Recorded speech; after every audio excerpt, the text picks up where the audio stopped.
Hello everyone, welcome here. Go ahead and get our save loaded up. You said it last time I played, space doesn't exist. Well, hopefully we will discover otherwise within the next day or two. Because if we don't manage to get to space by Monday, I'm going to be wondering what has happened. Because we're pretty close at this point. We're making everything we need to make the rocket silo. Yeah. It's a matter of gathering everything together and handcrafting one.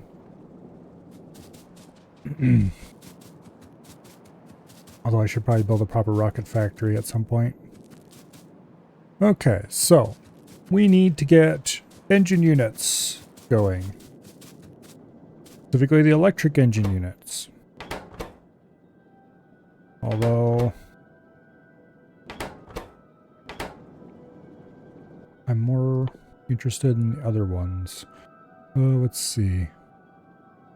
Looks like they take the same amount of time to craft, so we can just direct feed.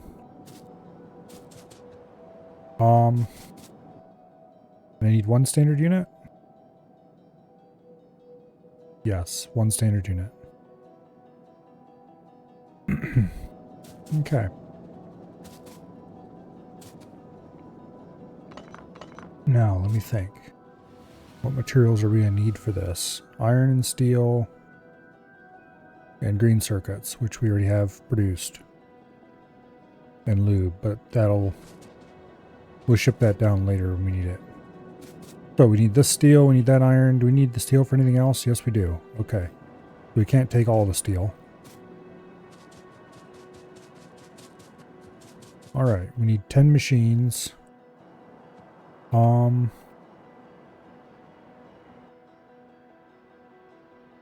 We need 2 pipes and 1 gear for each of these. Pipes and gears are produced at the same speed, I believe.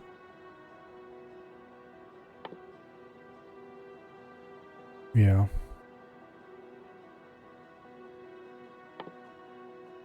And then...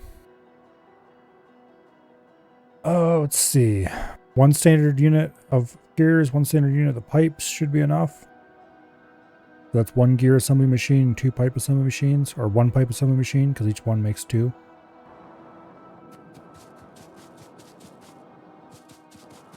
So what we need to do, go ahead and lay this out in the middle of the empty space. We're going to have to clear some area down here probably to put in the production lines for the actual robot frames. So I'm going to leave a good strip down this side to bring the materials down for that. And then I'll leave a bit of a strip over here. Well, I don't know.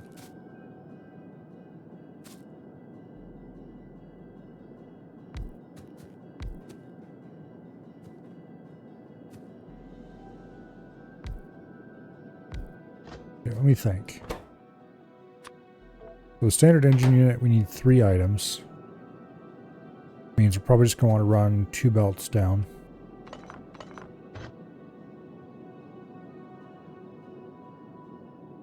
There's no need to output anything. It'll be direct inserting. And then for the electric engine unit, we need 1 item. So if we run 1 input, 1 output, or just run a single line that does both. That's probably the better idea, honestly. Then I think I'm gonna do it like this. Okay, we need 10 of these.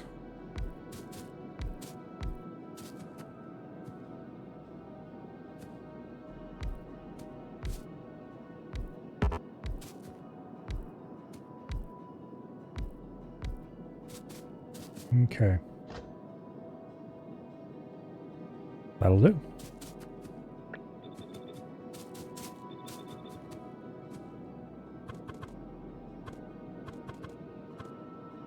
Something like that.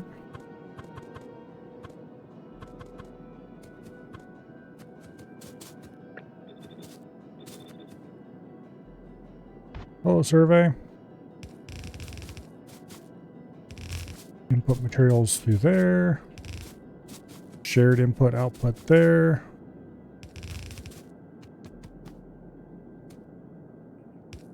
Okay. And then we just grab the electric engine units off the line.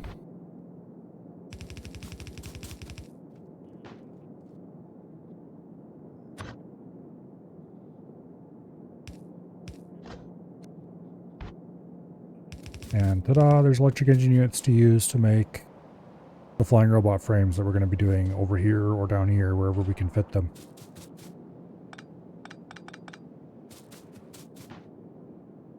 Okay, now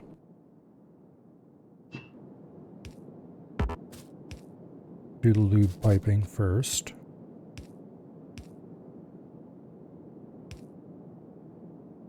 I'm going to actually do it this way, because we got space here in the middle we can use for this.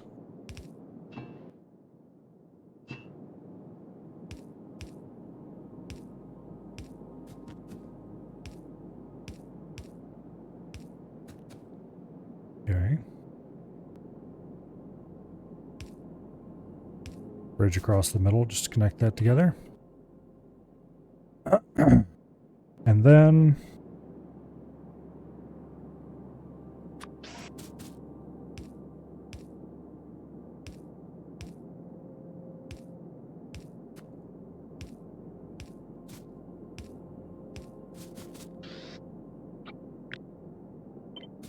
okay. Vertical flip, install that. Go get them, robots. Okay, now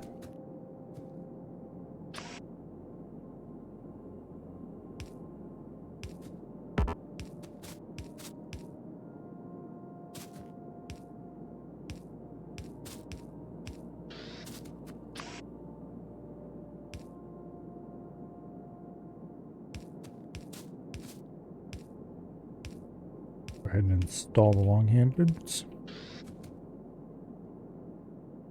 And last but not least,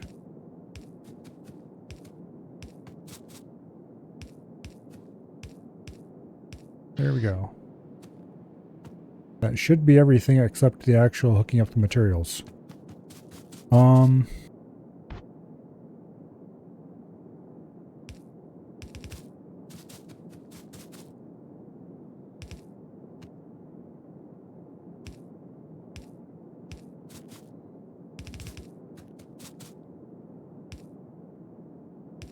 Do that to save a little bit of space.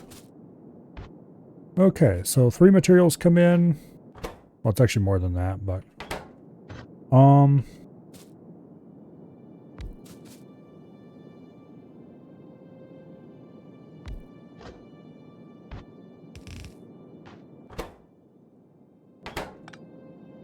alright, so you gear wheels and you are pipes.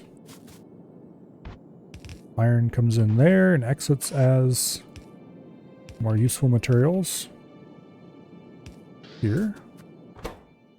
We don't actually use any iron for any of this. And then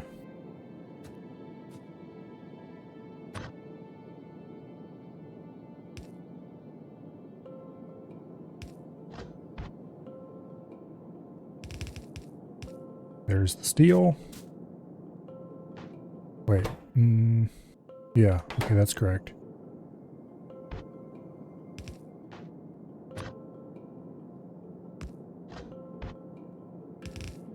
And there's the circuits.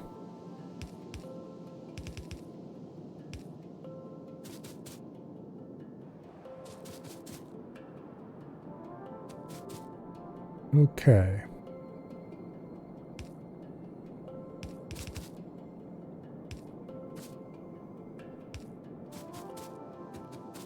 Let's see, you were steel.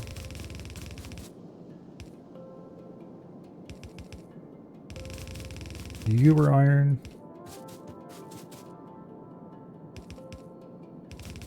And You were circuits, we ran out of belts. Alright, let's go ahead and hook the power up, and then we'll come back and get this thing actually running.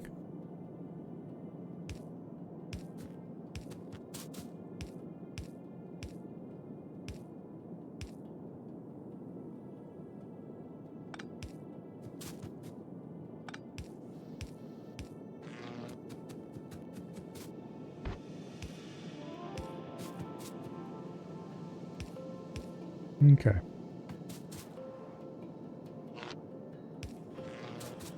Beautiful. Alright, let's go get some more belts so we can finish this off. And then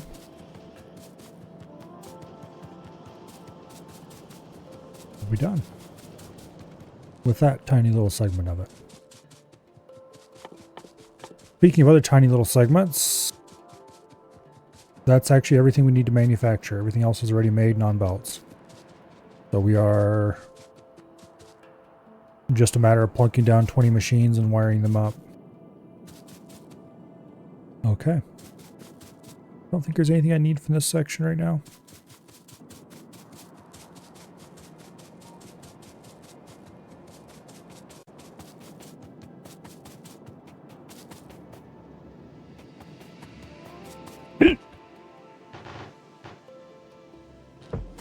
That should be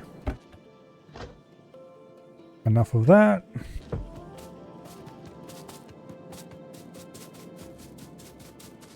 Down we go.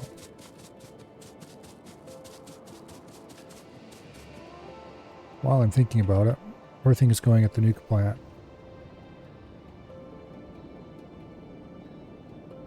They're not fueled, but they're warm. Okay. We have 16. We have 49 fuel in the waiting chests.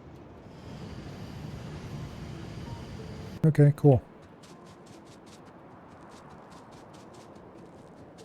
Nuke plant is doing just fine.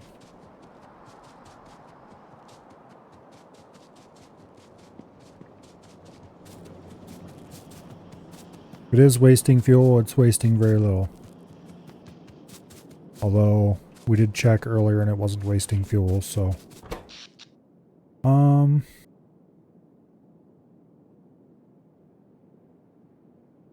yeah. We've got plenty of power load available. Okay.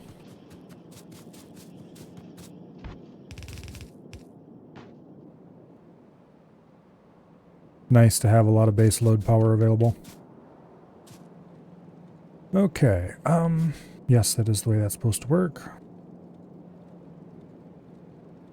Oh, we need to hook up the, what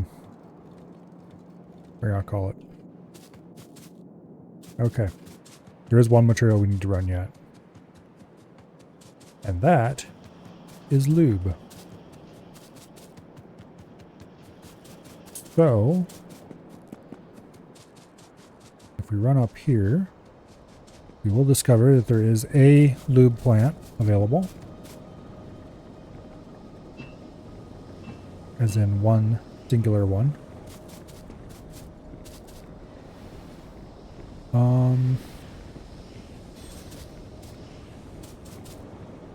We should be able to run the lube out this way.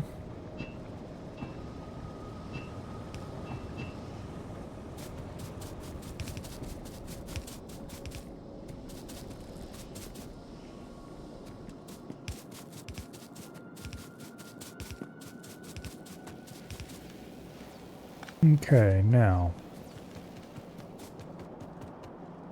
where do I run the lube from here?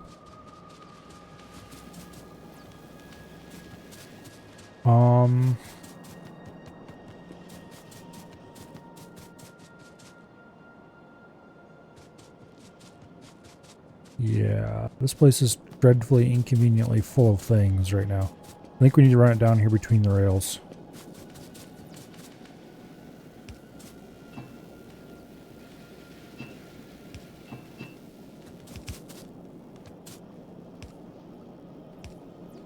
Which is not the end of the world or anything, it's just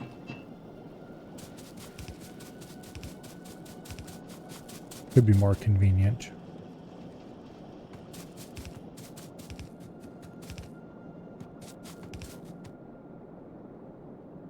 Okay. And then we'll send it across right about here.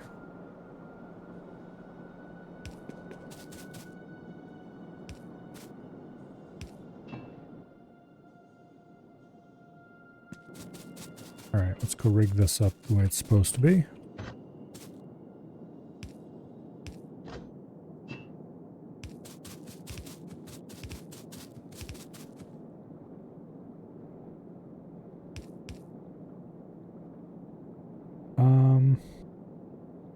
Dang it.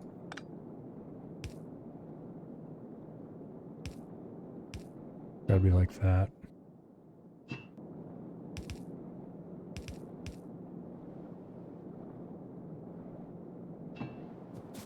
Mild inconveniences, but it's all hooked up now. And the first electric engine units produced at this particular factory should roll off the line fairly consistently. Alright, now, next up, we need to assemble the flying robot frames. Those are 4 products in. I'm just going to assemble them down here. It's 2 rows of 10.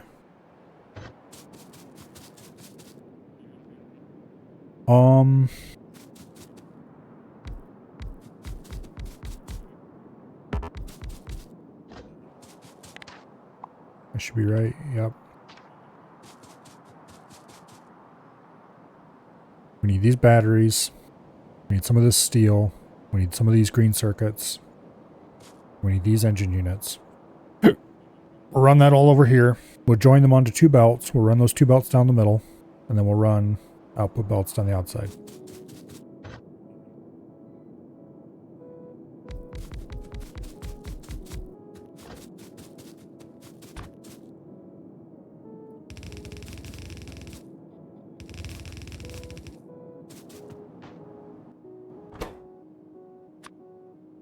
With 20-second crafting time. There'll be plenty of time for everyone to fill up. We don't need to use anything special to get high throughput.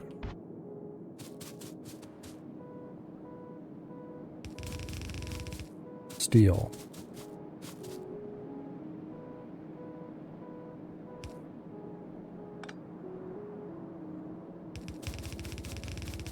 Green circuits.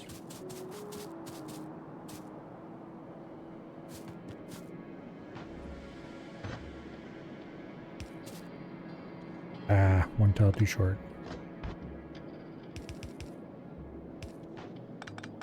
Wow. There's a way to fix that problem.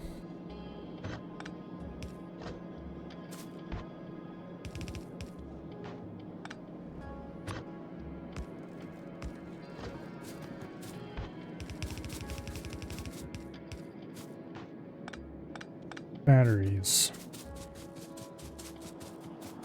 And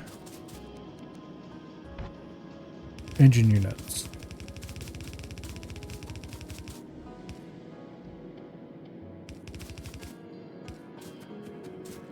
All right.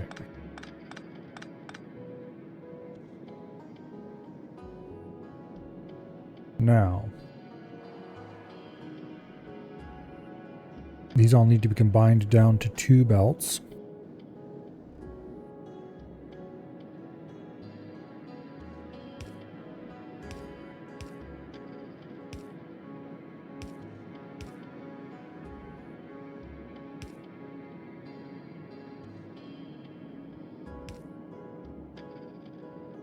Okay.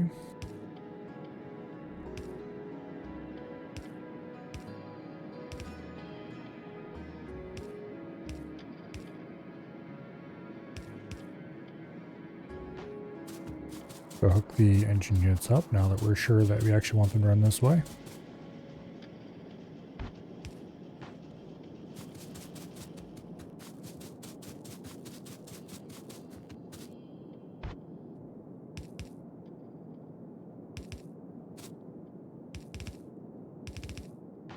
There we go.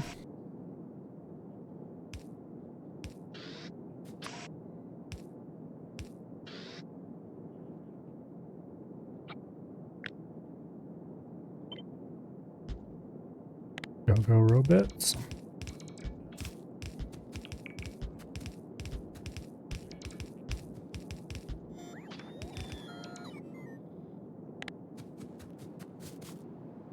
Okay, now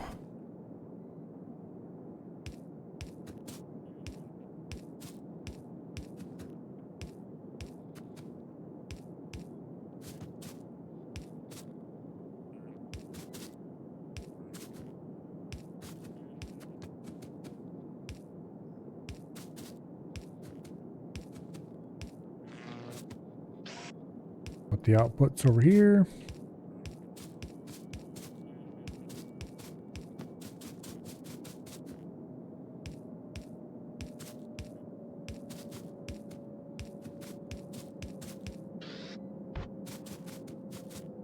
Run the output belt. This is actually the last thing we should need before yellow science. The yellow science assembly factory is already set up. We just need to run this in.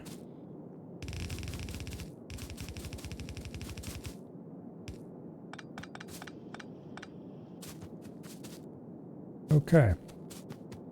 Let's hook this place up and get it running.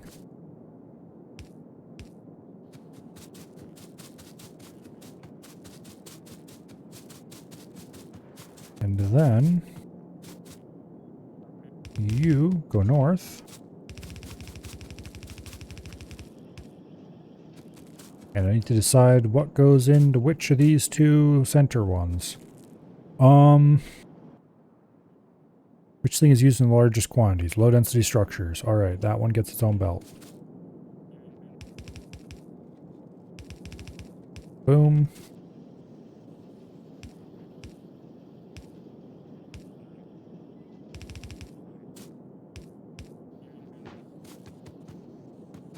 Alright, beautiful. Yellow science online.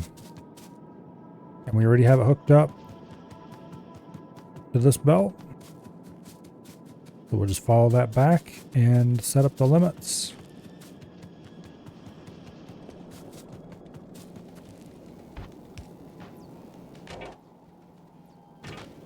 The limits are actually already set. Okay. Now, if we wanted this to, we're all set up for space science as well whenever we get that set up.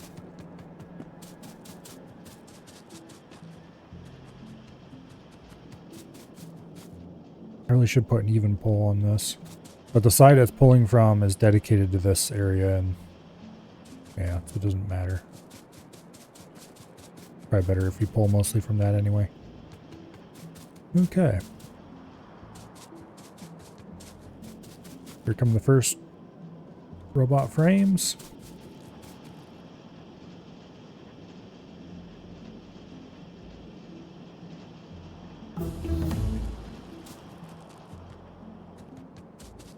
There's our first yellow science. I'm going to go ahead and cancel some steel plate productivity. And we're going to get actual useful things researched now. Like refined flammables.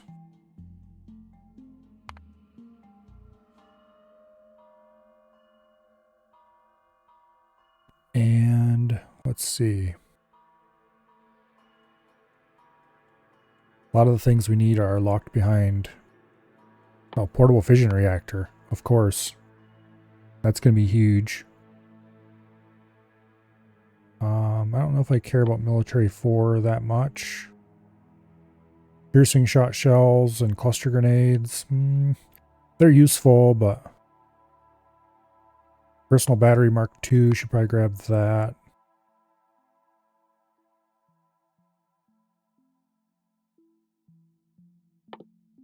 What do we need for space platform? We need to craft a space platform starter pack to space. Okay. And that'll unlock a bunch of things that we can do in space. Lovely. So that's the next thing we need to do. Get a rocket to space.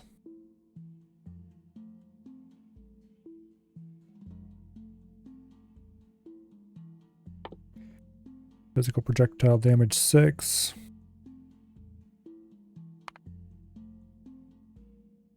Extra 20% bullet damage. That's pretty big. Shooting speed is less important than more damage, honestly. That's big for turrets.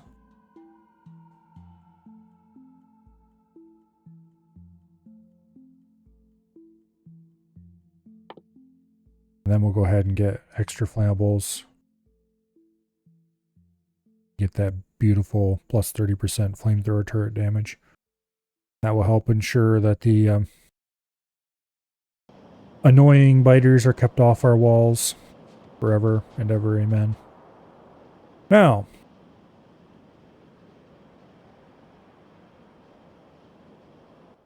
next thing's next. Let's get ourselves a rocket silo, which is 1,000 steel plate, 200 processing units, 200 electric engine units, 100 pipe, and 1,000 concrete. We're going to be assembling that into a train again, I bet.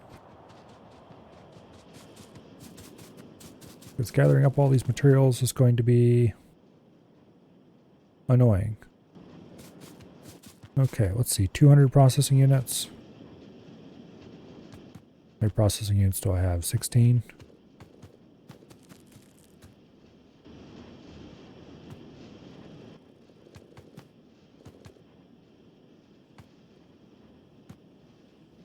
Okay.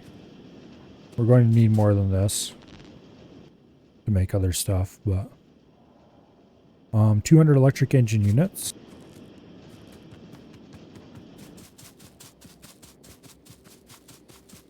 Okay. 100 pipe, which we've got. 1,000 concrete, which we can get easily, and 1,000 steel plates.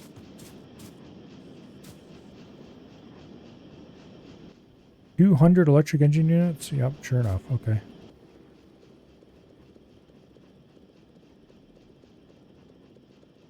Hopefully we have that sitting on belts.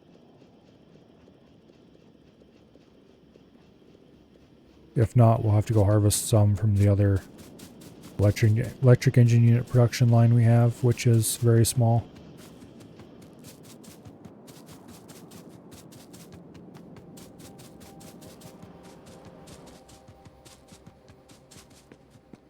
Okay, the 1,000 steel and the 1,000 concrete are easy because those are mass commodities.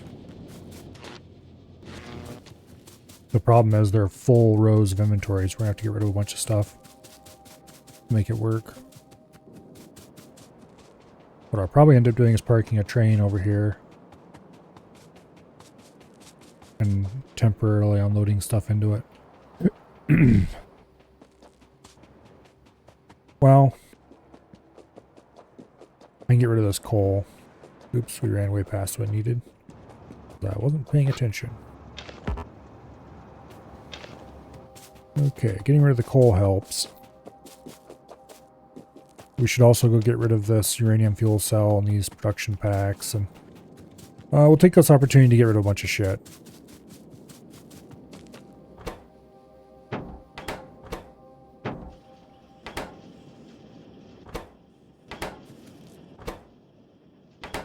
Okay, let's grab some standard engine units from somewhere. That should be enough.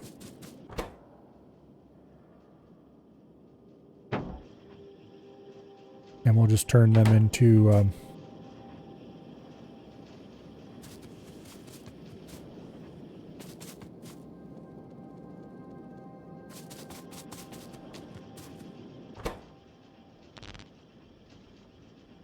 okay. Now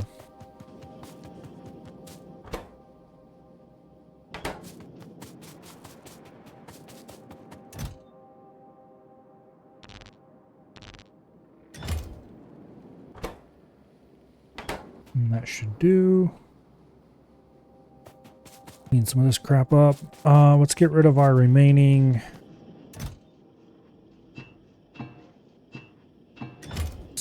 stuff from building the reactor.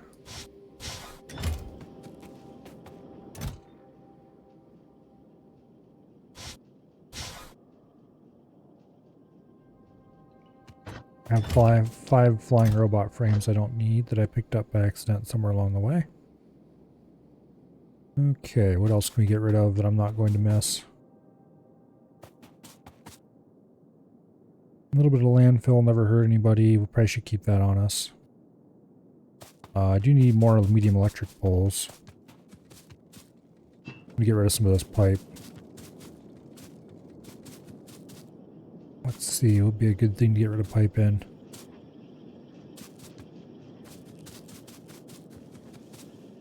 Over here, of course.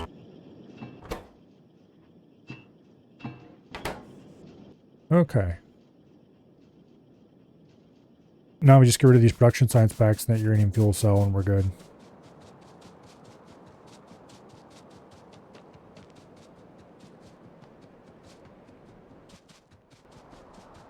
We can definitely fit the 1,000 steel plates in our inventory already.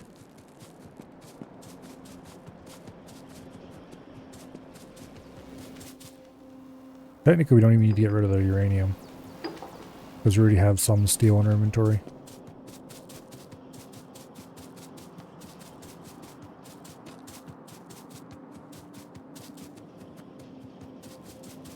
Alright.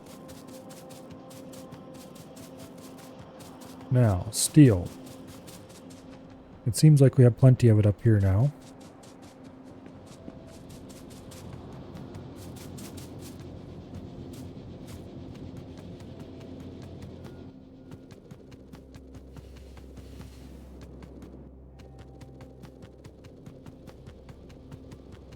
Eight, 9. That should be 1,000.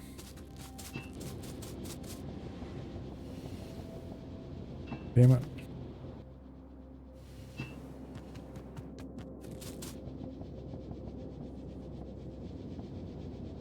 Okay, exactly 1,000 steel. Probably should keep a little bit on me, but I just don't have the inventory space to do that right now.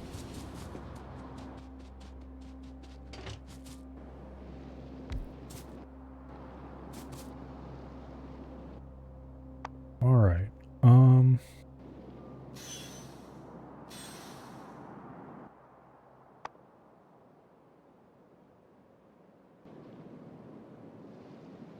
Oh, you can move these a little bit without fuel. Interesting. Okay, now we need to go to the concrete plant.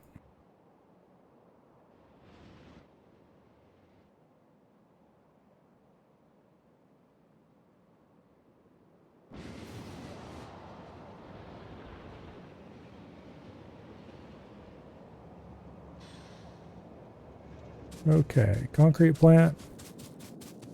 I need 1,000 of your worst quality concrete.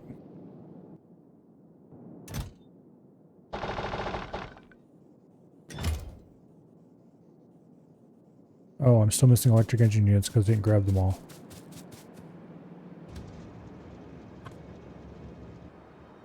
Well, let's go to the reactor and get rid of this fuel.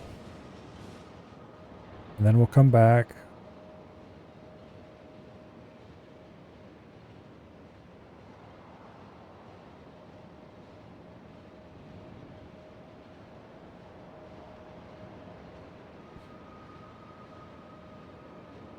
Well, that looks like it would have been more efficient just to go back because of the way you have to turn around. Technically, we could have turned around at any of these stations, but they don't want to do that because stations.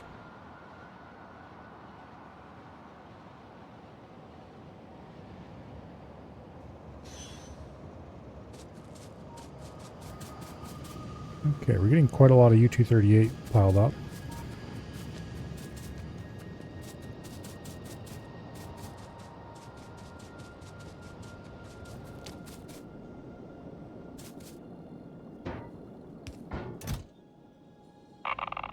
Here's the overflow fuel.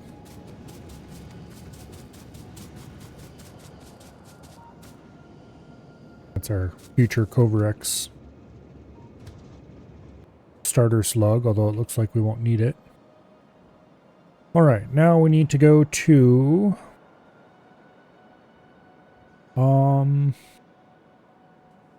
over here, where I was building the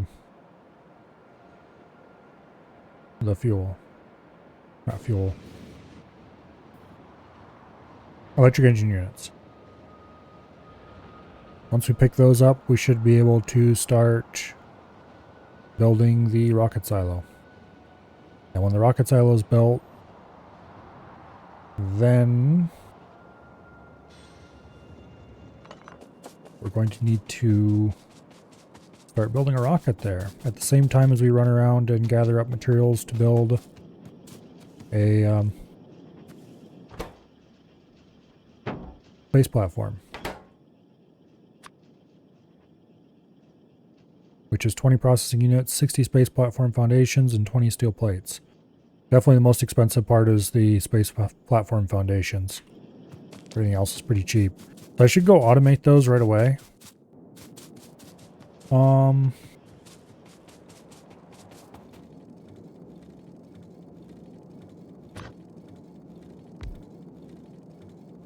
Not quite enough room there.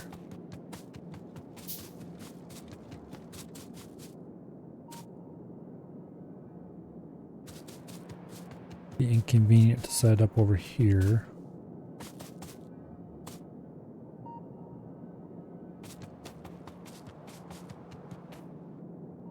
Here we go. Platform foundation.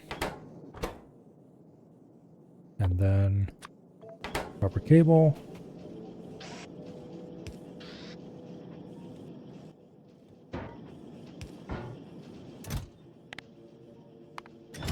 What's stack size on these? Stack size 100? Yeah, that's plenty. Okay.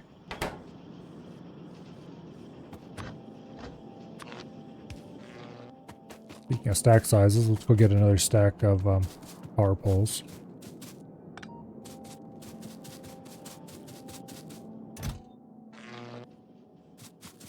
Okay,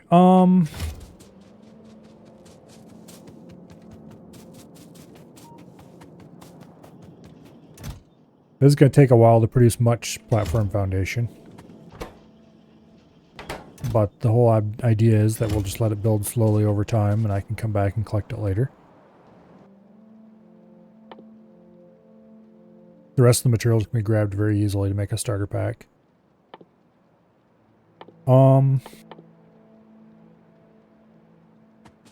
Okay, so what exactly do rockets use nowadays? Processing units, low density structure, and rocket fuel. Okay. We can just harvest those off of the science production for our first couple rockets. Because we're not using as much science as what we have production for, so it won't hurt to just grab some off the lines. The rocket fuel is the only thing I'll have to set up, and we basically have that set up already. I just need to reconfigure some stuff to make it actually run. And also, of course, it's being produced in completely the wrong place, but oh well. So we've got solid fuel production right here. We've got rocket fuel production right here. We just need to loop the two together.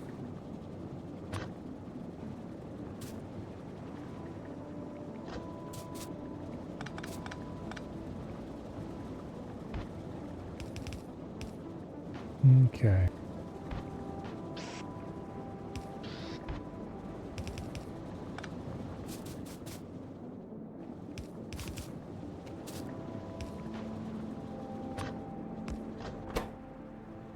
Input priority left.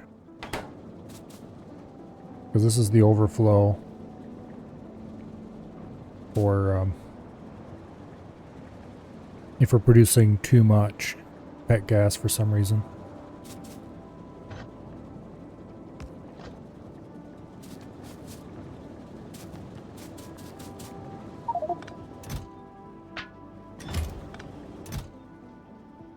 Okay. Now, we need to just get this rocket fuel to the rocket.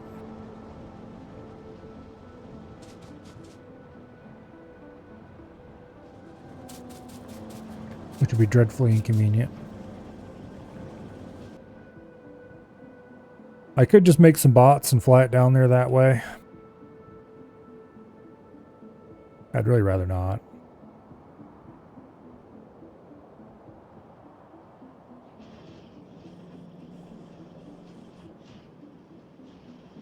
Alternatively,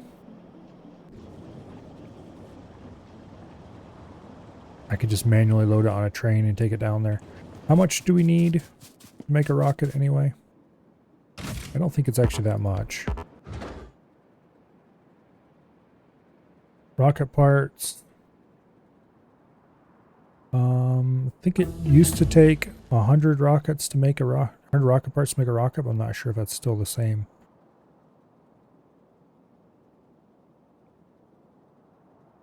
Takes one of each to make a rocket part.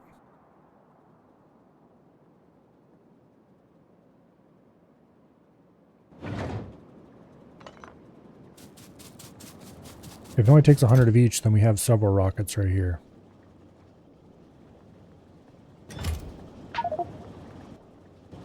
Let's just grab some rocket fuel and we'll worry about it later.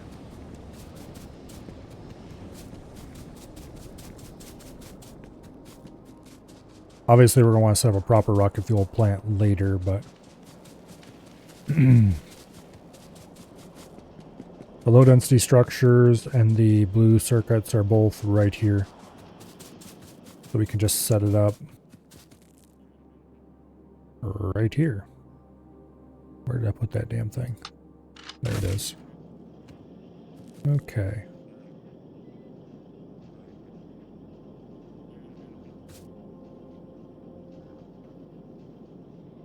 Boom.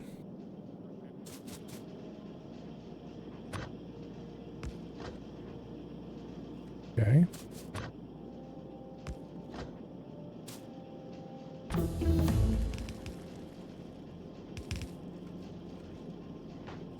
Now, output priority left. Output priority left.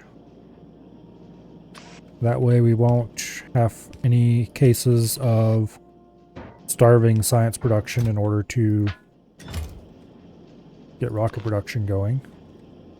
Not that I'm terribly worried about that, but... Oh, it's only 50 parts? Okay. Well, we have... Let's see, I delivered 500 of this. We've got, like, a bunch of rockets worth in there. Yeah. Nice. Okay.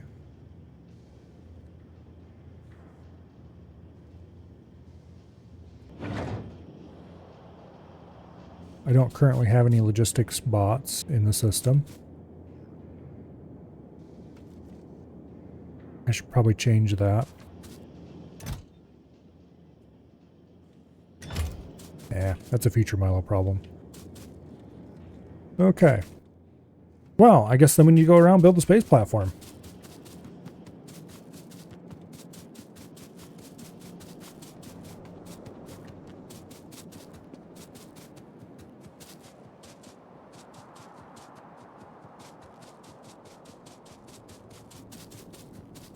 Honestly, I thought it was going to be take a little bit longer to get the last little bit ready to get to space. Oops, why'd I do that? Oh, there's the thing there with doing nothing. Except it was doing something. It was doing quite a lot, actually. Okay, let's check on, see how many platforms we've made since the last time I looked. We made about half of what we need. Okay. Let's see, what else did we need? Blue circuits, which we can probably just grab some from down here. I probably should take some time to actually go ahead and assemble better personal gear. Because I do have the portable fission reactor.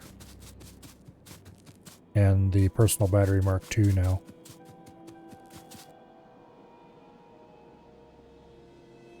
We can make a much better suit of power armor.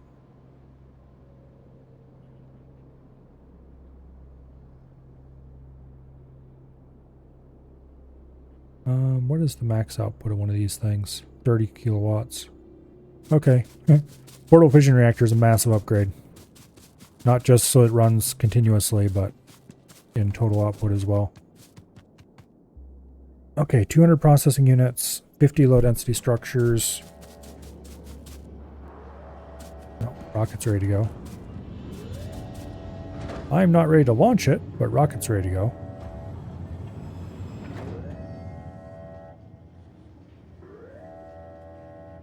Apparently you can have multiple rockets queued up.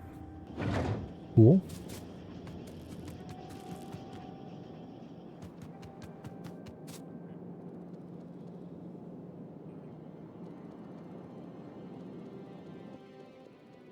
Okay, let's see. How many do we need for the portable fission? 200. And then we're going to need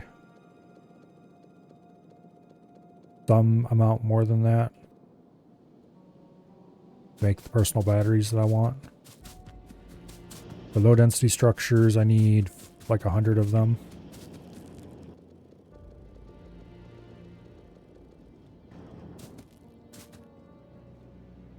Okay, uranium fuel cells is no problem. We have an extra on hand. We can just go grab that. Personal batteries. We just need a bunch of steel and batteries. We can grab batteries off the line down here.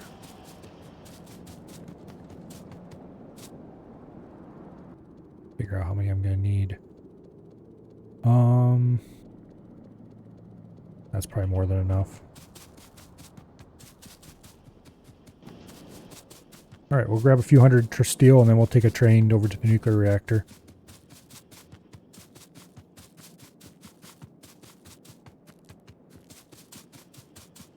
That's going to be a pretty massive upgrade. Or a pretty massive pair of upgrades, I guess.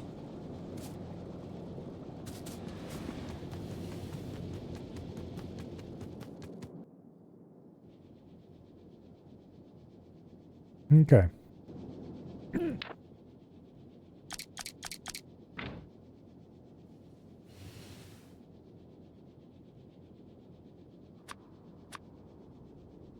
There's one. There's two. Need more batteries.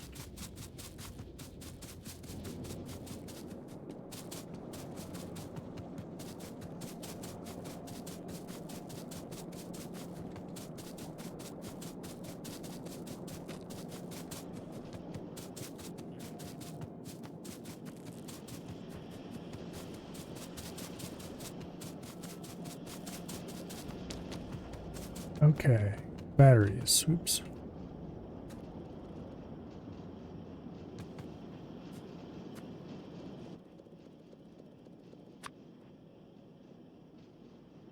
That should be 3.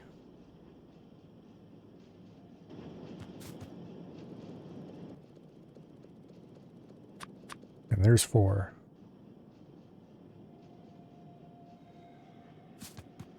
Okay. Now we're just short the uranium fuel cells. I do have the iron on hand to make them. Why am I running away from a rail line? I should be going toward that.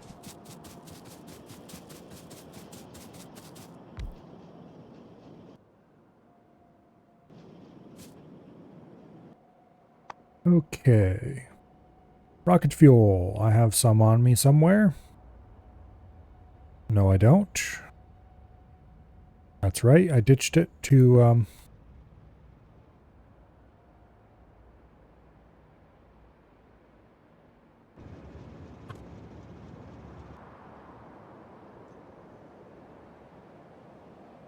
Okay.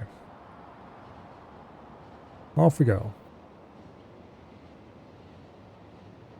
So hopefully by the time we get back from this, we should,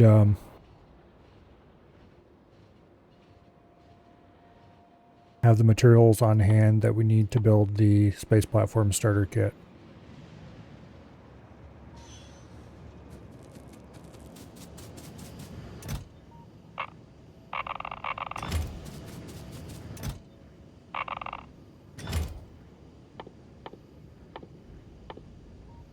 Okay, let's build uranium fuel cell.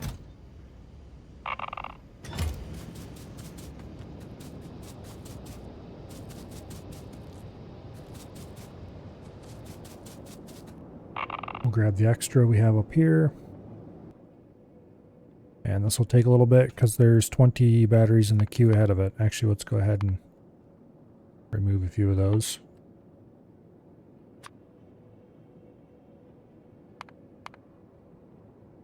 Okay.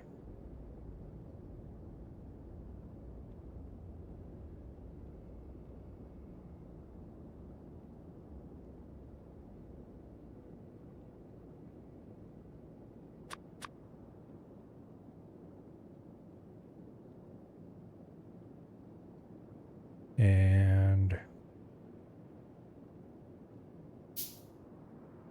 okay, producing the nuclear cells. This should produce 10 of them. We only need 3. Boom. Portable fission reactor.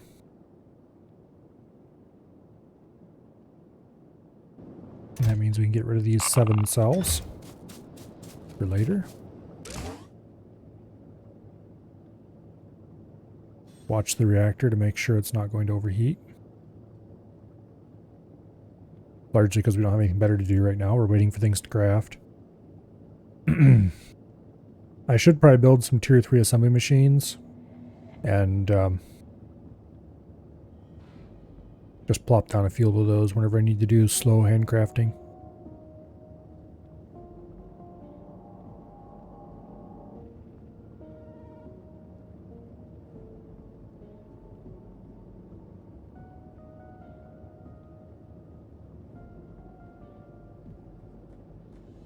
But anyway.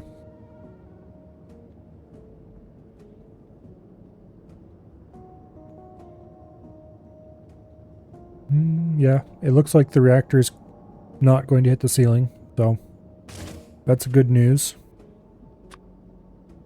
I didn't expect it to, but it's nice to see that it continues to have enough of a load on it to not waste power.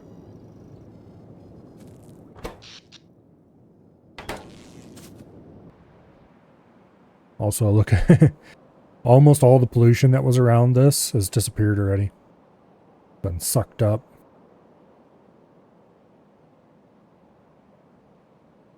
We still have plenty of pollution around our main mining centers, but nearly everything else has dried up in various ways. I should probably take some of those efficiency modules I made and put them in the miners.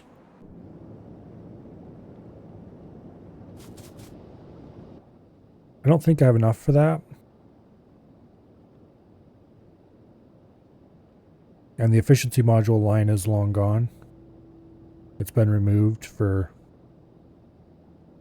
because the materials it was leaching off of have been removed as well. Because they were outdated.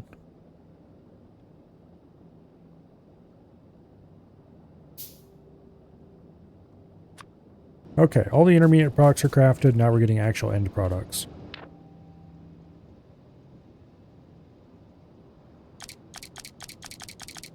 Get rid of all these stupid solar cells. For starters. Now let's go ahead and install batteries. Beautiful personal batteries Mark II. They hold 100 megajoules compared to the 20 that a normal one holds.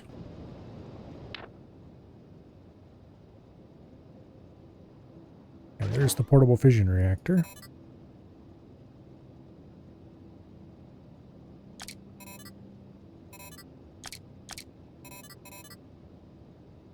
And then we have room for one more personal roll port if we want to add it. I probably should go ahead and make that. Let's see, 10 advanced circuits, some more batteries, some more gear wheels. Okay. Let's get in the train after we load up a battery. Let's get in the train and head back.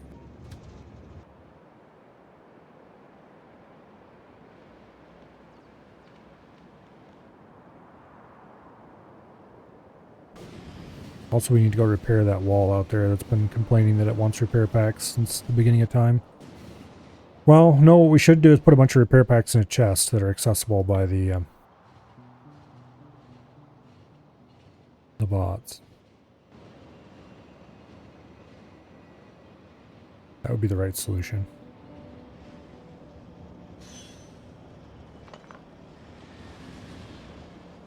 Okay.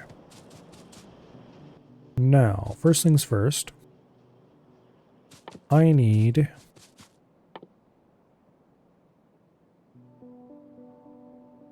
10 advanced circuits and some batteries. Get the batteries first, because they're closer.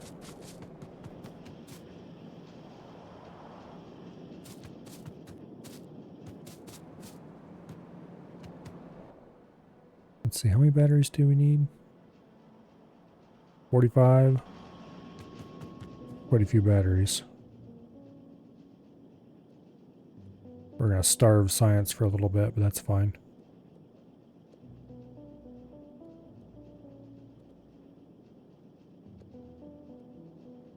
Okay. 39, 40, 41 for 2. 43. 45. Alright, next up. 10 advanced circuits.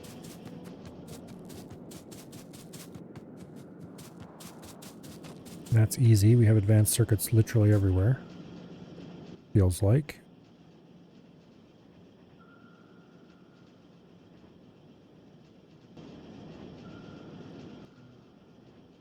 Okay.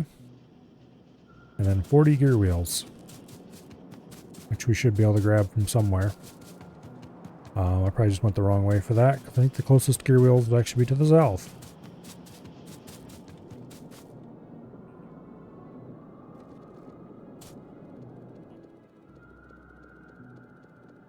Okay, that's plenty of gear wheels. Now, what else do we need? Let's go look at our rocket launch thingy. Wow, the rocket looks really different from what it used to. Okay. Yeah, we've got 2 rockets queued.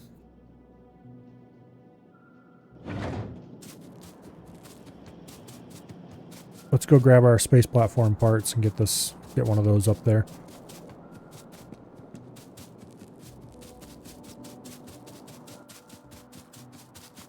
We should have all the components we need for that ready to go. Except the steel and the processing units, but we can grab those easily. Let's see, processing units. How many do I have just laying around over here? Oh, tons. Okay. The steel we can grab off one of the lines here.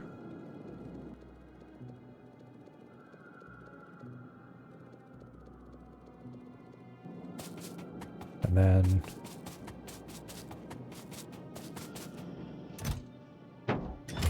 97 space platforms. That's enough to build the starter pack.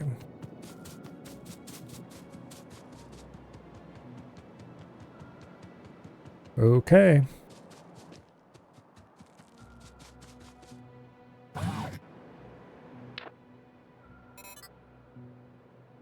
Okay, this should get our robot limit to 40.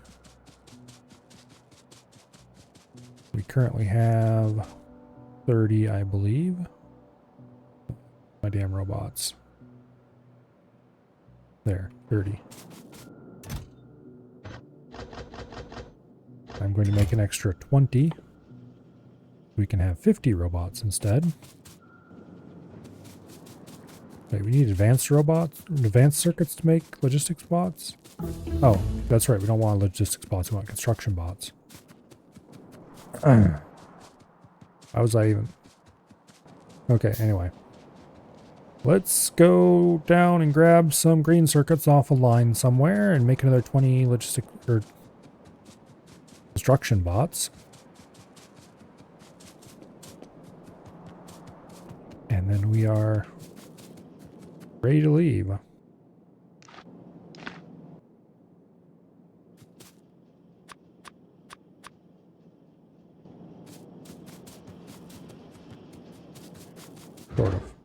Okay, where's that space platform starter pack? Build new space platform. Name.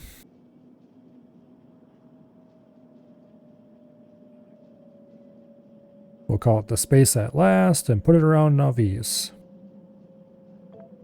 Because it's not like we have any other choices.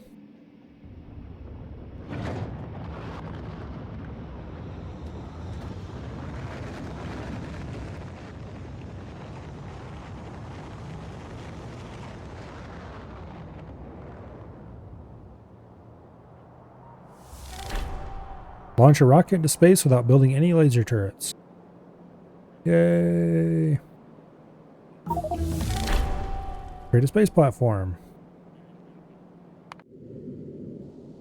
Well, there's our space platform.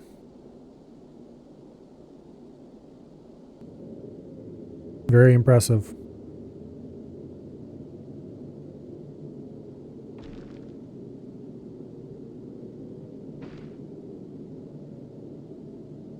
Anyway. Now we have new technology to do. We have the Space Science Pack, which we get by building an asteroid collector. And wasn't there some technology we needed? No, that was stuff that's all unlocked by building the thing in the first place. Cargo bay. Increases the hub and landing pad inventory size. I don't think we need any of those. Asteroid collectors. Crusher. And we have 3 new recipes for crushing different kinds of asteroids. Looks like we're going to need a lot of low density structure and electric engine units and stuff for this.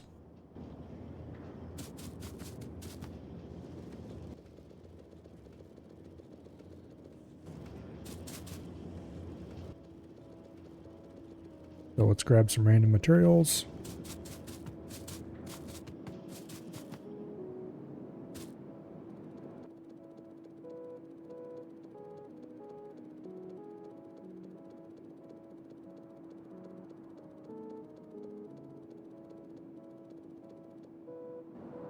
Okay.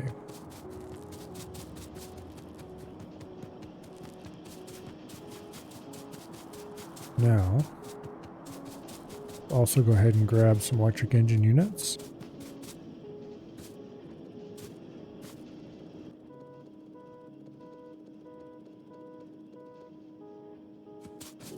And I do believe space is our next destination. Whether we go there personally or whether we start sending up rockets with robots and stuff. I think we have to go there personally the first time though. For sure. I will be setting up a roboport there and all that fun stuff, but also in space we're going to need power, and I think the only way to get power up there for now is solar panels. Not these solar panels though. Those are junk and we'll go get rid of them. But these solar panels.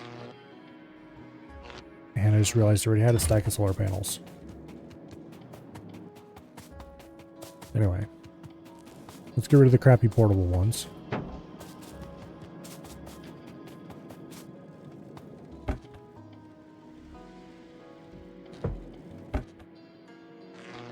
Okay.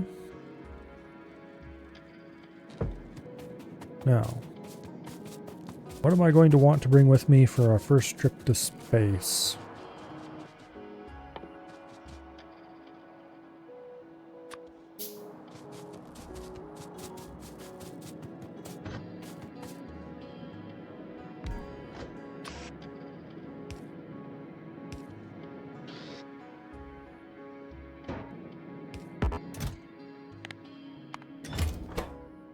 Okay, first of all, let's set up some repair packs. Probably should have automated those a long time ago.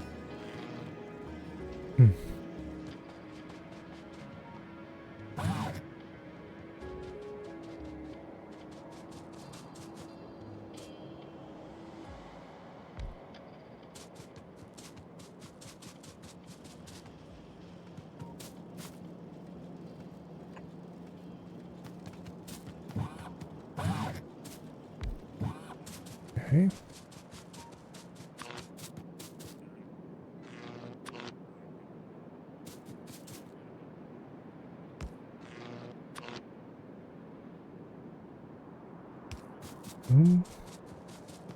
And we will give this one its own little thing. And the robots can stop complaining about not having any repair packs. And I'm going to take some for myself as well. Okay.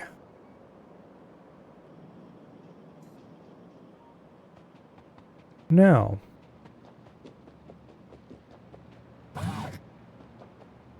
I'm going to also connect together these two networks.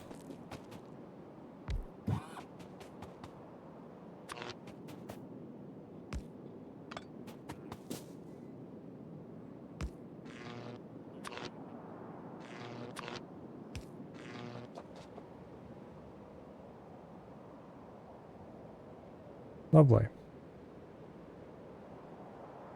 How many roboports do I have in my inventory right now? I want at least one for space. Okay, we've got plenty. Got some construction robots to leave up there.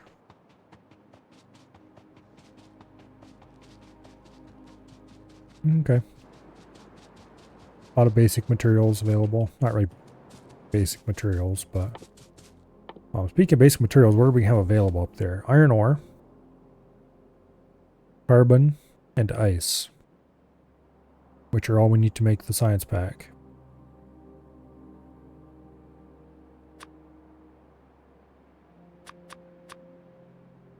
Okay. I'm gonna go grab some more belts. And clean up however many platforms we have available. And then off we go. To build our very first space science pack setup.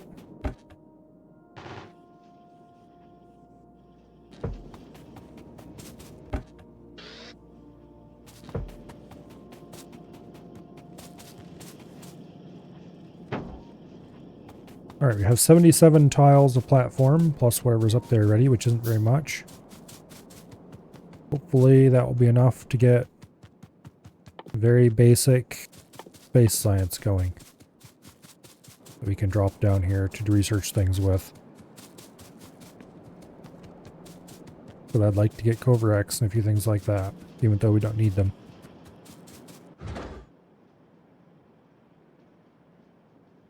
Cannot travel to space with items in your inventory. Well, that's nice. Damn it. We're going to have to send rockets up with crap in them to do this. Okay.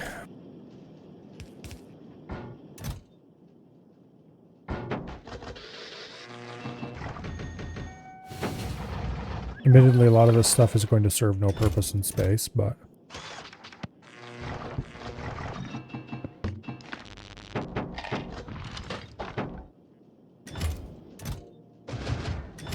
Okay, let's go back through and get things we actually are going to need in space. Need those. I want those. Forgot to launch multiple rockets for this. I guess it's a good thing we have a bunch available. Need one of those.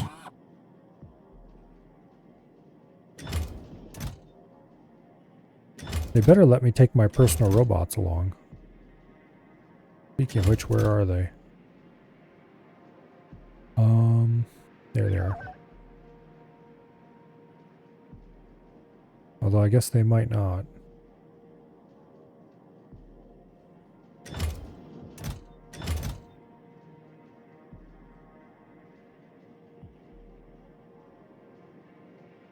Okay.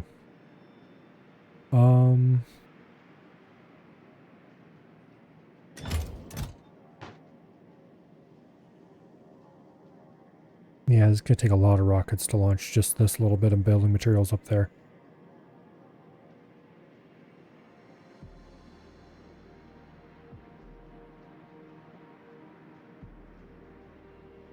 I think what I'm going to do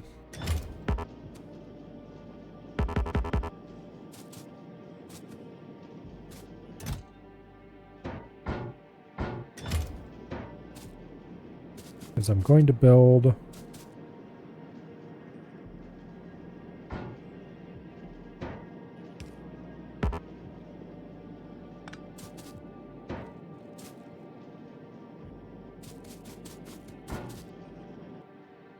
let me see. What do I need to make provider chests? Just the circuits and the chests?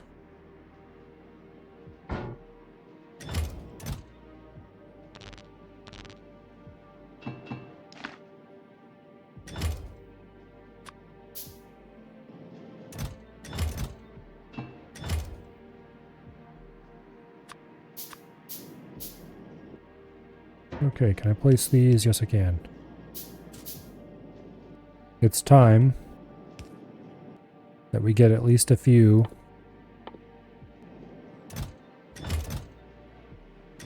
logistics robots running in the system.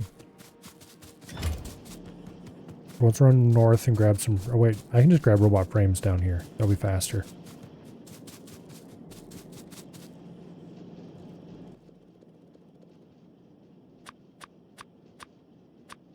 Okay, 25 should be enough.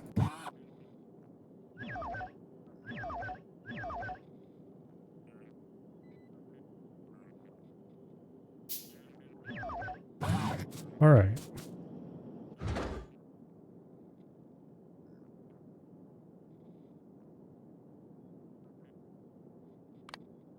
We'll turn on automatic request from space platforms. And then...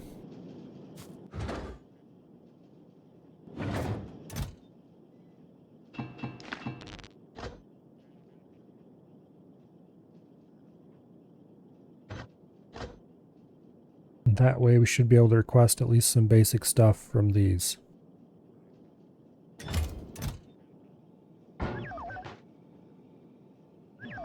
Back here, you.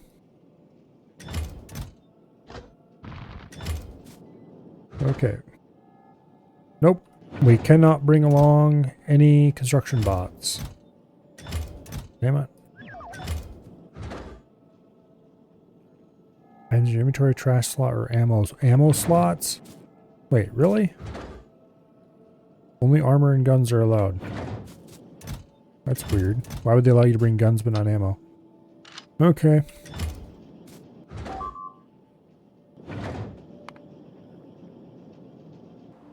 Who's getting destroyed?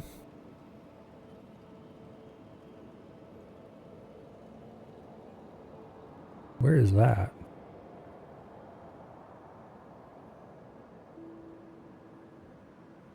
Oh, that's gotta be down here.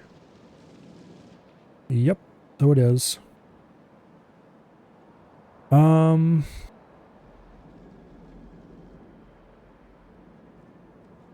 Do I want to run down there with repair supplies right now? I probably better.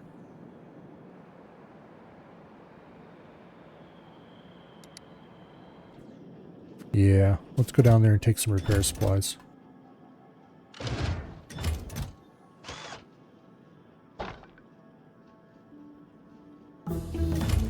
Also some roboports.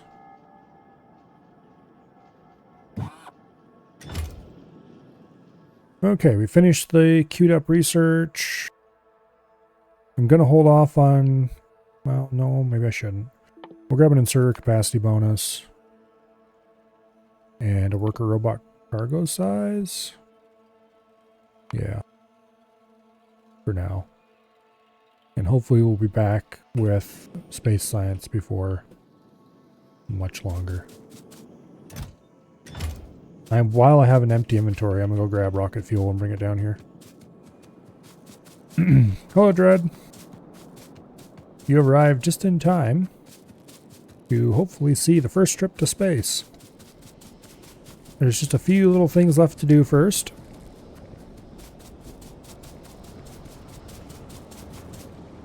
And then off we go.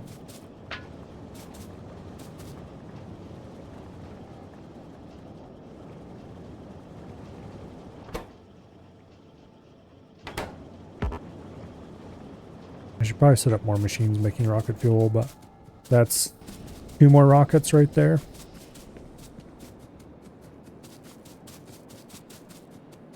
As long as we don't go to space too often.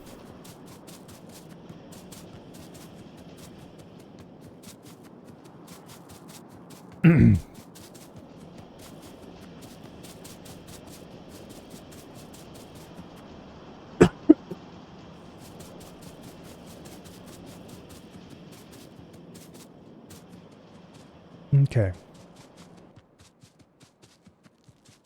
Oh, no. I need to grab some construction bots first.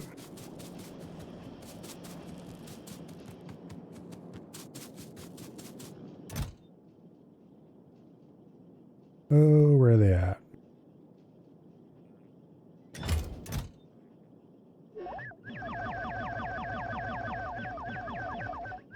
There.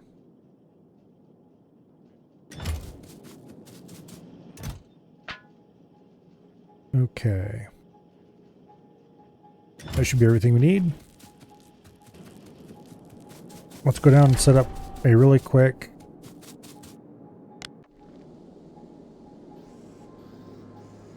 yeah, I know, that's... Anyway, moving on. Let's go down south. Let's set up real quick repairs for this section of wall. It is one of the higher, more often attacked sections. And then we'll come back, we'll go to space, we'll set up the bare minimum required to get construction running up there. And then we'll come back again. And we'll start sending things up there to do actual repairs.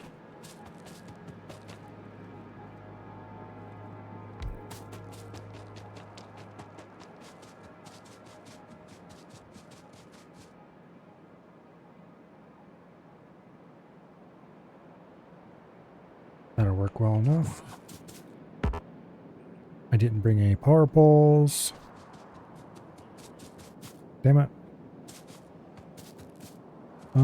Is there an extra one around here that somebody doesn't need?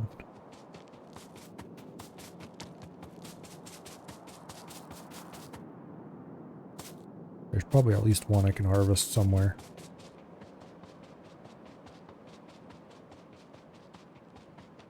Maybe not.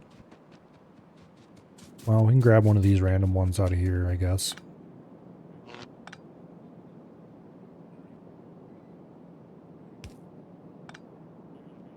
I'll have to respace them a bit, but... Okay. You get construction robots.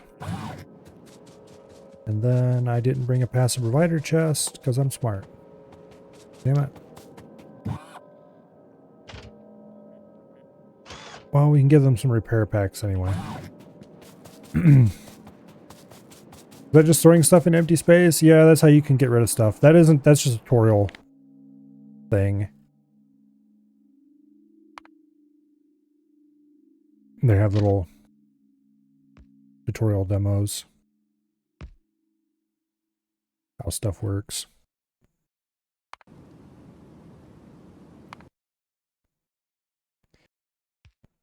How quality makes things better. For example. High quality medium power poles might be really valuable.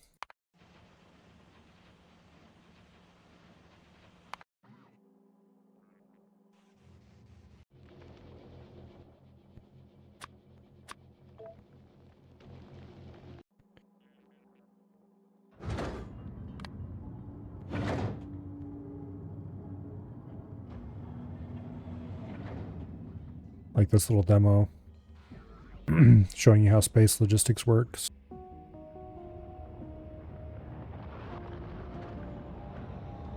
Which is pretty cool, I guess, but it's not that hard to figure out without the demo.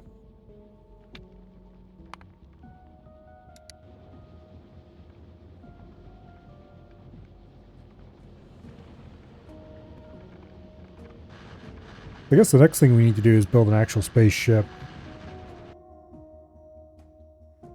That'll take a while.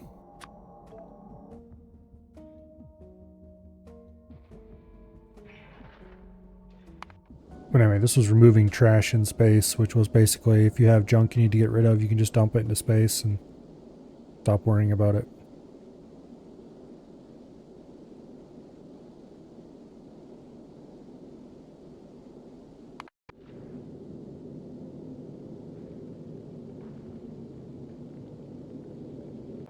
But anyway,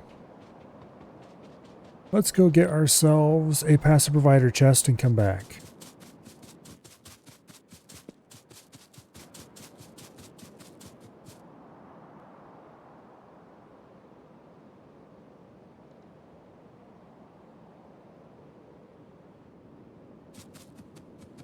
Okay, the robots are slowly getting stuff done. Let's see, passive provider chest, we need stuff that we should already have in our inventory dump chests over here.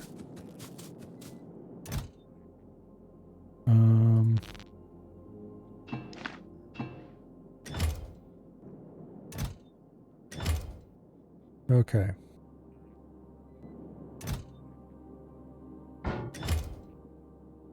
Boom.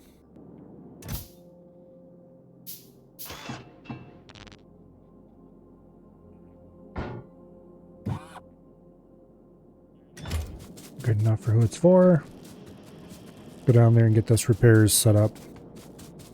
That wall was really beat up. So it's probably a good thing we headed down there. I don't think there's any other wall sections that are anywhere close to that beat up.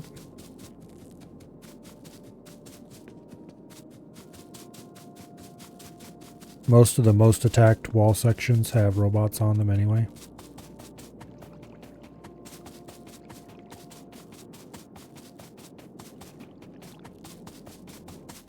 Okay, provider chest, boom. And you get both types of turrets and some wall segments. Okay. It's all nicely repaired. Now, you used most of your repair packs. Oh well. That'll be fine. If not, I'll just have to come back from space and fix it. Which I should do before we leave the planet for another planet. In this case, we're just leaving the planet for orbit, which is not that big of a deal. I don't think.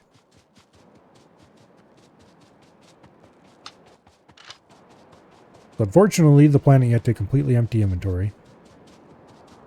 Which is, I suppose, designed to prevent the player from just completely avoiding the rocket cargo limits by launching themselves to places repeatedly. But it also feels kind of dumb, to be honest. Alright. So we do have some logistics bots finally. And their job is going to be grab stuff and dump in the rocket as we call for it from space.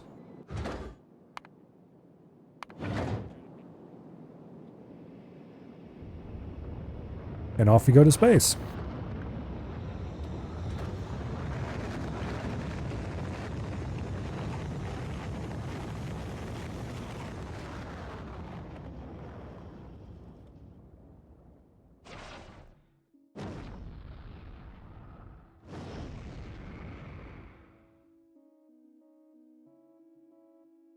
Well, I see why they visually redesigned the rocket. They wanted it to have a second stage. And here we are at our space platform. Now,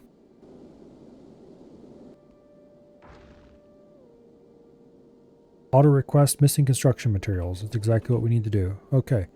So first things first, I want to set up some asteroid collectors.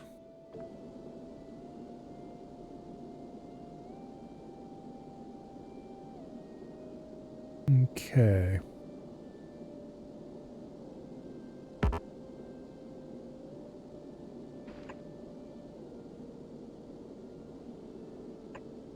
Go ahead and set up 3 of them across the front of the rocket like that.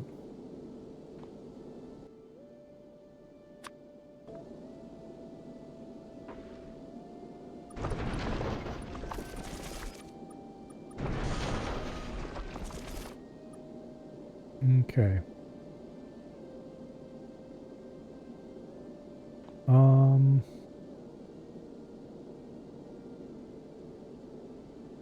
Yeah, that's fine. Actually, no, it's not fine.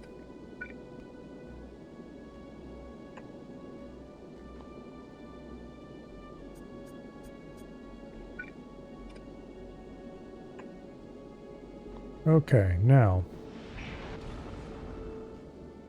Here comes our first load of supplies.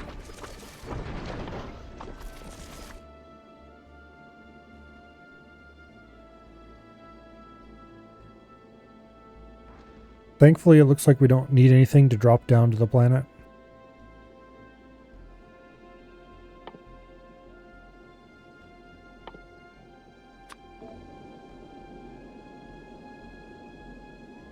Okay.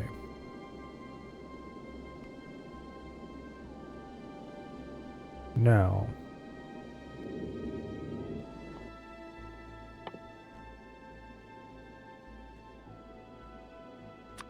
We're going to need to get a crusher.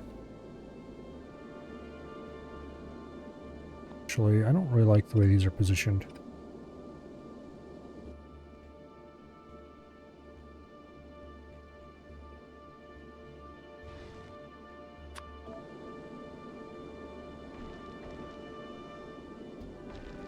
How wide is this stupid thing? 8. That is the worst possible size they could have made it. Because that is going to annoy me forever that this is an even number.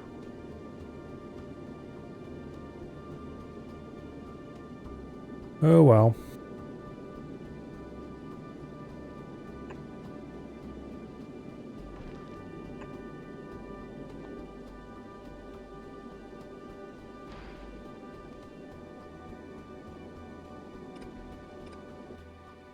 First, though, I need to think about crushers. We need 3 of these, I think. Because we have 3 different recipes for crushing them. And then we're going to have to worry about getting the materials from crushing them to the right places to assemble science.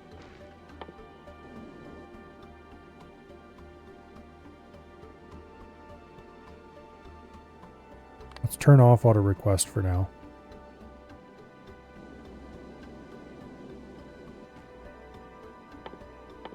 So I can mess around with just placing blueprints wildly. Okay.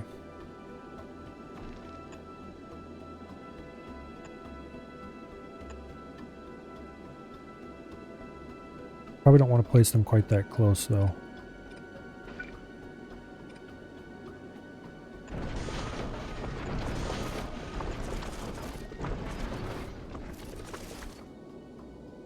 I do want to worry, I'm going to have to worry about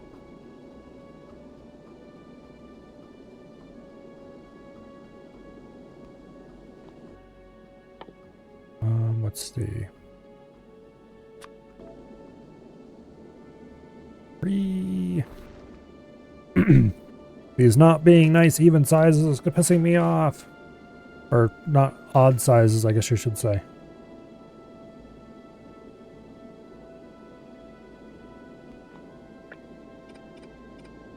Okay.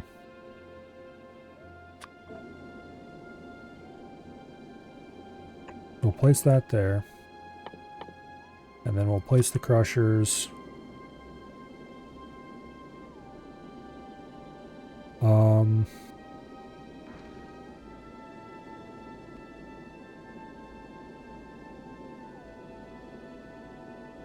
We could do that.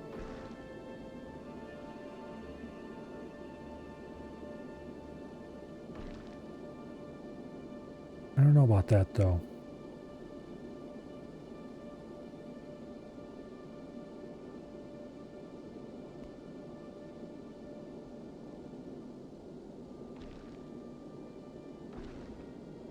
Because I kind of want separate belts for each of these.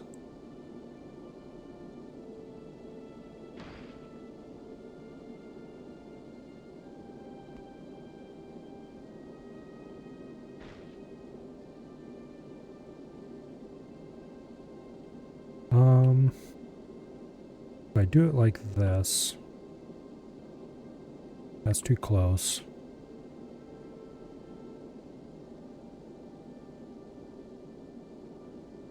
I could do a kind of funny thing here.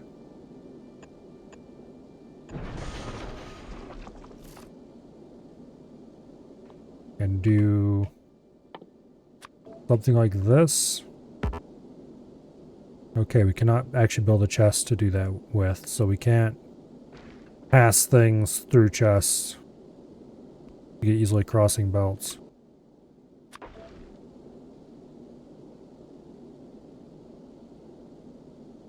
We'd have to do like that. Get these three. And then we would need to put something over here to eject the stuff we don't want yet. Actually, wait a second here. What exactly do these... I noticed they did produce 2 products.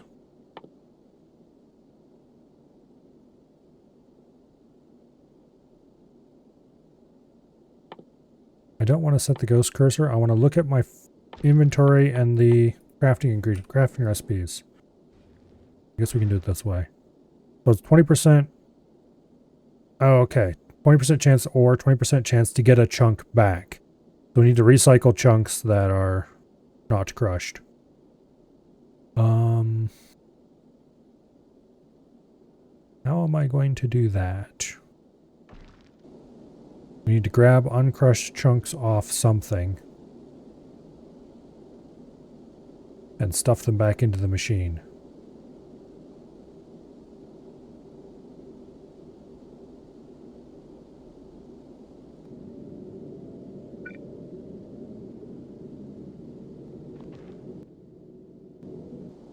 Here. Let's place the remaining platform so it stops being in my way. We still have a bunch of it left, damn it.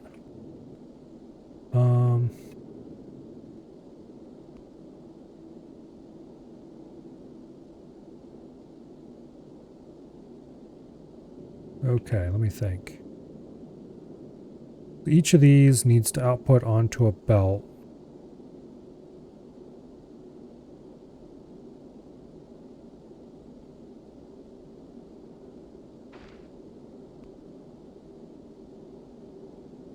Well, first of all, we need a belt to feed them.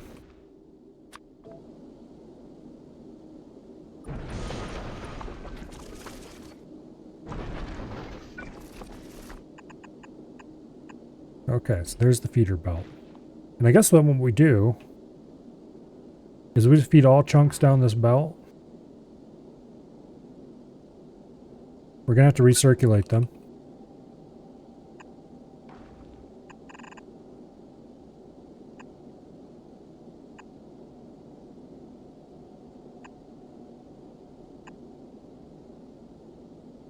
Okay. And then we do this. And this one grabs chunks out of the machine and puts them back on this belt. This one grabs chunks and puts them back into the machine. And then we do that to get the chunks out of these and into there. And then we do that to make the space science. And that to put the space science into this to drop it back down.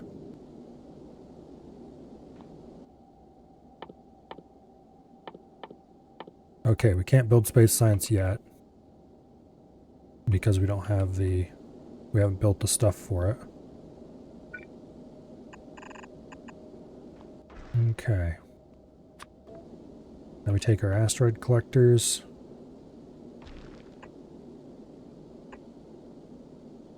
You put them across like that.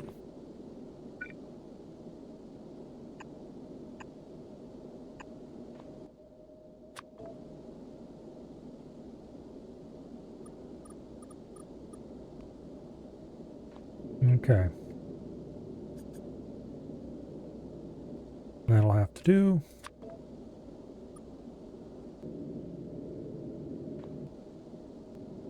We're wasting a little bit of space, but I think we can deal with that.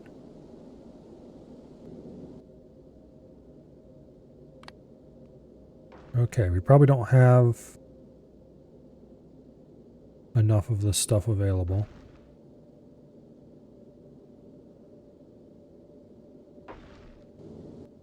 Additionally, while I'm thinking about it, I really, really, really want to set up a roboport. Okay, we cannot build roboports up here, which means we have to deal with that automatically.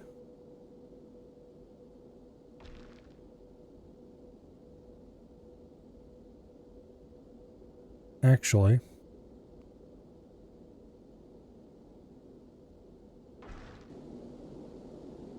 okay, apparently we can't have robot logistics up here at all.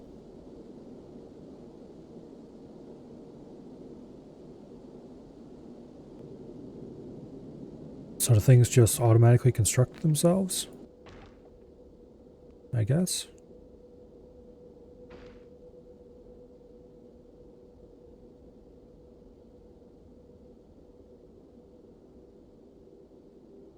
Alright, looks like we're going to have to go back to the planet and load up a rocket.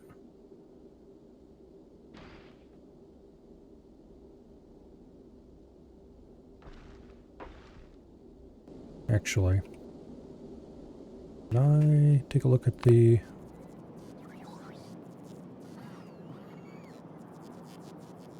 Where are you guys getting...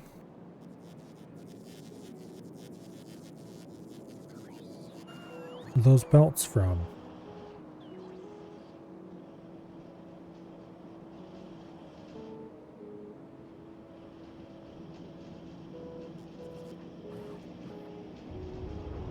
Well, anyway, belts are on the way.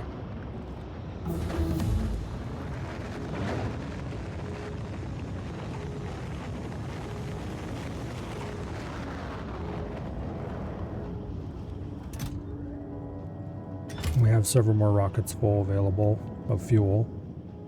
I don't think we'll have quite enough to launch all the rockets we need to build this thing. But anyway, here come the belts. Okay, they just magically build. That answers that question, I guess.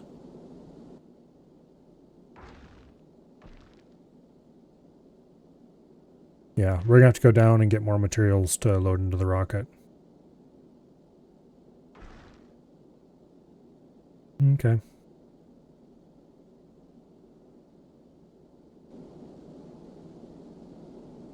That's fine, I guess.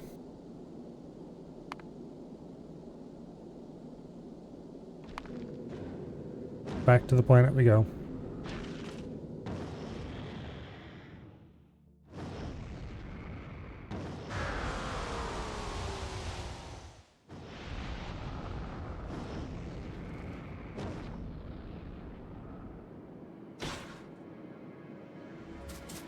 Okay. That's gonna be cool. Wonder how long that'll hang around.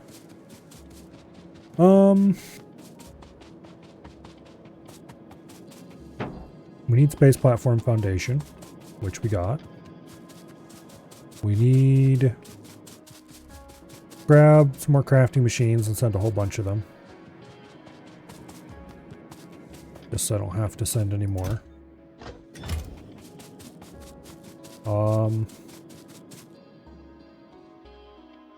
We'll worry about the rest of that later. We probably don't have to go back up there ever again. Because it just automatically builds things when they're available. So we can build remotely just as easily from there as we can anywhere else. We probably didn't need to go up there the first time, honestly.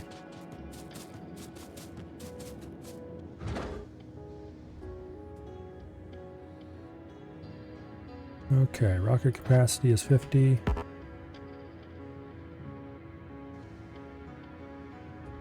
Yeah, alright, whatever.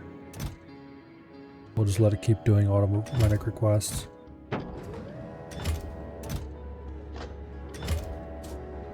Just make sure the materials are available. We're definitely going to need to go get more rocket fuel. I should have grabbed that on the way down. And I definitely need to increase our production of rocket fuel. Because we currently have a singular assembly machine making rocket fuel, and that is not going to be enough for honestly long or short term. That's like a rocket and a half right there, and that's... we've launched like 3 or 4 rockets in that amount of time.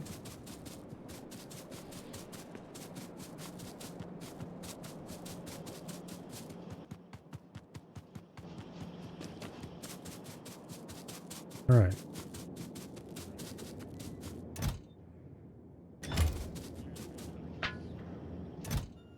Not what I wanted to do.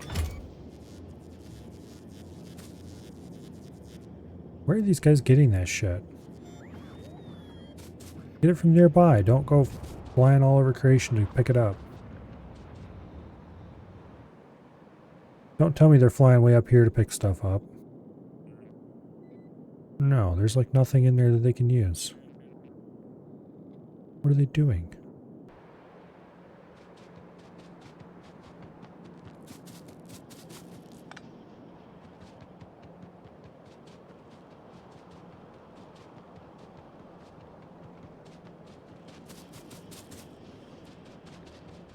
There wasn't a chest over here somewhere, was there?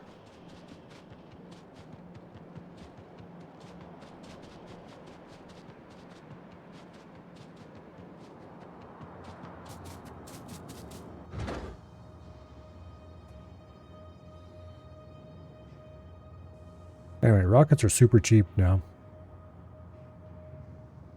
It requires 50 rocket parts to build each one, as far as I can tell. And each one is just processing unit, low density structure, and rocket fuel. One each. The only thing that's limiting my rocket ability to send rockets is my rocket fuel, and that's because I have way under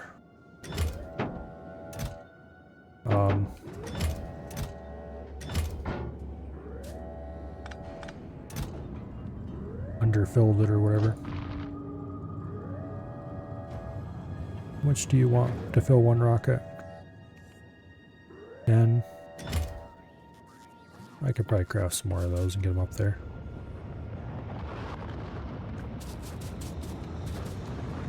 What are you launching? Base platform? Wait, why are you launching only half a... okay, I guess that's fine.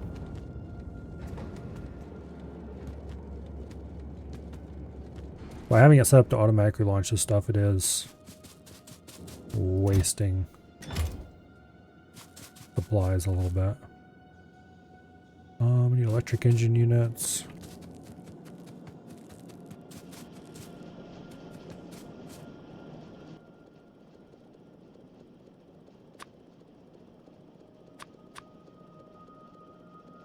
Okay, what are you short on? Steel?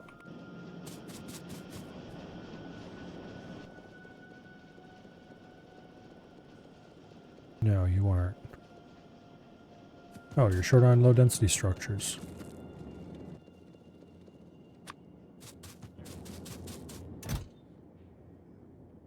Okay.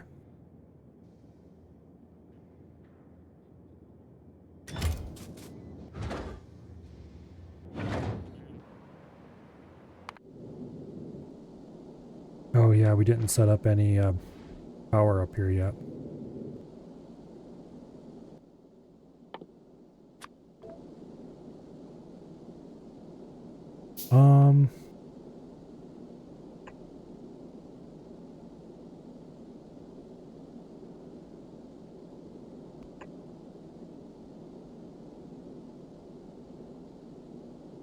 We'll place 2 of those for now.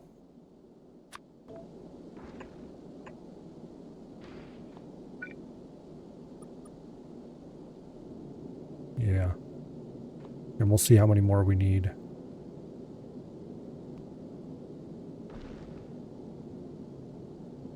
We're going to need more than that, obviously, but the question is, how many more than that?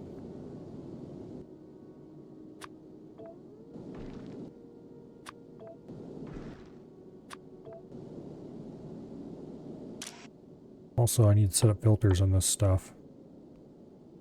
Otherwise, bad things.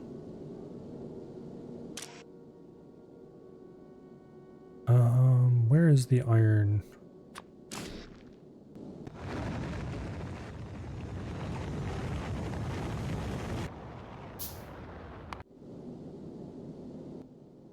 Yeah, you produce iron ore.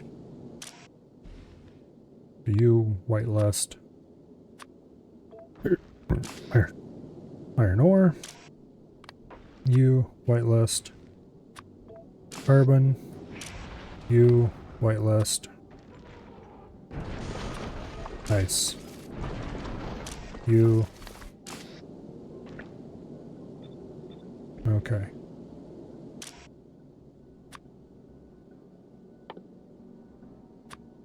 Metallic. Carbon. And oxide.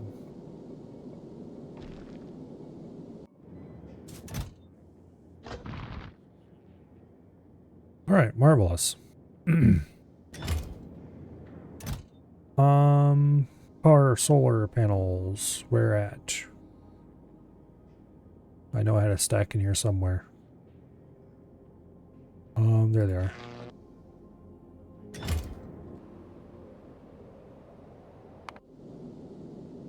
Okay, now that I'm thinking about it, I don't think these things need power poles either. They just transmit power through the ground or whatever. I think. Guess we'll find out in a minute.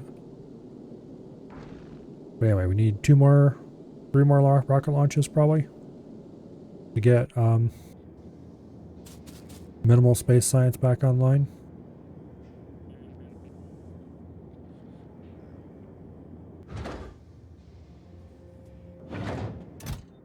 We should have the fuel for that.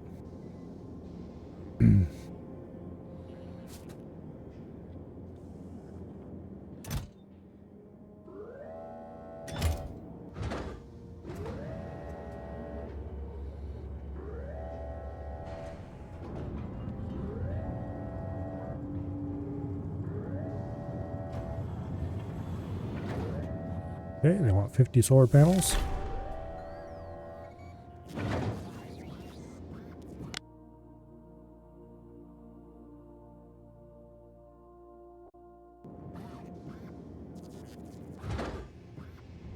Off go 50 solar panels.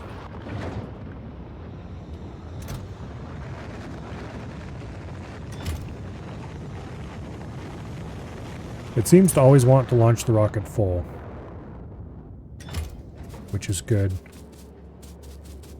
But it does mean you end up with a lot of extra crap up there.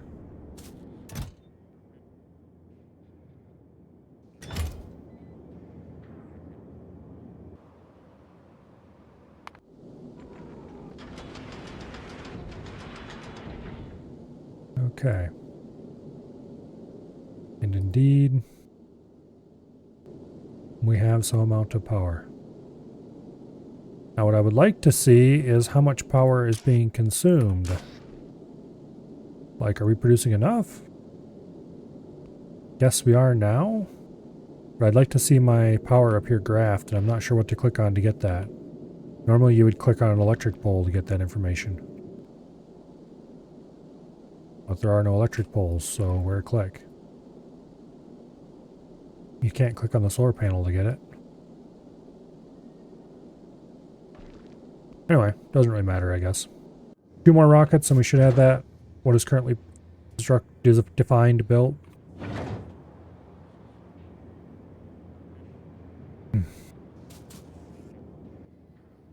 And then we should start being able to drop down space science. Probably not very much.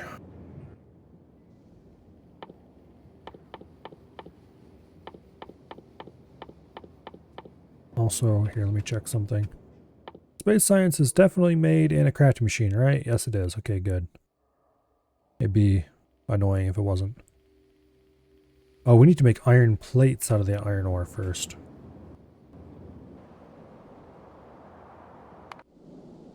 Okay. Well then.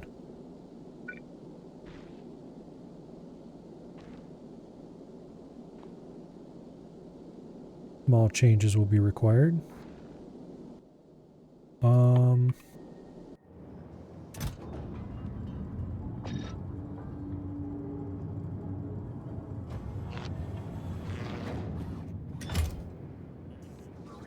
Let's get some...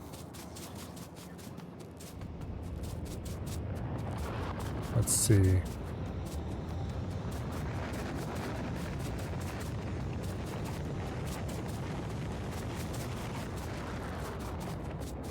Obviously, we're going to be sending up a electric furnace. And we might as well send up efficiency modules to put in everything while we're at it. You save a little bit of power.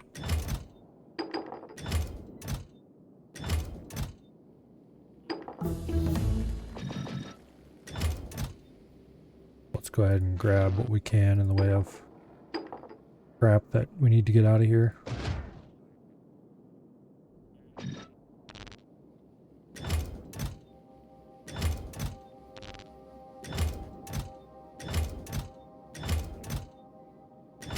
Alright.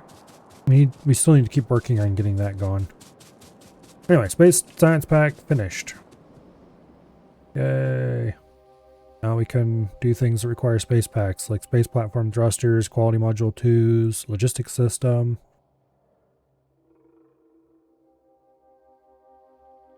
Mark II modules, Covarex enrichment. You know, all the fun things.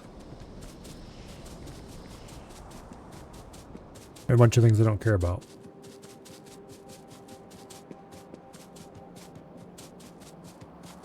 Or at least don't care about very strongly. Obviously Mark II modules would be nice to have, but I'm not going to go out of my way to get them. Okay.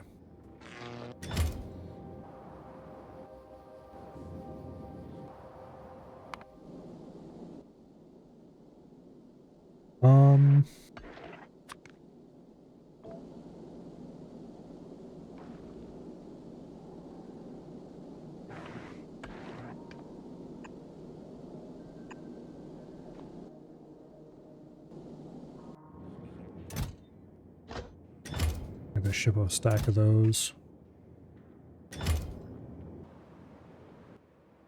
It's not really a problem, I guess. And then electric furnace.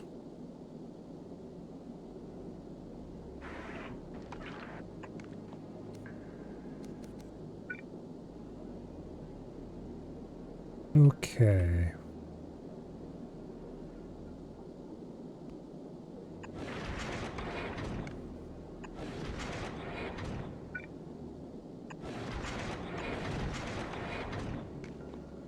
That'll work.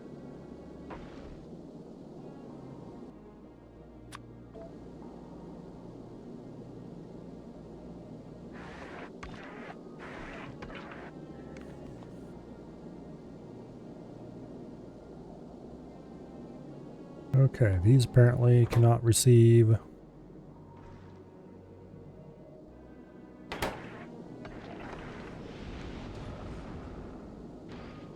Alright, so it's going to take at least 2 more launches. More than I originally calculated, because 3 more launches, I guess, actually. Due to sending up efficiency modules as well.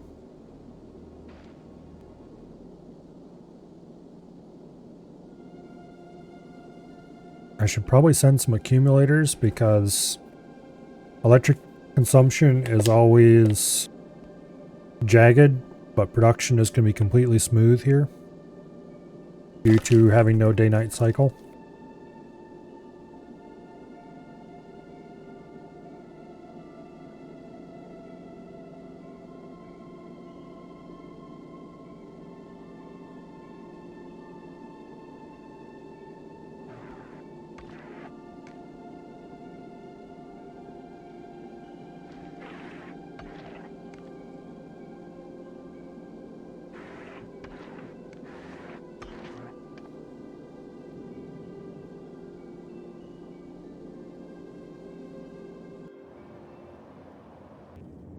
Okay.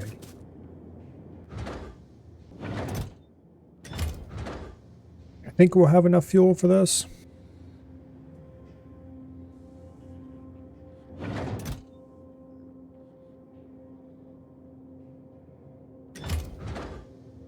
Barely.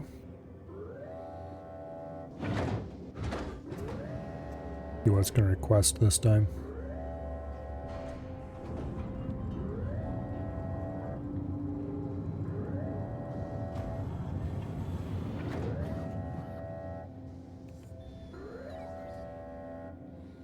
Gotta send up electric furnaces. Okay. I really need to send the crushers, but it doesn't seem to be very eager to do that. Let's go check to see how much more rocket fuel we have available at the refinery.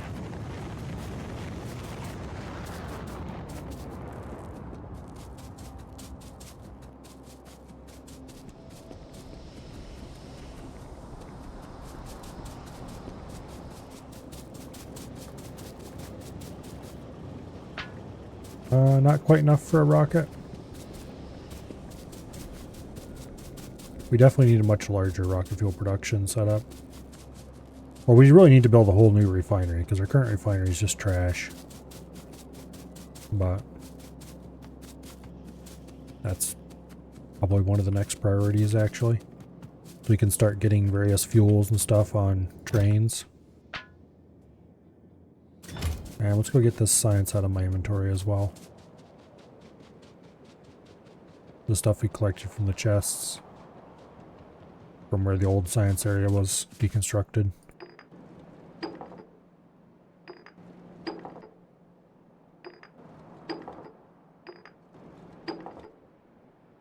Alright, that should be everything.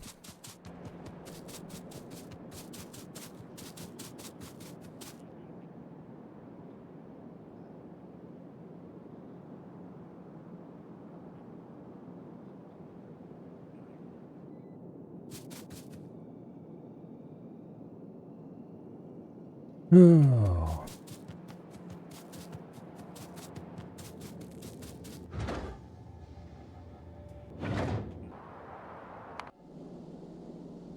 Okay, looks like the only things left to launch are the efficiency modules and the actual crushers. Which for some reason they really are resistant to launching.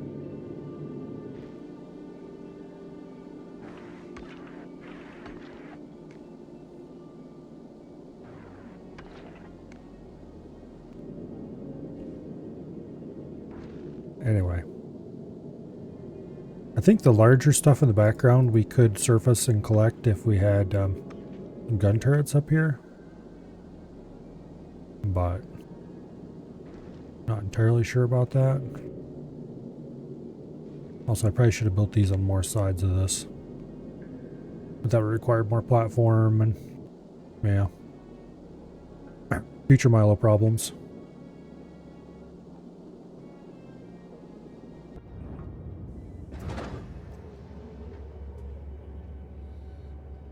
What did we just launch?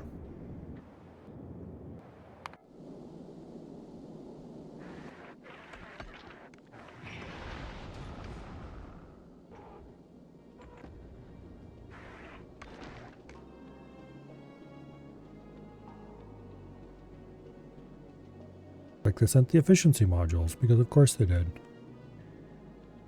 Alright.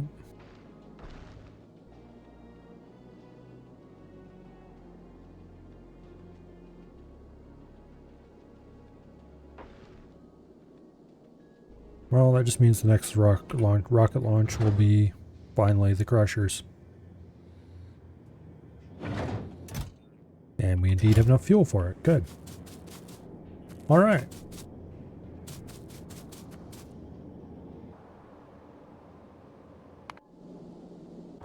Reminds me I need to go in here and set this to space science.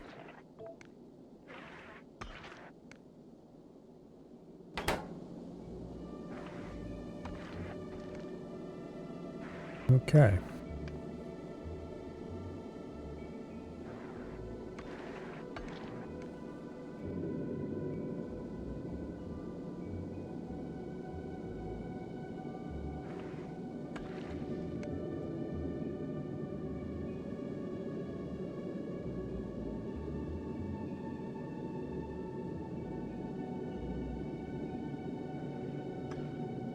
rocket should be here any day now.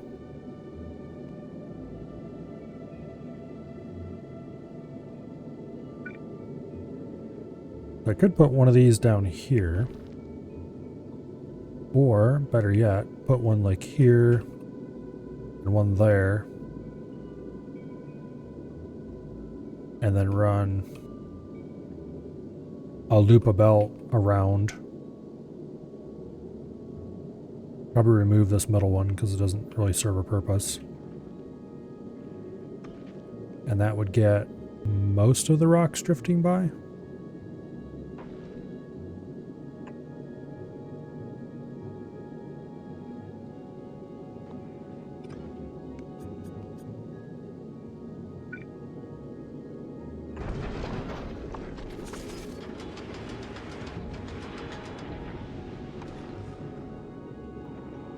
Okay. Finally.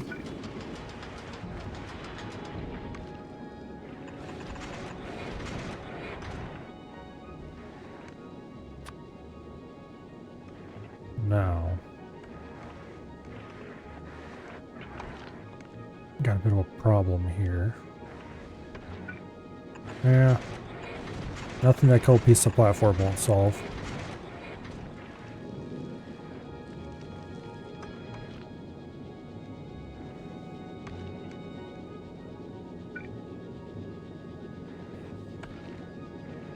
Oh, interesting. I can't remove platform. Okay.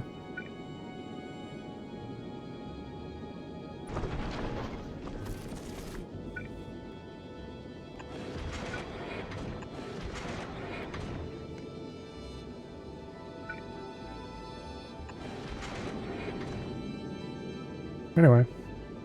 We don't really need to anyway, but good to know.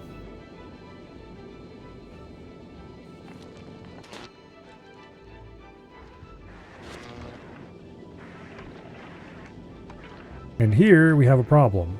This is completely full and no longer circulating. So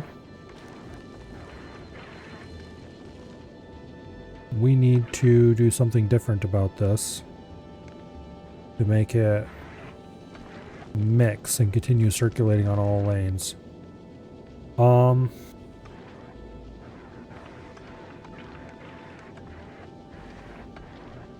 That end, what I really need to do is I really need to sort and send separate lines in.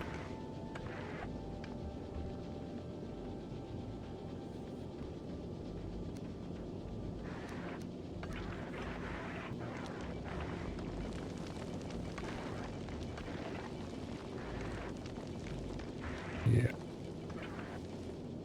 How do I go about doing that the best way?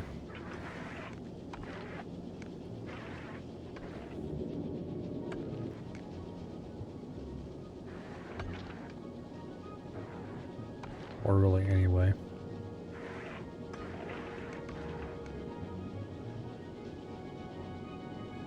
We're definitely getting too much of some chunks and not enough of others. Also, this is just really slow.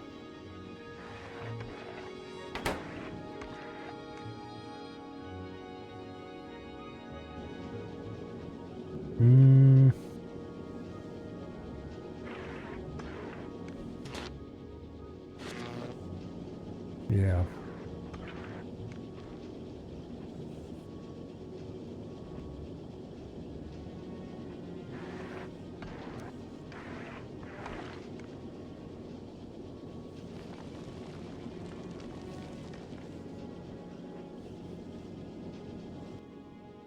Okay. Let me design something real quick.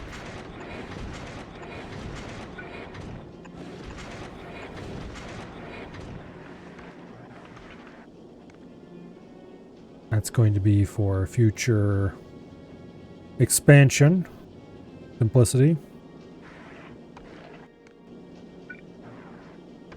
Additionally,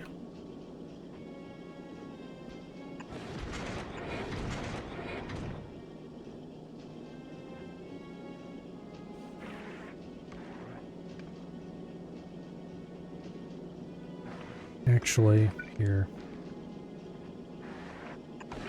That's better. And then we can put another one here.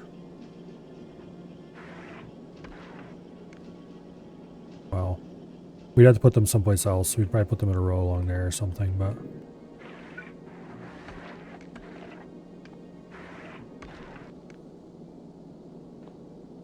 yeah, anyway.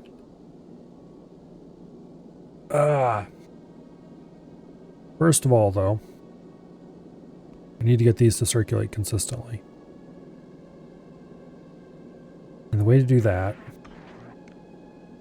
is going to be circuit conditions and sorting. Or, better yet, just sort them. That's the right way to solve the problem. So we're going to need to send up a stack of splitters. Let's go grab one of those. How exactly do underground belts work when there's no ground? Well, there is ground.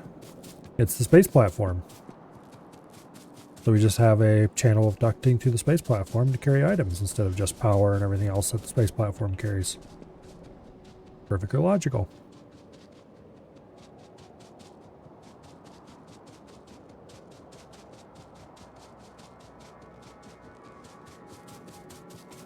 Okay, we need splitters. Boom. Also undergrounds.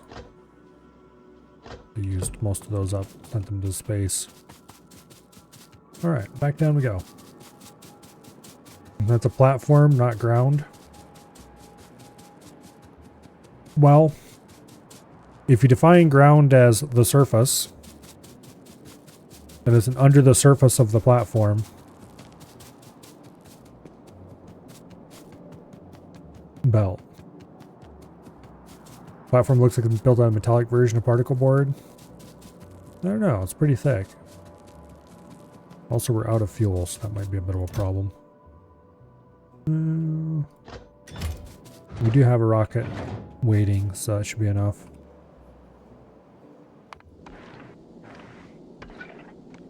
Okay, so first things first.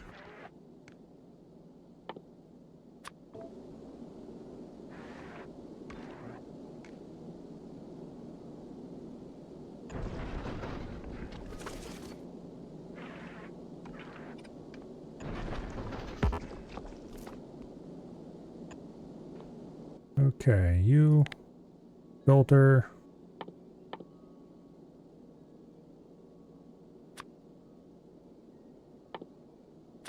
Iron asteroids.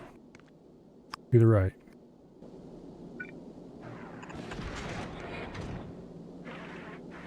Okay.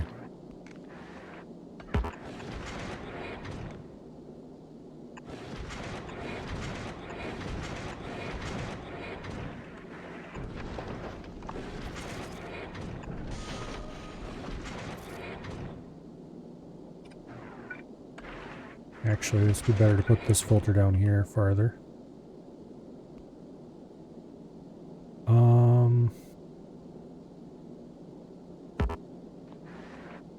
Right there specifically. You filter carbon. To the right.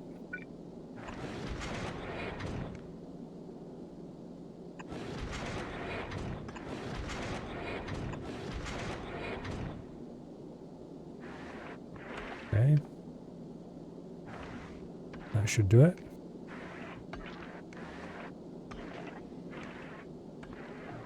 I think.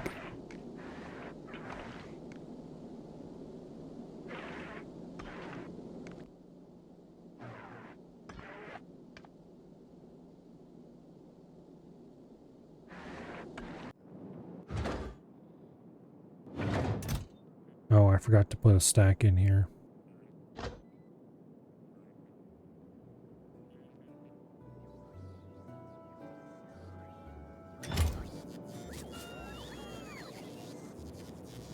Wait, where were you guys getting those? These didn't have any undergrounds in them.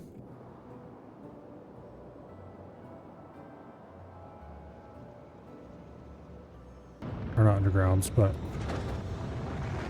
okay, whatever.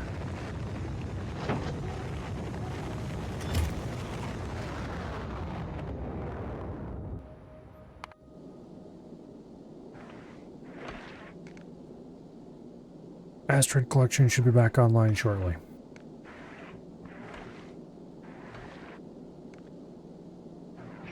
We still might have a problem with excess piled up. If we get too many of one kind. In which case I might have to set up some disposal. It does indeed look like we're going to have that problem. What can I do about it? Or rather, how can I detect when things are backed up?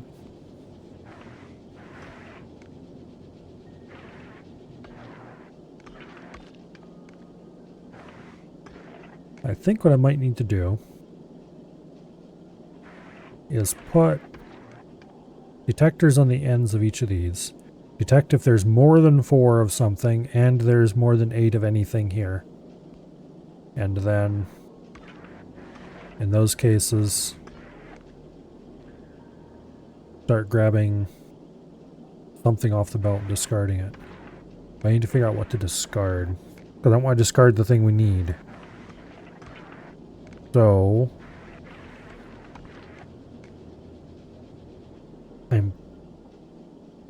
well, for now, that'll help a little bit.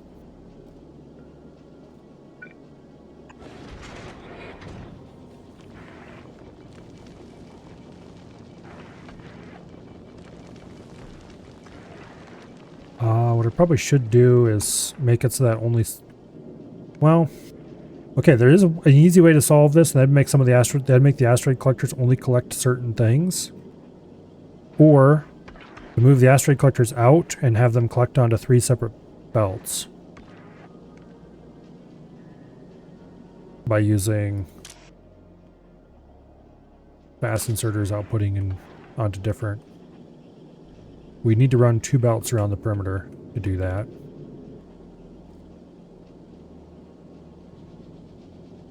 How many platforms do I have left? 3? We need to launch another rocket full of platforms, and we've run out of rocket fuel, so that's not going to happen just right away.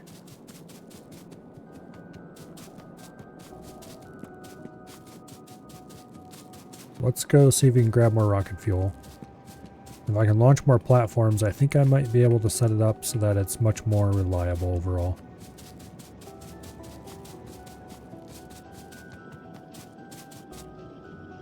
Well, that's 1 rocket worth of fuel.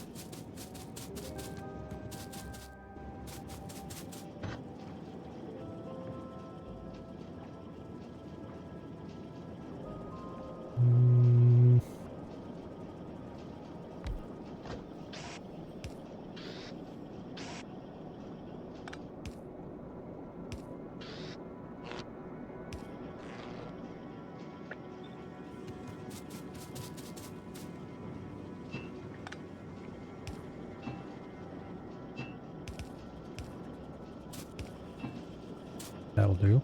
At least double our production. Which isn't exactly stellar, but double is better than what it was. I need to build... What I really need to do is just stop screwing around with that and go build a real refinery from the ground up in a large open area. Designed around receiving and sending out the right number of trains and all the fun stuff. So that we have all of the refinery products on trains and ready to go.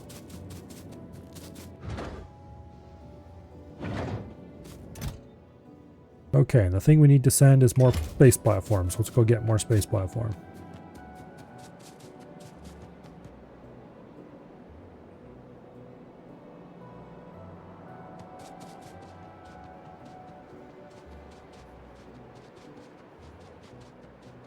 We should probably have at least 100 of it up here.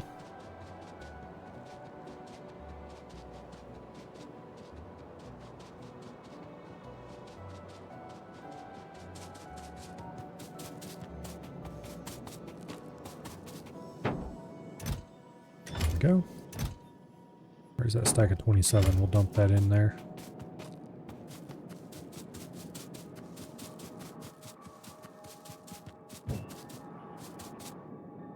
Alas, we can't floor the whole world with space platform. It'd be kind of cool if you could place space platform on the surface and it would work to provide power to everything that sits on it.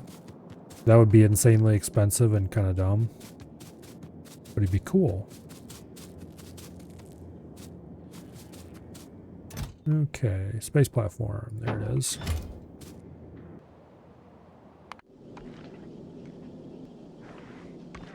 All right.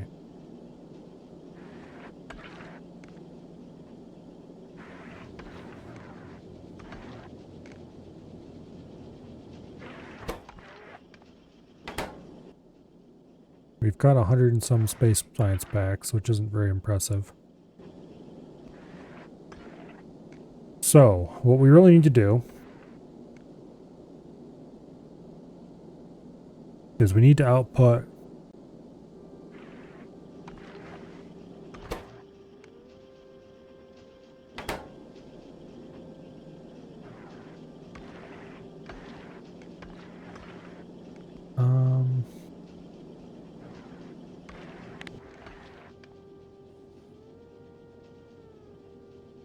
I would really like to see power. But unfortunately, I can't seem to get power statistics for space. Which is very... There we go, show electric network.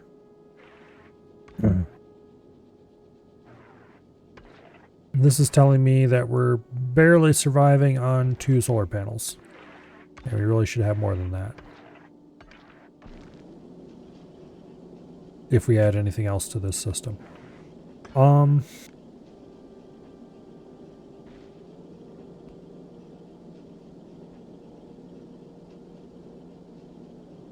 We need to have more assembly machines producing space science. We need to move these out and have 3 inserters grabbing off each one onto 2 separate lines.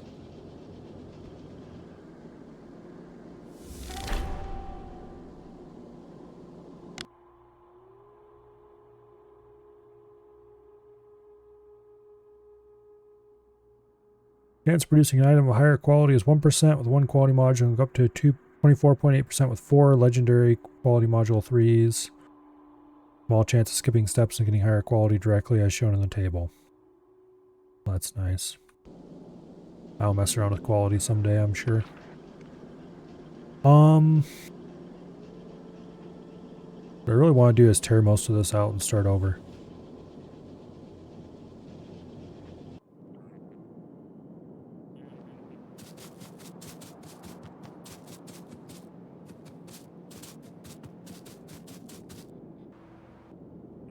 Yeah, let's do that. Okay, first things first, do not auto request. Second things second. Remove those.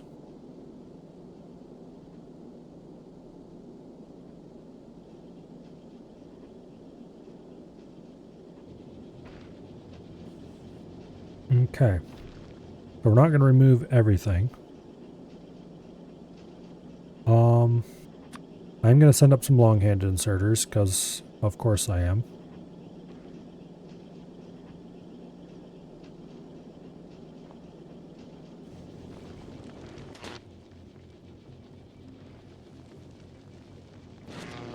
Let me think for a minute.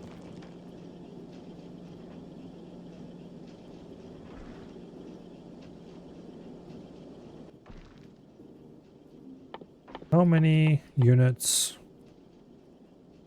Okay, so this is 5. We need 2 iron plates. This produces 5. This space platform is never going to move. I've decided that. So that means making the platform fairly large is not a problem.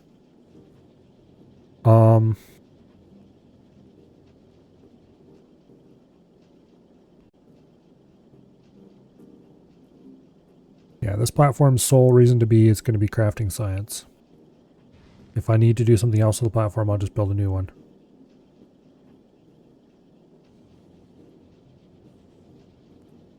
So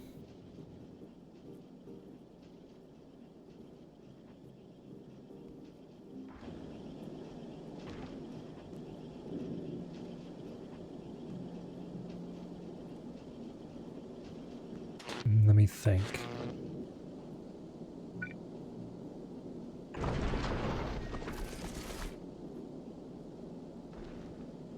Go ahead and increase our power. And then I need 3/5 of one of these production lines. And rather than figure that out, I'm just going to go ahead and say that 10 machines will be more than enough. Because honestly, we're not going to be producing that much anyway.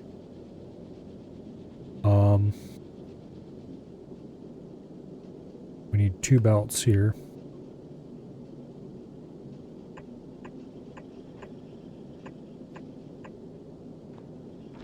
Okay, 1, 2, 3, 4, 6, 7.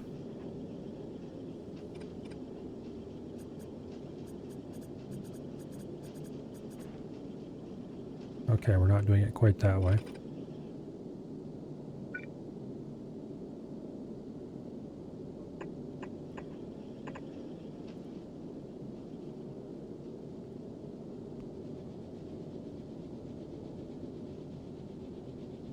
Okay.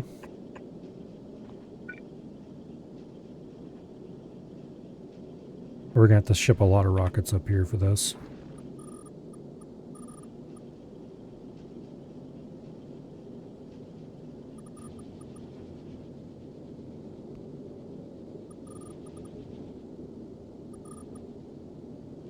Okay. Square this off nicely.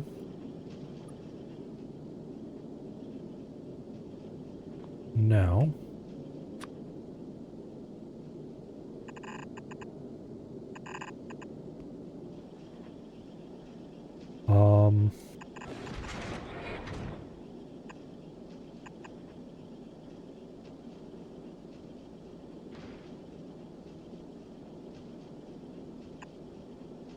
no, that's not a good idea.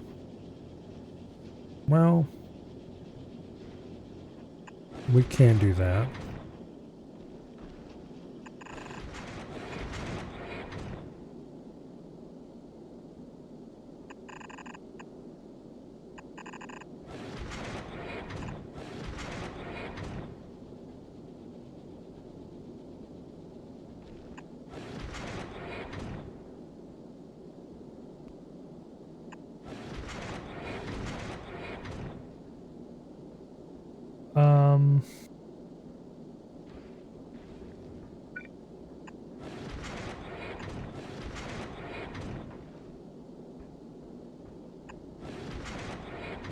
That'll work.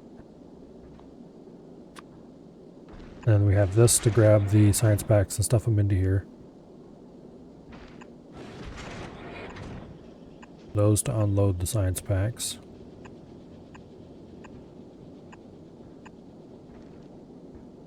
We could probably do something really fancy and reuse one of these middle lines, but no. No, that'd end up being a bit too painful. Because it only work for a one-directional, one-sided setup, and yeah, we're not doing that.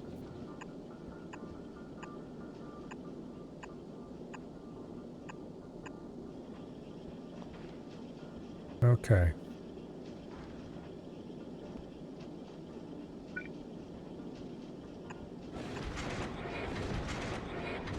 So this is for that input, basically.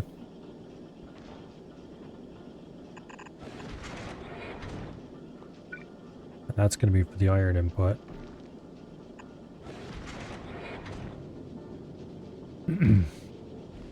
Which, if we have to add more furnaces, that's fine. We can do that then. Now.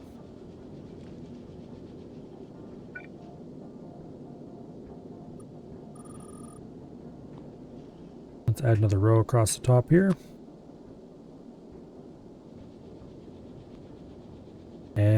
I need to design some kind of setup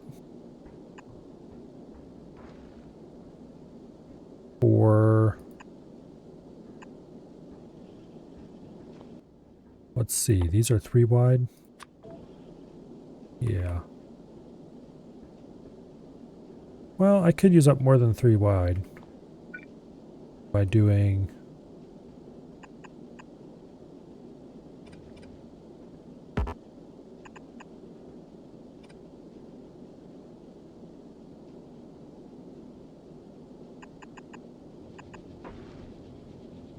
Then how are we going to tie more onto this?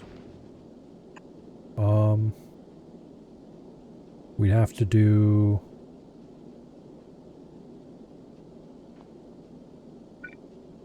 Okay, that'll work. Yeah, that'll work actually.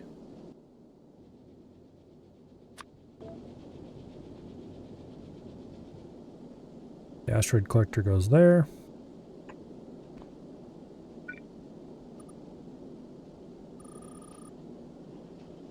Getting a lot of platform placed here. But basically, that goes there, that goes there, that goes there. And then... Damn it.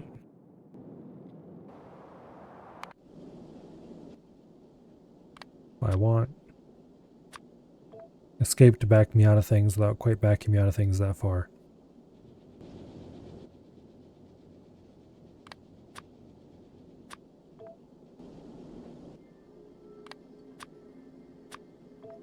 Iron, carbon, ice.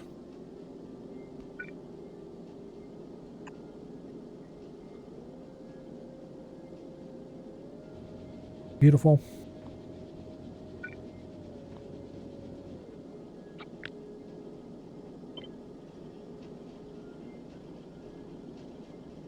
And we'll put one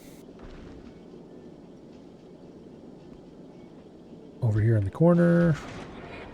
And one kind of in between them.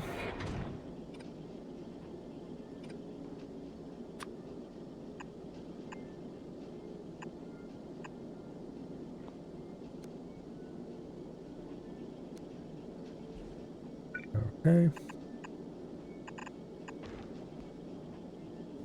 And this is going to be a problem upon further consideration.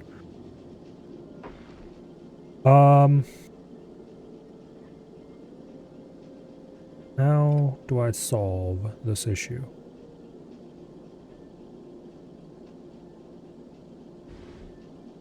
No. I could do some weird belt braiding. Get them to jump each other and then merge up here. But that way lieth insanity? So, no. Alternatively,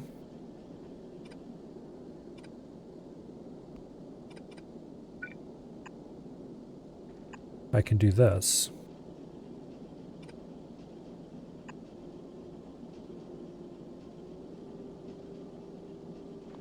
And then use a long-hand inserter.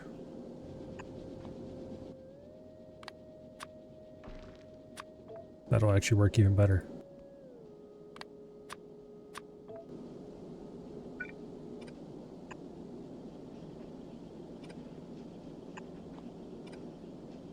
Okay.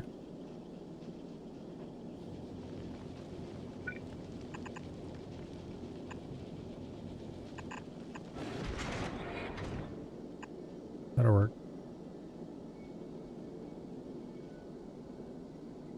That'll work.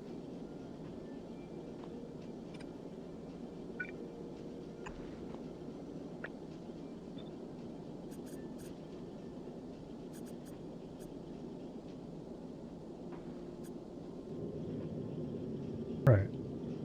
We could add more of them if we wanted, but this will be enough for now.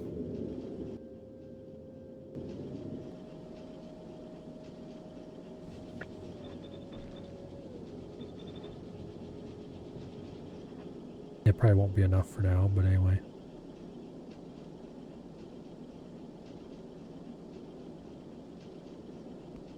Okay, let's stop feeding resources into this assembly machine. Let it consume And then we will send off the materials. Let's go ahead and start requesting them already. 330 Space Foundation. And some long-head inserters. Okay. Let's go grab some more rocket fuel that is surely finished, and let's also grab some Space Foundation. We have 100 on hand. We should have another 100 being made. So it'll take a couple of trips to get all that done.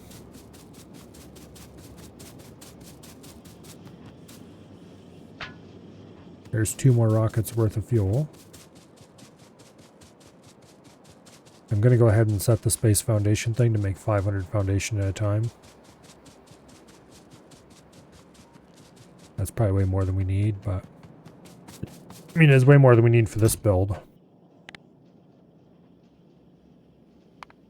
But that should allow us to build any size platform we want right off the bat.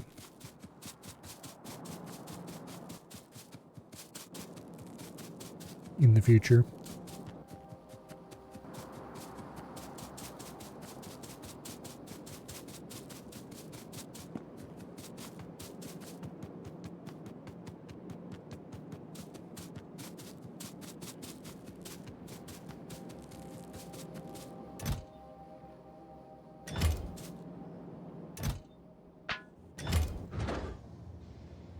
Okay.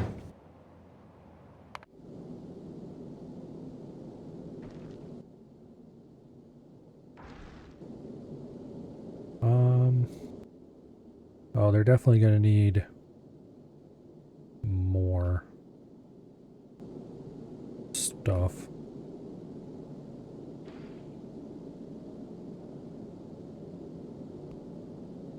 Probably more belts.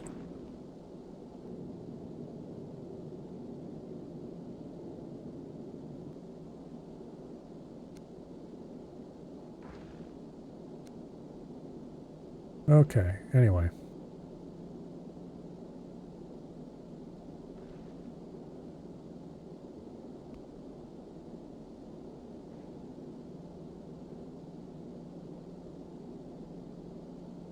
Then we'll have to do some stuff here, change the way the sorting works a little bit, and ta-da, everything will magically work out. Okay, this has stopped producing. Go ahead and remove that.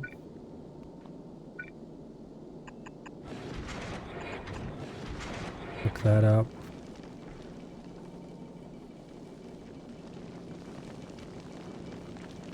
I'll get the machine processing again.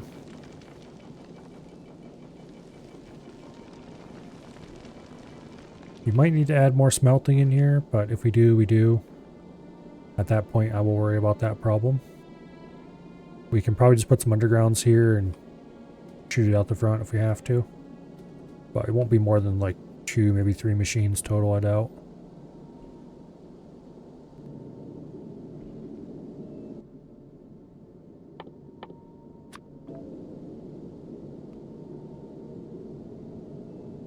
Also make sure to add the efficiency modules to the things that can accept them.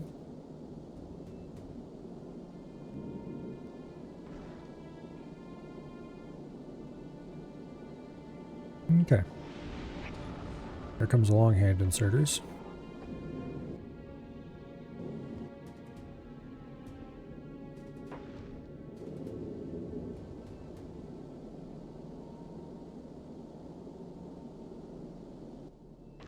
Now we just need the shit ton more space platform foundation. Gonna require quite a few rocket launches to get that up there.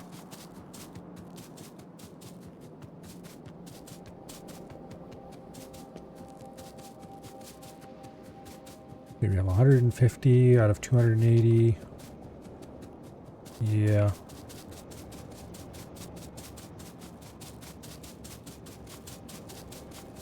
Let me through.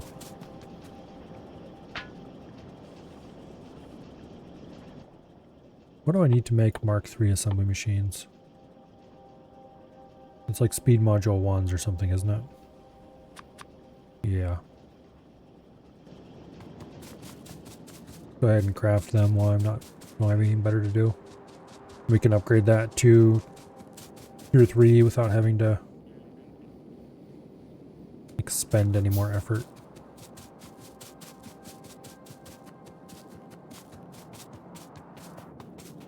Although once we get this platform producing with some consistency, the very next thing to do is going to be build a new refinery. And probably build it right there. But we'll just tear the old one out and build a new better one. Starting with new train stations. These ones are way too small. Then again, if I build it here, we'll have to tear this one out. And then we'll have... yeah, it'll be inconvenient and annoying. So it's probably better to build another one elsewhere first. Then again, the refinery part of this isn't really the trouble. It's the... everything above the refinery. The cracking. The secondary products. Most of this top area, I can just tear this all out and put in bigger rocket fuel production lines. Get rid of the light oil bottling.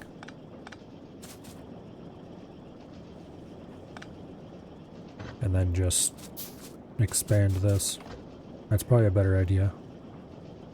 Although this is not really expandable as designed, I'd have to redesign it slightly.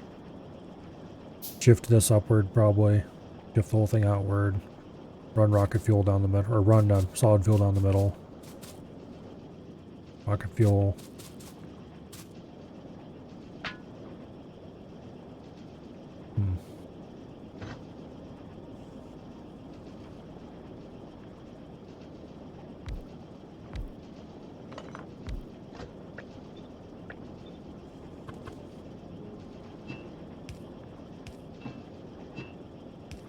Could double it again. Very straightforwardly.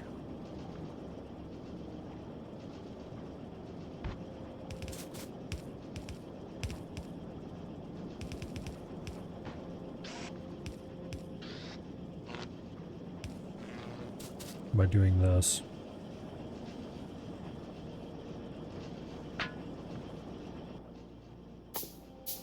What is the rocket fuel production rate?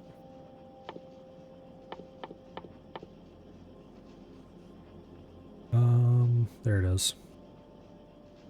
It is 15 seconds. Not great.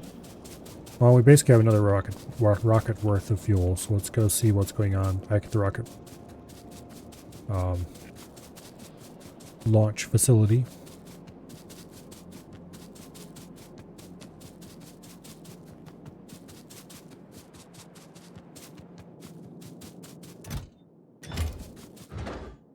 Looks like they launched another 50.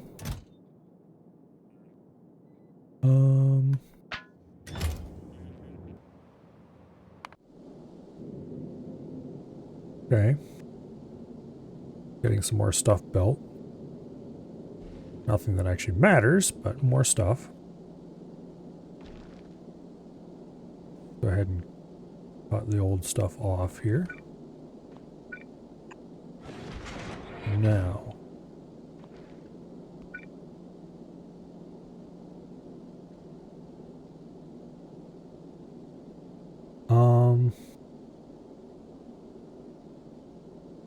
I'm going to do something possibly silly here. All of the ice should be on the outside lane of this.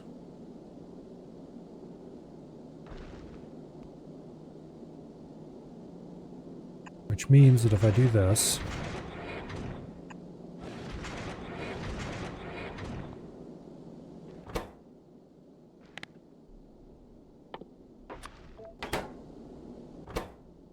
the other way, then we'll get 50-50 carbon and iron done here. We split it, we send the iron this way, we send the carbon that way. That puts the carbon in the inside lane. ice in the outside lane, then we split it again here. We don't have to change anything about this setup. And everything will just work.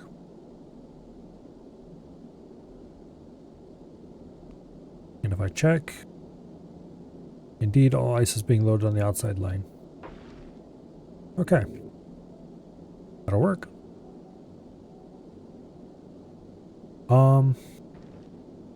By having carbon on the inside lane here, and then we have ice on the outside lane.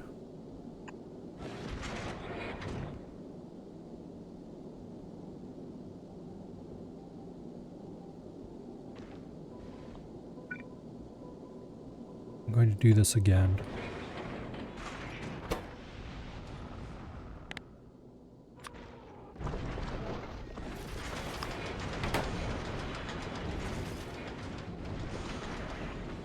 Because that way, this will consistently load onto the outside lane. Although I do want to shift the ice lane over after this, I guess. And this won't do that. Dang it.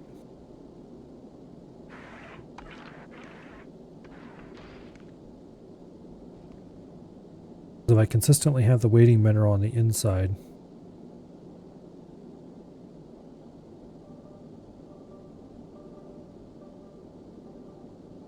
wait. Yeah. We need to have whatever mineral is going to go into here on the outside, on the inside lane. And there's no real way to do that. Except things that aren't going to work.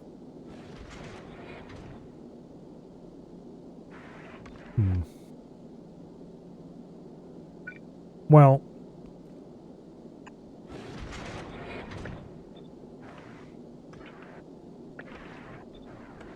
we can be a little bit janktastic, I guess.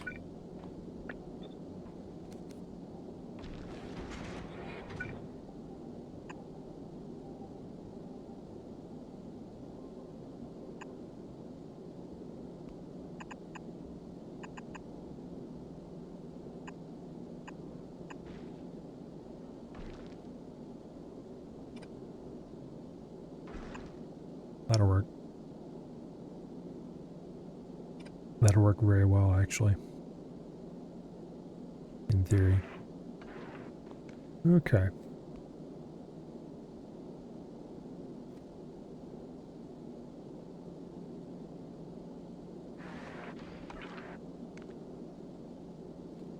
Yeah, those work fine.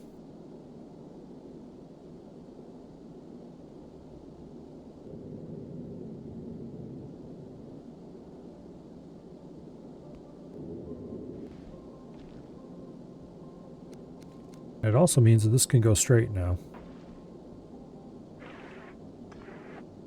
This can't, but this can.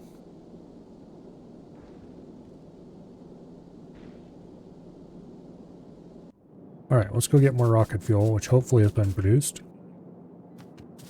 How much more? You know, 180 more, also 77 more transport belts. Alright. It's probably actually more than that, but oh well. That poor space platform is getting a bit fat. Thankfully, I'm never planning to move that one. Otherwise, we might run into issues. But I understand the bigger they are, the more it costs to move them. This is probably the jankiest rocket fuel production I've ever set up in my life. I really need to build a new refinery. A better one, a bigger one. A more expandable one. That early game refinery is...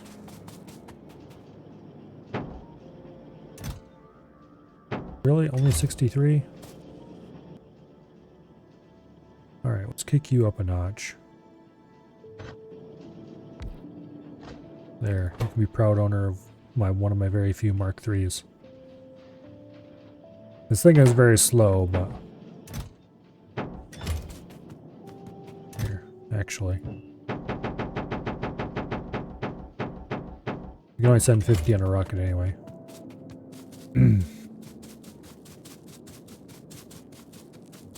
Your approach for asteroid management is a bit more involved. Dynamic filtering what you take in, everything into storage, then measured output to the crusher feed loop.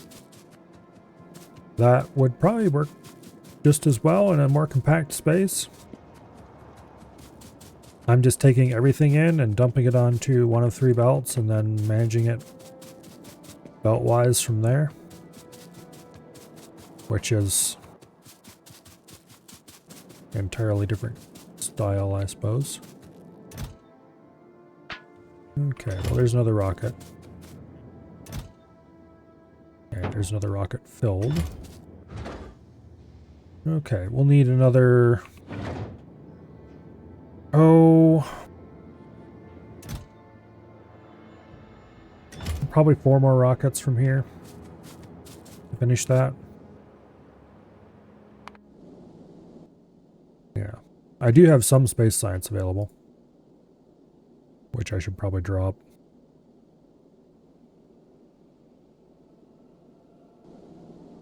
But I don't think it's enough to do anything with, so I'm not too worried about it.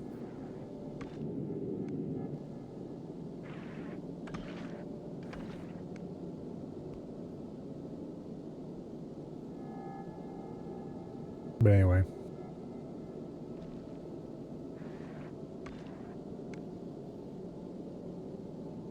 I originally had built a little sushi belt loop, and then I quickly realized that there was way too many asteroids coming in to make that work, and that we were going to immediately fill up and get stuck. So I immediately abandoned that approach and went with this one instead. And at the same time, I decided we were going to produce more space science than a single assembly machine that I had here, which was in no way ever going to provide enough, but it was enough to get a demo going, I guess.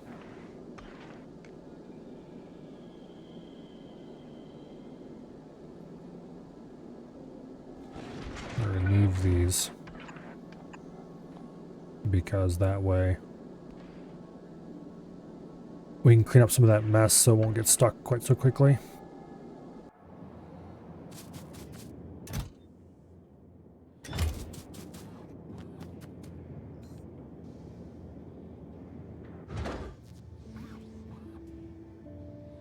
Okay.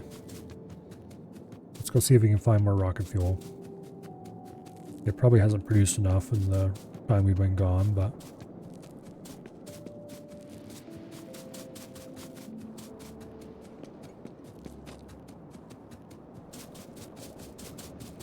The thing is, the split lanes would provide more throughput, but I don't think it's going to matter, because I'm quite sure that throughput is not going to be the problem. More likely that space is going to be the problem. So I should probably set up something more along the lines of a fake requester system with circuit network.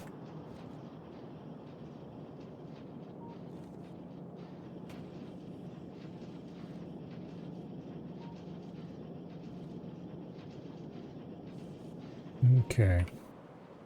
How many more platforms do we need? 180. I think we have like 100. Okay, yeah.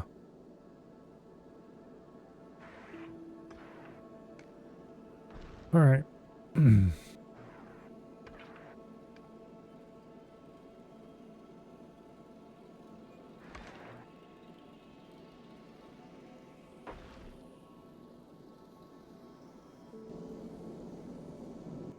think I need to build a cargo landing pad to automate sending stuff to the planet. What's that cost? Oh, that's cheap as heck. Okay. Yeah. We'll go worry about that next. Alright, well there's another rocket full. Add the fuel for another rocket on me. And then we'll run around and gather up the materials to make a landing pad so we can actually call the space science down.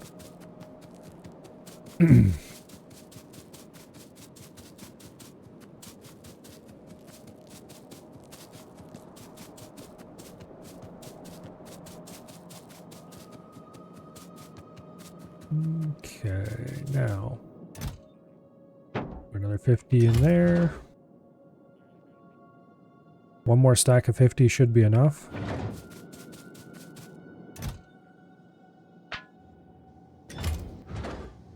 That should be another rocket full of fuel. Not quite two. And then, let's see. Cargo landing pad, we need 200 concrete. For that, we're gonna have to go to the concrete plant.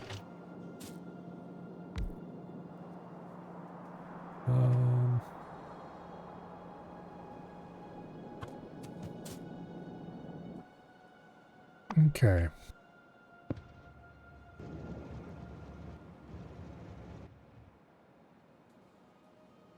Concrete plant over there.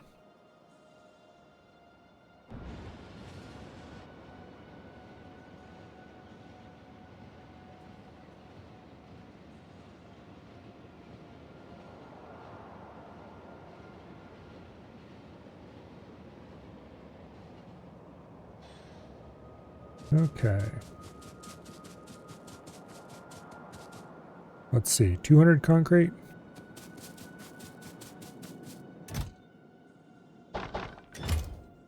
Yep.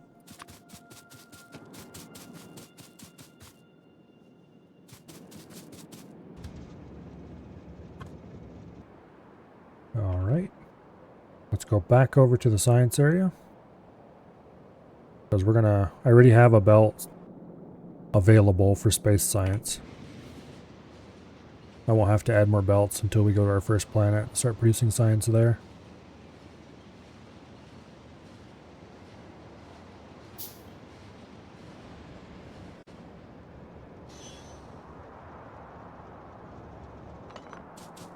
Alright. I suppose it would make sense to start producing things like steel in space. Assuming I could collect enough metallic asteroids.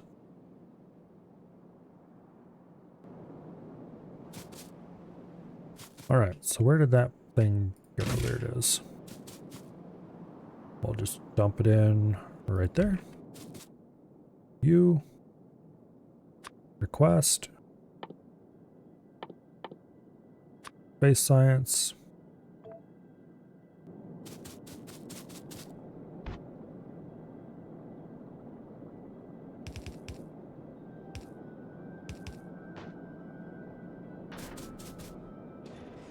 Comes the first drop pod.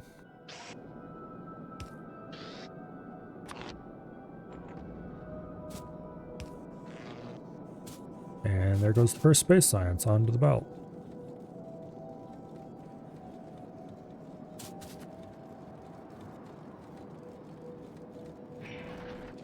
And unfortunately the belt has filled so full it stopped. Damn it.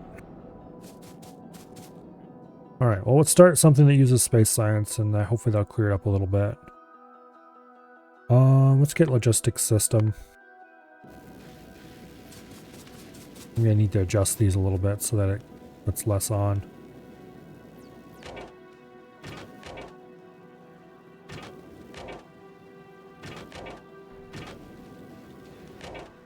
Wait, what are you...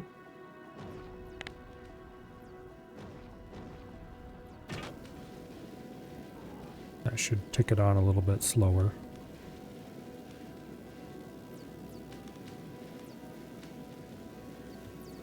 Here.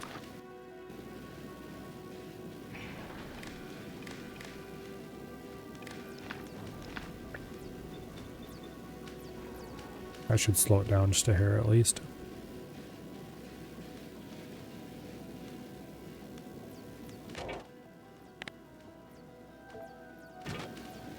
Okay. Better. Much better. Alright. Way slower than any sane furnace array, but once it's set up it's free, so it's good background trickle.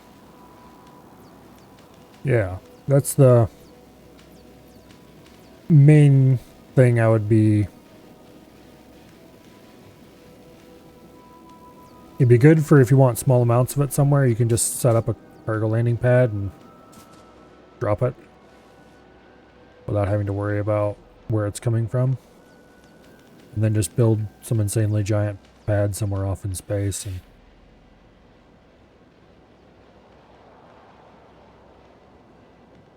the other consideration would be if you could build space platforms in space.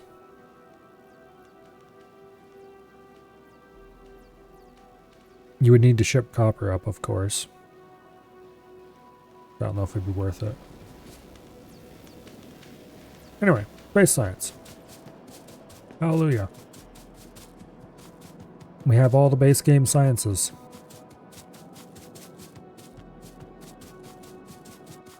And I forgot to stop by and get more...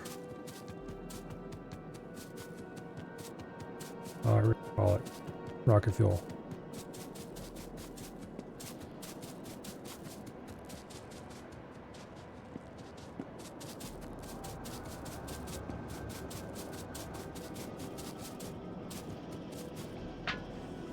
Well, that's almost 2 rockets. I'm gonna put a thing here that I can get rid of those light oil barrels into for now. I want those available just in case I want to set up some temporary flamethrowers somewhere. Probably outdated need though. There is a way to get copper in space, but it's post-exoplanetary science. Yeah. I'll worry about that when we get there. Okay, more rockets.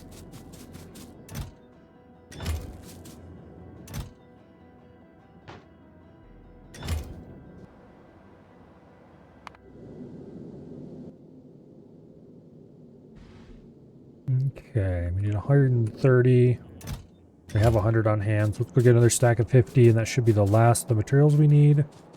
Assuming that it's estimating the materials required correctly. Although we don't have enough rocket fuel to launch all that yet. The refinery is capable of producing it, just not fast enough. Okay. Or rather, the refinery is capable of producing the required oil. It just doesn't have the... I didn't build the capacity to assemble that much rocket fuel that quickly.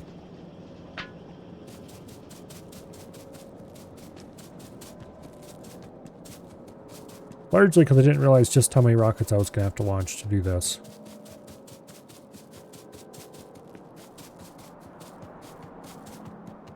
Turns out building in space is expensive. Who knew?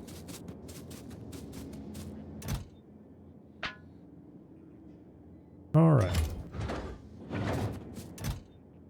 That should hopefully be the last delivery. We need to launch 2 more rockets. Actually, we do probably have enough fuel for that.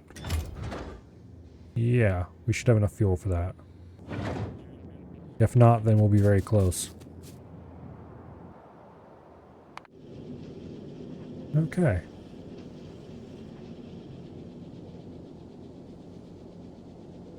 Why are you not sending stuff through? Oh, I think I know.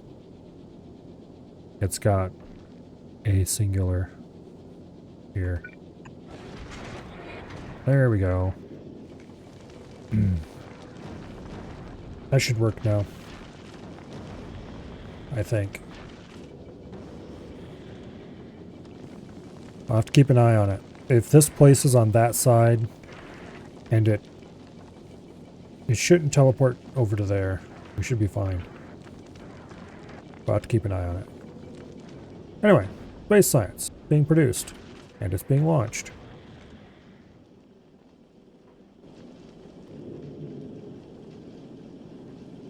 And someday, once we launch enough platforms, it'll be launched faster.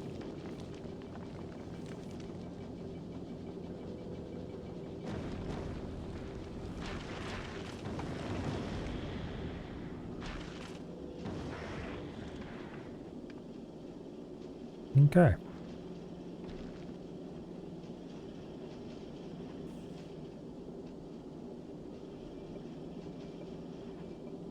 Lovely. Not the most compact setup I've ever designed, but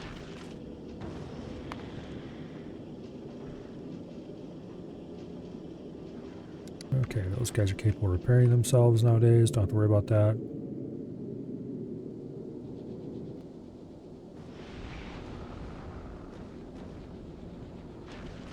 I'm going to assume these larger asteroids in the background are what the turrets would engage if I had turrets.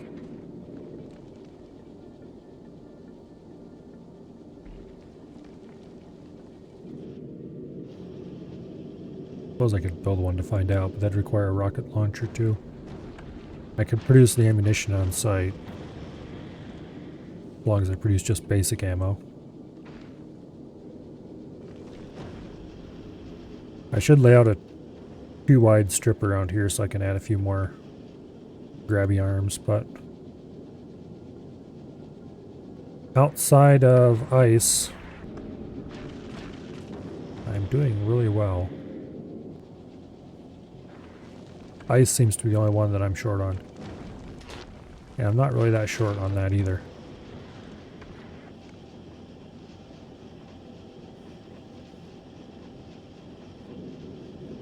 Yeah. Anyway.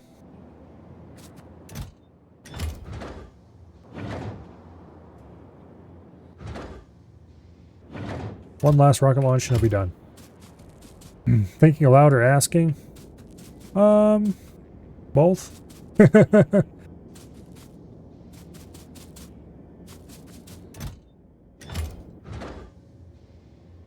Not exactly spoiler averse.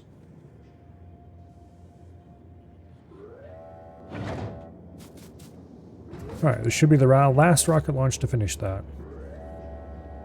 The grayed out ones that look like background are background? Okay.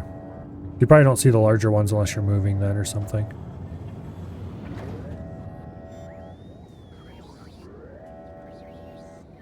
Same sprites you'll see later though? Okay. Well. The last rocket launch to that platform for a while. Not the last one, but the last one for a while.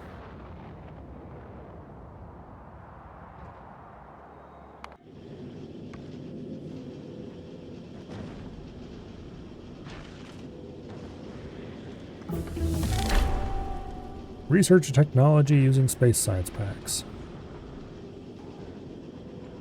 It bothers me how that lands off center and this launches off center. Oh well.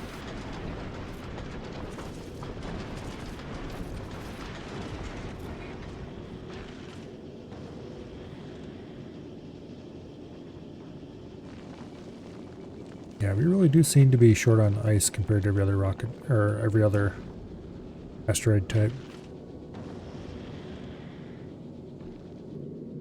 Probably because they're rarer. I don't see as many ice ones floating around.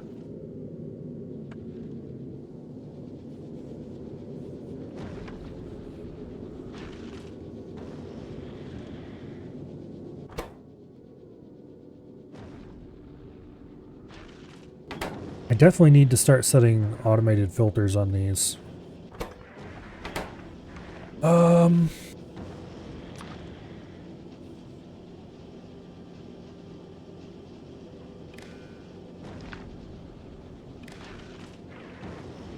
Okay. If I do that and that, actually I probably need to set up a combinator. Because I need to do, if more than 4 of a specific kind of item, then stop picking up that item.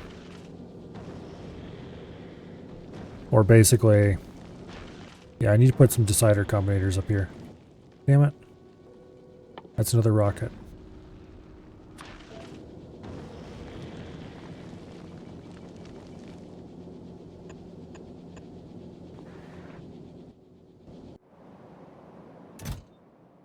Alright, well, I'm going to ship a rocket 50-50 decider and arithmetic combinators. If I can. Well, 25-25, I guess.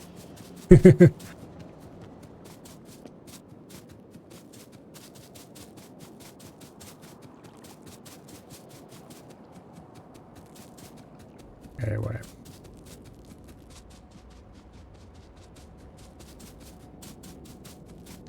Technically, what I probably should do is launch a bunch of copper.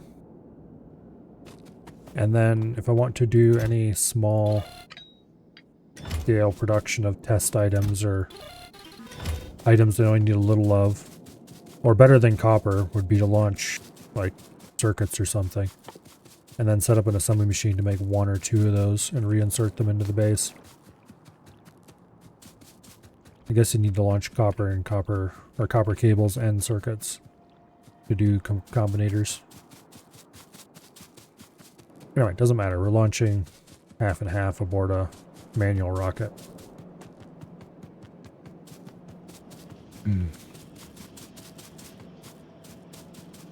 Read the whole belt would probably be useful for certain things. I've never really designed anything that depended on reading the whole belt ever, though. Where am I going? Over here, that's where I'm going.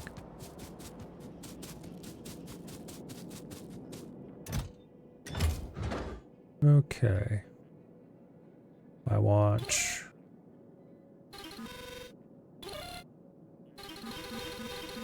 half a stack of those. And half a stack of those. 2 space, please. Via the next available rocket, which will never happen unless I go get more rocket fuel.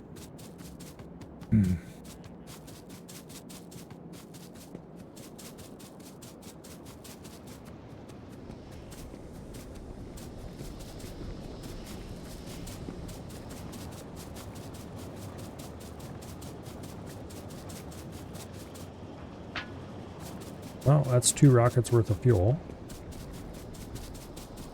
Plus a bit.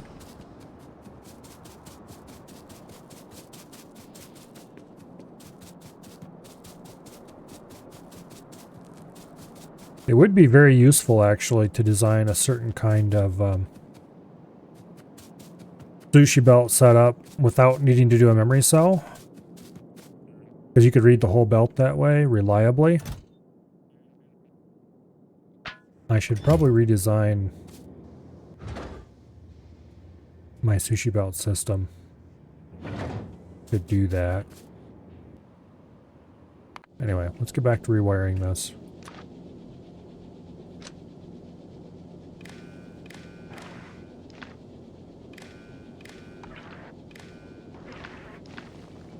Okay, and then each of these needs to be condition.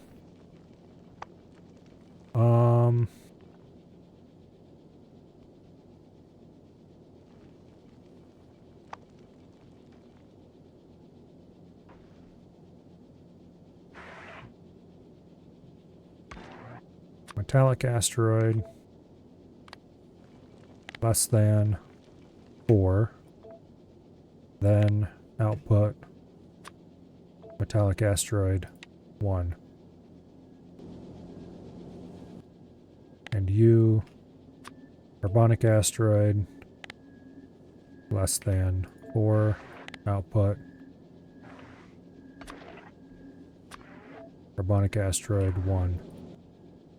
And U, oxide asteroid, less than 4, oxide asteroid 1. Because 4 is a full belt.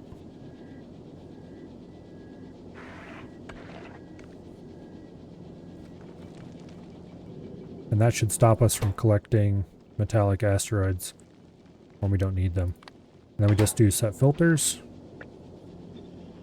on those.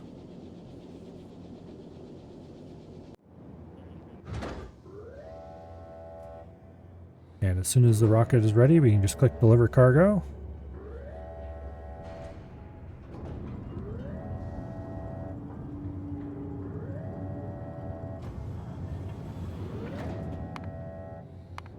To the space at last. And that should be completed. Alright, now, what else do I want to use as space science? Cover-X, platform thrusters, so we can go to another planet eventually.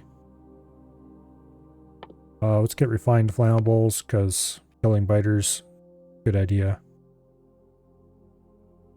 Okay.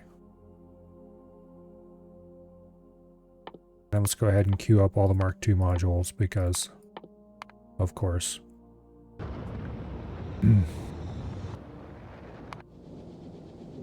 Alright, so once these are placed...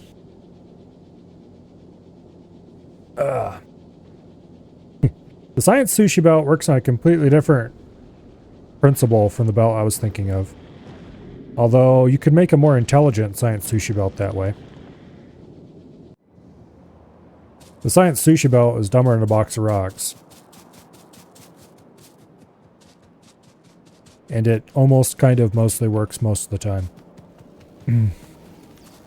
Because all it does is it reads a small section of the belt and extrapolates that over the whole thing, basically. Which makes it really easy to expand.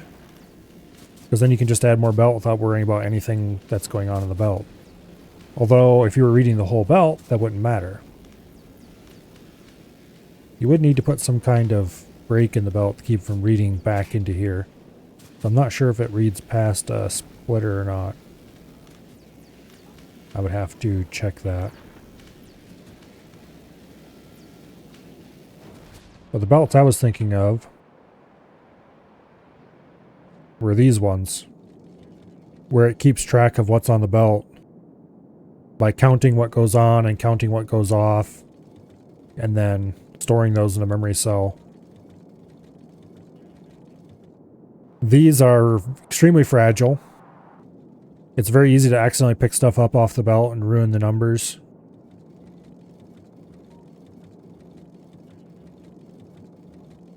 There were early systems people used where they had a marker item that rode the belt around. And they would count how many items up to the marker item and use that to recalculate it. Splitters break it, undergrounds don't. Okay, that's good to know. Because you need to design something like this around the fact that you can't just use splitters to inject.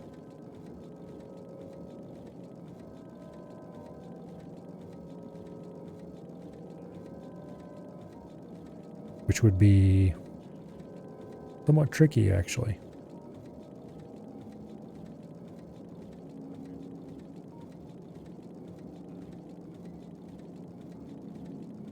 And you would have to... actually, I wonder... Yeah, you cannot connect a splitter to the wire. You'd have to do a bunch of side loading to get stuff to load in. And then you could use one splitter on the loop to mix.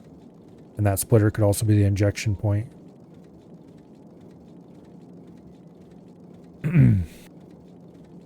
Yeah. But you wouldn't be able to use any splitters between... Well... Yeah, you could connect multiple segments together, I guess, and add the result together, so that'd work. Because you need to count all the items that are inside the... not sure what you'd want to call it, condensing tree or whatever. To make sure that you're not injecting way too many items by just letting them flow in continuously. That, or you could take a somewhat dumb approach to it and set up a trickler. That you can't inject items more than so fast. And then you would obviously end up with too many of each item type. And you would get a sort of oscillating amount on instead of the exact amount. Which isn't necessarily bad. It's just something you have to keep in mind. Anyway. That's a problem for future Milo to worry about. The current system works, it's just fragile. Okay, so the space at last is completely done. It looks like we're doing okay on power. Yeah, okay.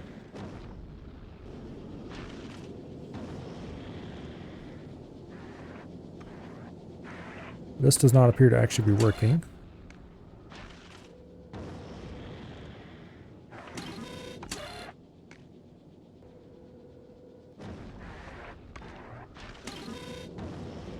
Oh, these are not set to read, of course.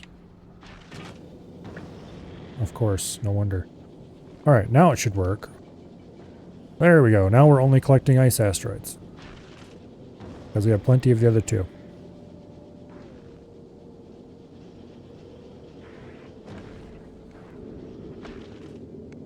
Beautiful.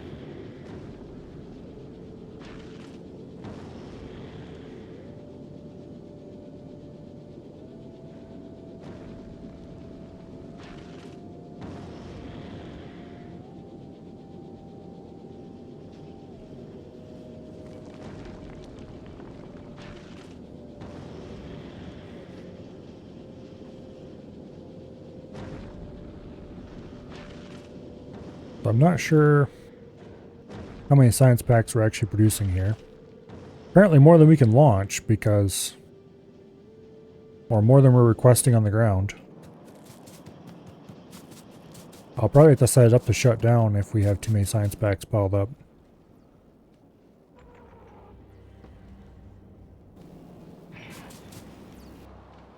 Should probably actually do that.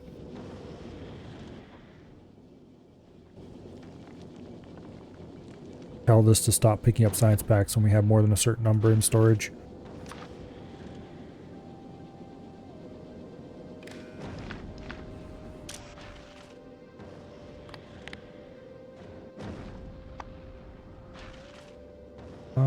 Space science pack. Greater than 200.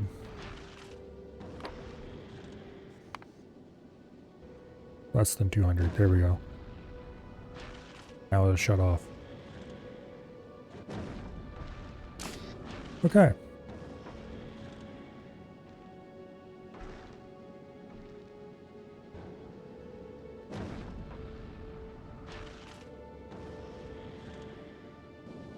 Perfect.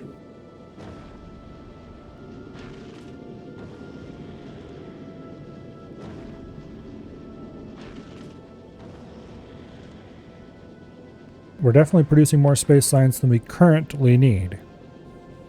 With the note that we only have a few labs. And we're definitely not consuming everything that this factory could in theory produce if we provided it with all the materials it wanted. So, at this point, we are ready to start thinking about building another space platform to go to a different planet. Or build a better refinery, which would help that process considerably. Or build a better materials factory that has support for building blue belts.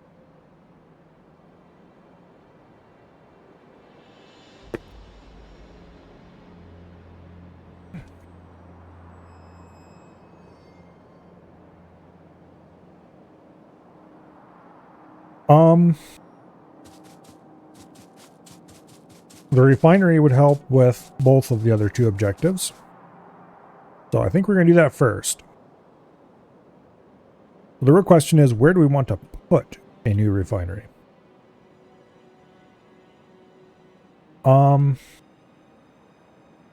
needs to be a space that we can fit a large enough train station at.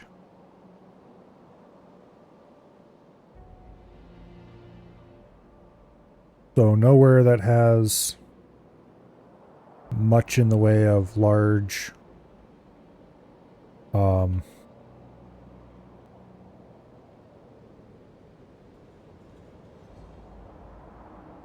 cliffs, because we can't get rid of cliffs yet.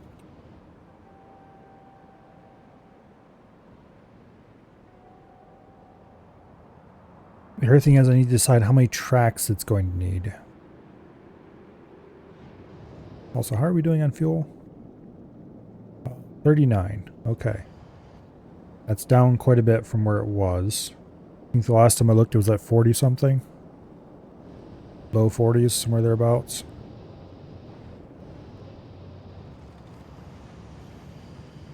We're about ready to unlock Cover-X, so maybe I should go worry about that instead.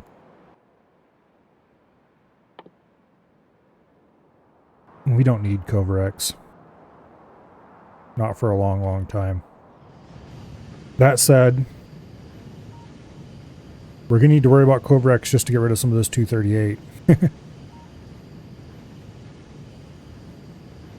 Unless I start building, like, uranium ammunition or something. Which I could do. I'm getting distracted. It'd be silly to build your entire bot mall over again just to change the indicator lamp colors. I don't know. How much do the current colors bother you? I should probably build a bot mall just at all. Because my current mall with giant air quotes around it is not exactly very amazing. It does function though, so I'm more worried about getting a better refinery. Let's see, refinery. Over here would be a good spot for it. If I put a small station on this side to unload oil specifically, and then put the refinery stuff itself here, and then put like cracking and production over here in rows with a large station here, you know, put the cracking and stuff somewhere near it with the large station over here as well. Probably what I should do. Anyway. Anakin? Something like that? Anakin? I'm not sure how it's pronounced, but anyway. Welcome here, Raiders. Welcome, welcome. I am just about to set out and build a new refinery. I'm just trying to decide exactly where I want to build it, and I think I have decided. So, we're going to grab a bunch of rail and probably unload a bunch of this stuff. I should go do that first. I'm going to get rid of these electric engine units, the engine units, flying robot frames, low density structure. Probably should get rid of the efficiency modules.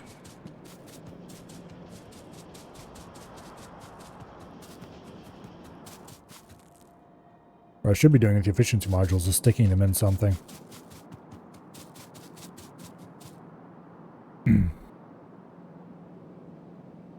Probably going to put lubricant on a small train.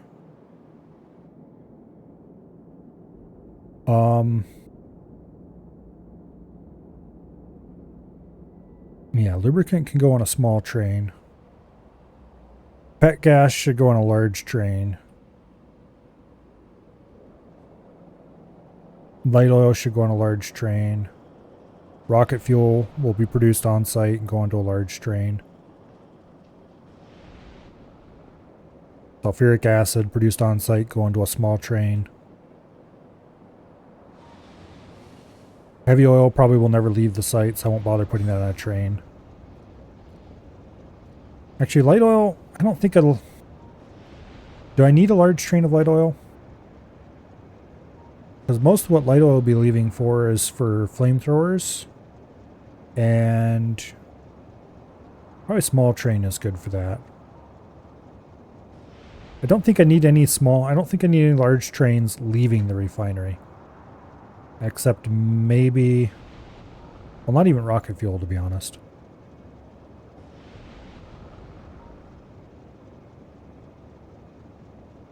Pet gas is probably the only one that large train would be even slightly reasonable. Hello, Treebeard. And yes, we have made it to space. Got a cool space platform that is producing enough space science for all my needs. It's actually producing more than I need.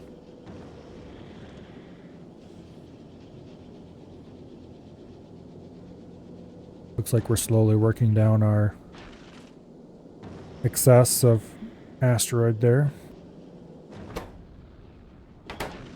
Thankfully I got ahead of that before these filled up.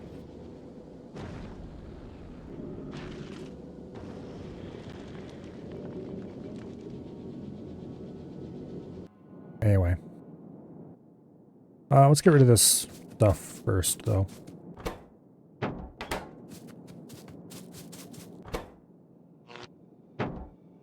Okay.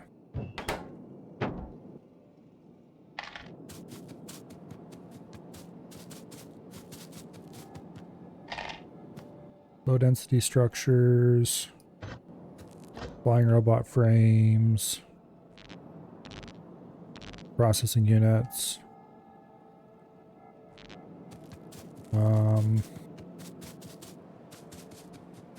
Might as well get rid of these advanced circuits for now. You can always grab more of these off belts later, so.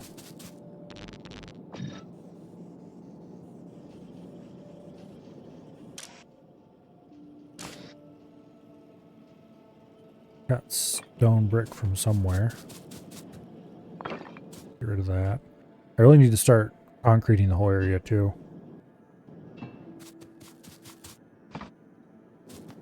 But that's more of a luxury than I need, so it'll probably never actually happen. It's a very nice luxury, mind you. Something that I really should do. But oh well, here we are, not doing that.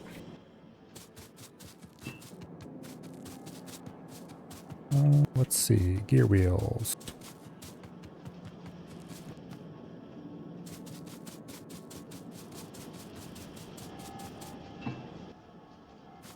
Steel.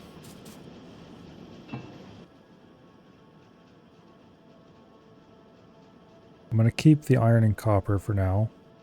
I'm going to keep the solid fuel because we're going to be building trains, and so I'm hopeful to have a little bit on hand to get trains started. Landfill for the same reasons. Helpful in building train stations that are anywhere even similar vicinity to water. Get rid of this productivity module. I don't know where I picked that up.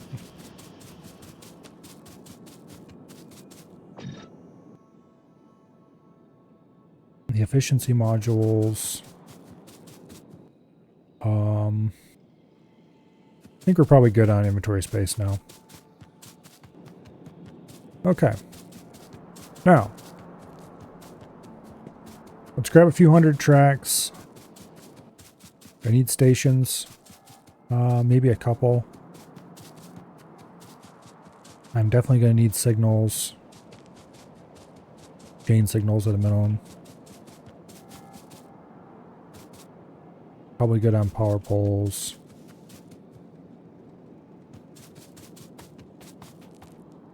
Let's grab our bulk inserters. I'm very unlikely to use that many of them. Pumps. I have 3 pumps. I'm going to need way more than that. So, let's grab a few engine units. I shouldn't have got rid of my steel, should have I? Oh well, we'll grab a stack of steel.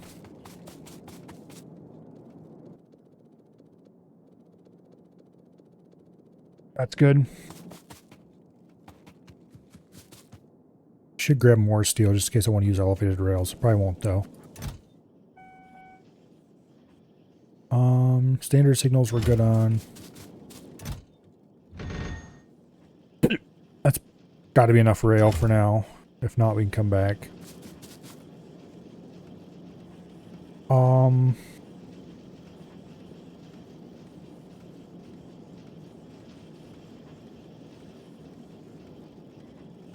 This is where I really need to start figuring out how many trains I want. Okay, each of these will represent a train for now. I'm going to want a train of pet gas. Standard 4 cars, 2 engines. Outgoing. Okay, first let's do incoming trains. What incoming trains am I going to need? A 2-car train of oil. That's already established. We have that running around here already. Right there it is. We'll just have another one for this. Well, what we'll do is we'll have this one stop going here and start going to the new refinery at some point. So, incoming oil train. That's handled. We don't need to actually build that. But we do need a line for it.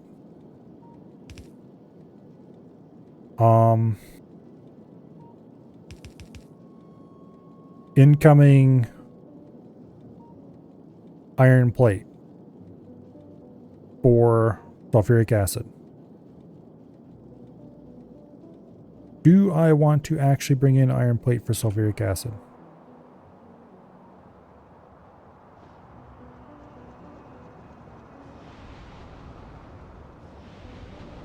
There are benefits and there are drawbacks.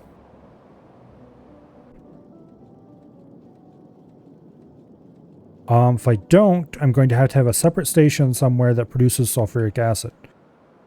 Oh look, we already have one of those. So the question is, when I rip this out,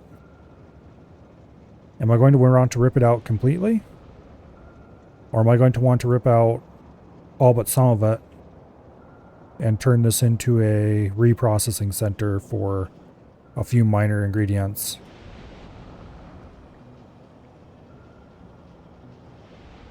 I probably should rip it all out. So yes, we're going to want to bring in iron. Is there anything else that I'm bringing into this place that I need here? We're producing plastic here, but that plastic dead ends. We're no longer using it.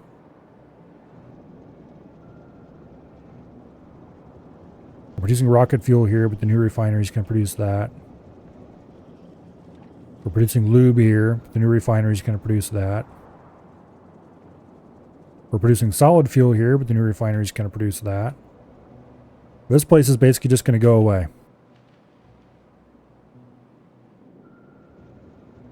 Poof, gone. Yeah. Okay. So we'll bring in oil and iron. I think that's it. Outgoing, we have pet gas for plastic production elsewhere and other similar things. If we wanted to produce plastic here, we'd have to bring in a train of coal, but we're not doing that. So a large train of pet gas outgoing, a small train of sulfuric acid. That sulfuric acid train has a single car on it right now, doesn't it? I think we'll probably keep it that way, honestly. A small train of lube. A small train of light oil for flamethrowers elsewhere. And is that it?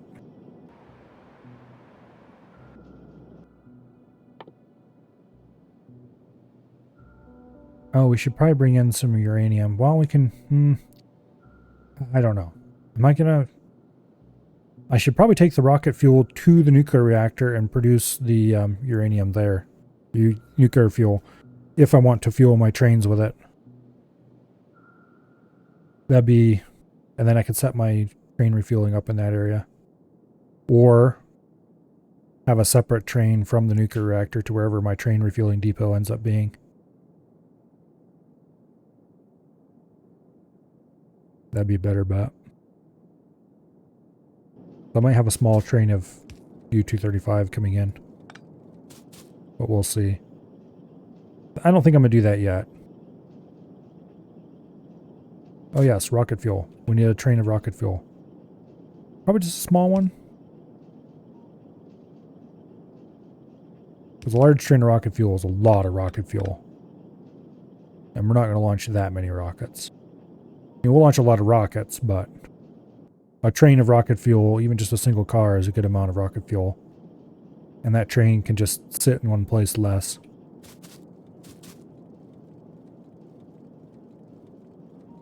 So we need 7 trains, only 2 of which are full size.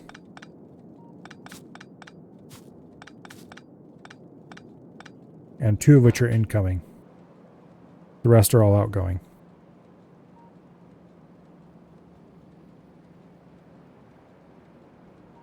Six trains to the large station, 1 train to the small refinery side station, I think is the way to go.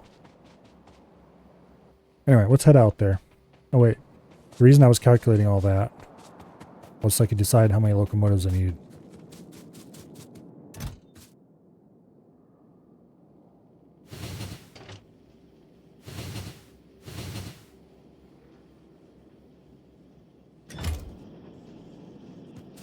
Okay.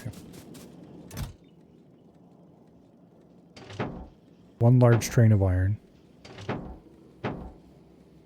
We'll have 2. And then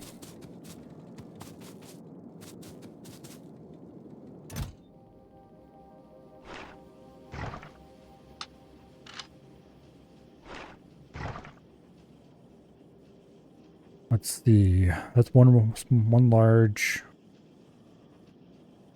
1 oil.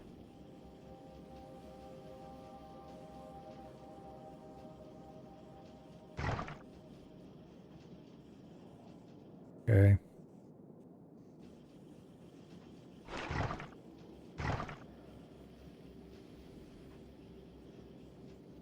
Let's see.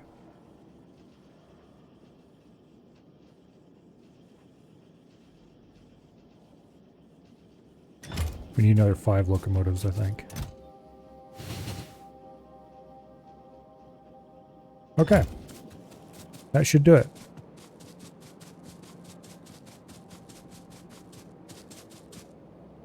No, actually. That won't do it.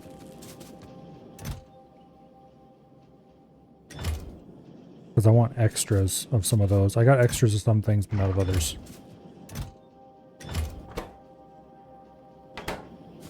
Do I have extra engine units I can grab somewhere?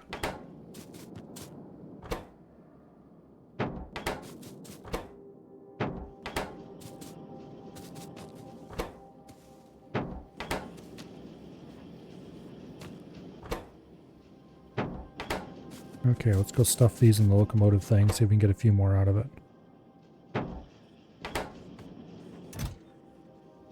I'd like 5 more locomotives. There probably will not be any bug extermination for a while.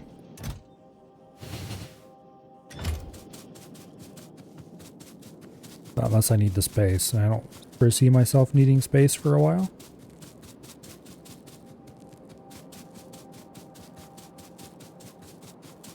Alright.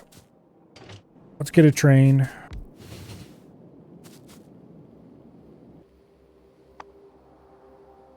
And we'll get on the road. Specifically, we're going to want to go park over here at the uranium processing facility and nuclear reactor. And then I can decide exactly where I'm going to place the refinery stations. And once those are placed, then we can start building the refinery around them.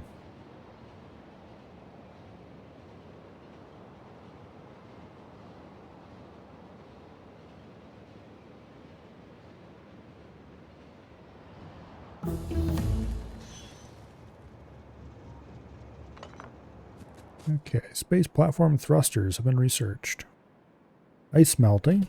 Takes ice and produces water in a chemical plant. And thrusters consume oxidizer and thruster fuel. Thruster fuel is carbon and water. Oxidizer is iron ore and water. Okay, how much does ice melting give you?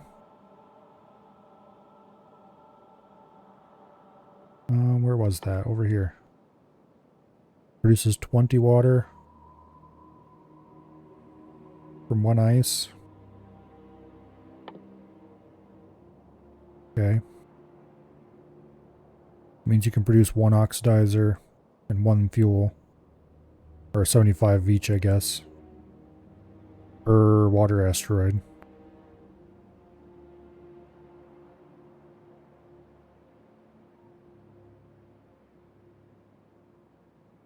Okay.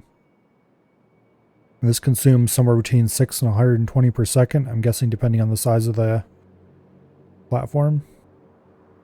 And you probably need to build multiple of these, if I had to guess. Judging by the pictures I've seen. Move any kind of reasonable platform size.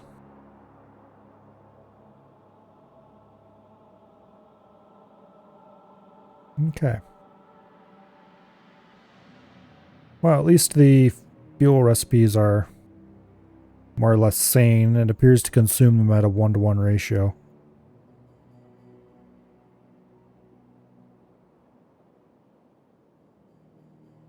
Okay. Building a self-refueling thruster platform shouldn't be too difficult, just looking at this.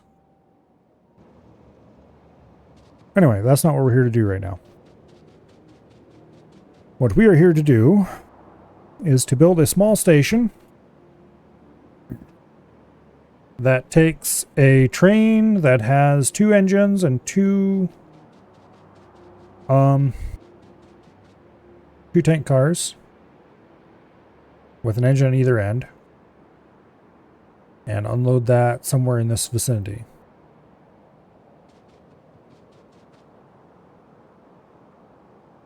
Additionally, where is the stacker lane? Okay. I could put the big station right here.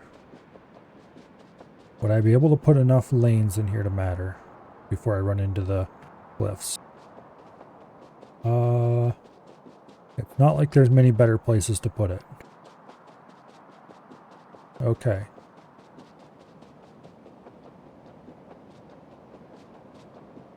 I could stick it right here. That would be nice and out of the way as far as such things go. I could go farther north as well.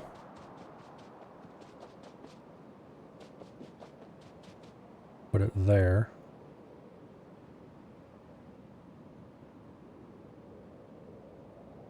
Alright, well, robots are off. So we can start placing things and see how badly they get in the way.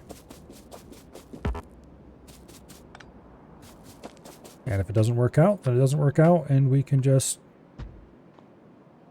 respace it all.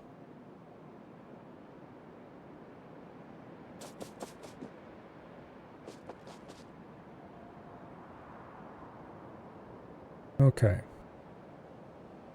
1 stacker lane. Now, if we have... have I played with elevated rails yet? I've experimented a little bit. I haven't built anything serious with them.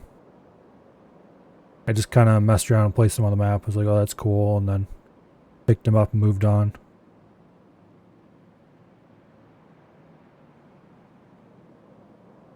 I foresee great uses for them, but also I don't foresee them being that useful for most things.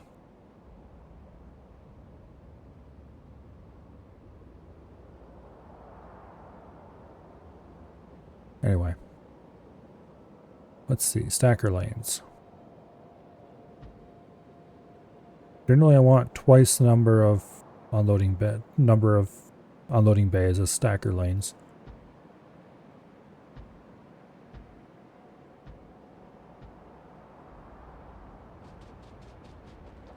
We're going to quickly run out of unloading bay space.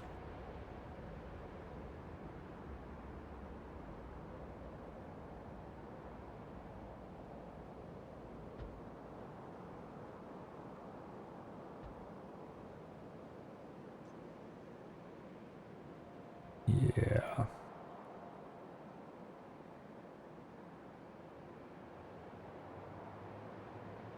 You can fit 5 unloading bays there. And 7 stackers. Not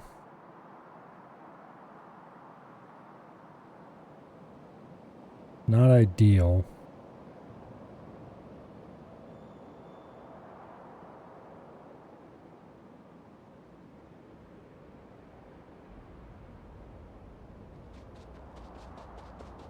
I wish I had clip explosives, but sadly they're locked.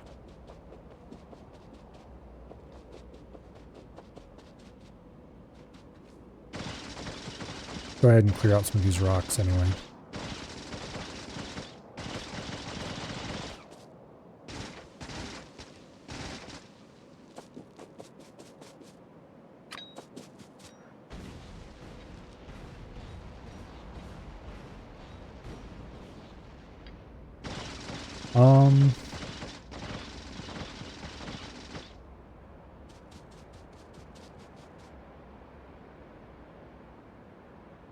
That'll probably be fine, considering I'm thinking about only making an extra 1 train instead of my standard extra 2 for some of the smaller train types.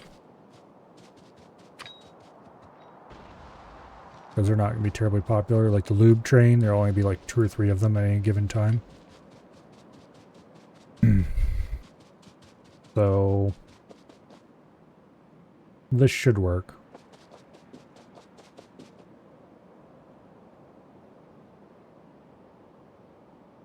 Yeah.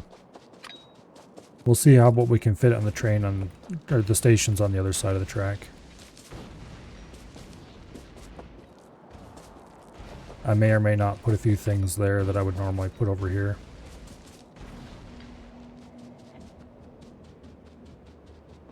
Or that I was going to put over here.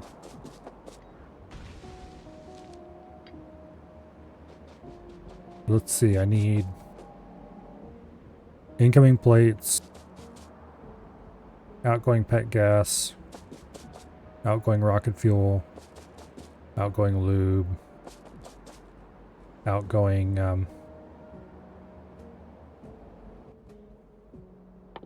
what else was it?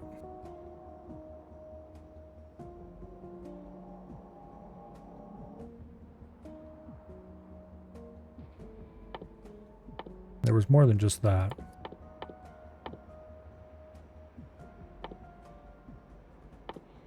Sulfuric acid.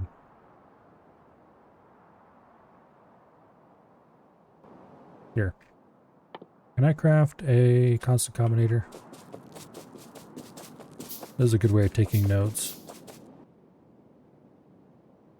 of what resources you need to deliver. Where'd that go? There it is. Okay, you. I need for outgoing resources, light oil for flamethrowers, lubricant, sulfuric acid, pet gas,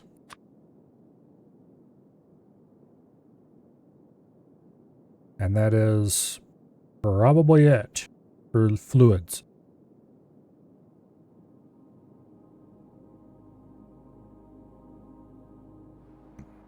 But that's 4 of the 5 already. And we need incoming plates. So that's all 5 things right there. We also need rocket fuel. So we're not going to have plates on this at this place. We will instead send out the rocket fuel. I guess we're not sending out solid fuel, just rocket fuel. consider for a moment. Solid fuel, 12 megajoules. Rocket fuel is 100, so you're losing fuel value. But then again, we're not burning fuel anywhere except in our vehicles so far. So I don't think we need solid fuel being sent out.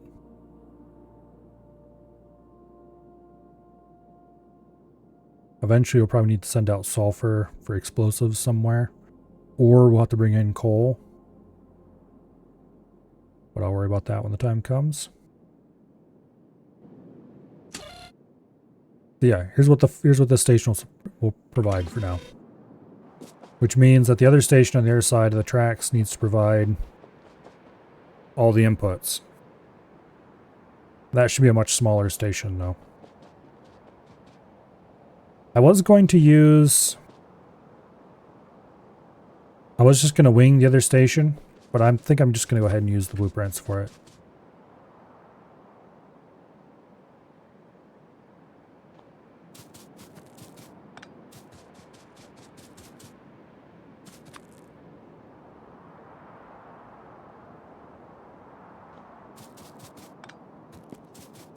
Yeah.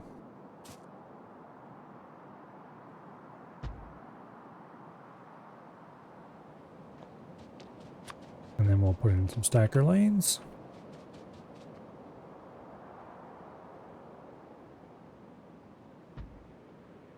Okay, we're bringing in 2 products here. So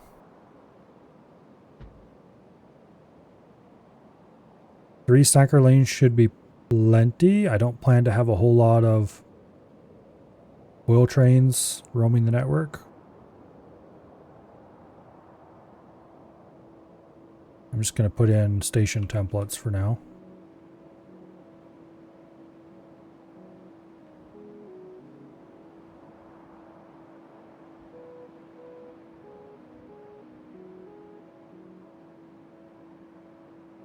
Okay. We can fit 2 standard stations in there, no problem. And then we'll just build our... I'll probably put the refineries out here, actually. Because this should be wide enough to fit a basic refinery setup. And I might put the tank farm in here. Which is kind of backwards from how I normally build it, but... the tank farm doesn't really need to be that expandable. The refinery does.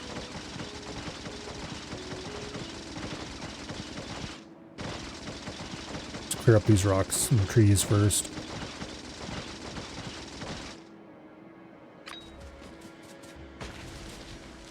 We can start actually placing the station blueprints in the right spots and naming all the stations and turning this sketch of a system into the actual real thing.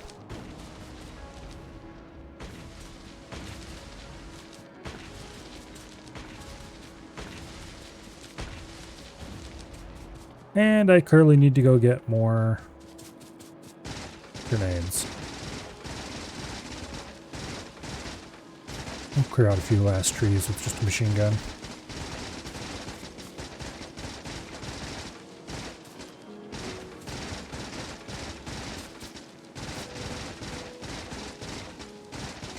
Welcome to Factorio land where SMGs are enough to take out trees.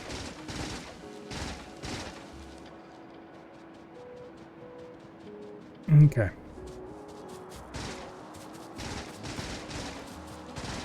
I'll leave this strip of trees until I decide for sure I'm actually going to put the refineries.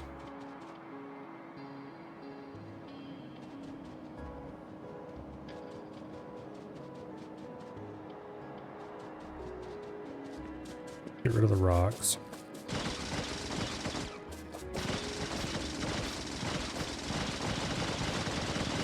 I'm really glad they made it so rocks don't drop crap anymore. Because that means I don't have to pollute my inventory with tons of stone. Okay.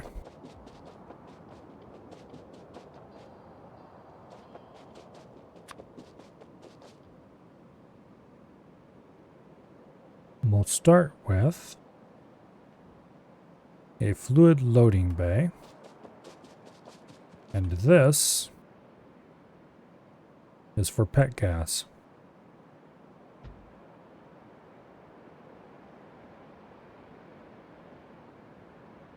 Next,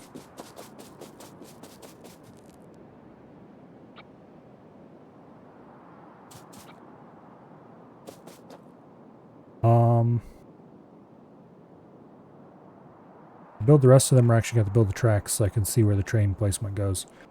Because the rest of them, I think, are all small trains. Where did I put that? Where did that constant combinator go? Oh, there it is. Over here. Yeah, because pet gas is the only thing that gets a large train.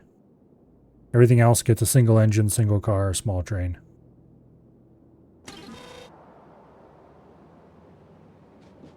Okay.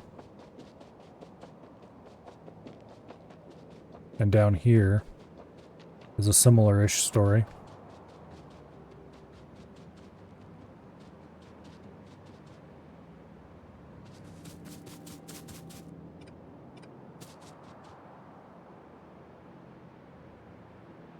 We have an unloading bay for iron.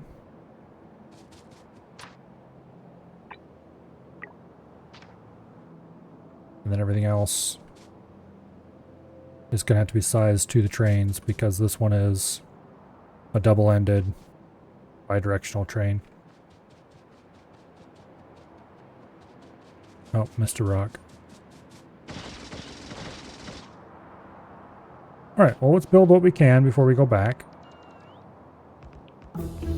Because if I don't, guaranteed, we will end up needing to go back 5 or 6 times to get things. Whereas hopefully this way we only have to go back once.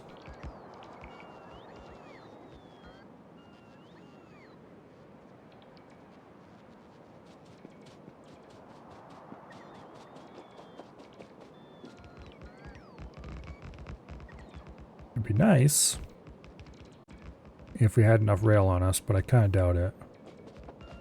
I don't know, maybe. I did grab a whole bunch before I left. Oh, I meant to manually fix these too because I still didn't fix them. Damn it. Oh well. Some of these train blueprints are from the previous version. They've been lightly modified so that the corners work at least. But there's some minor issues that I haven't got around to fixing yet. Such as the fact that this is one tile too short on all of these station blueprints.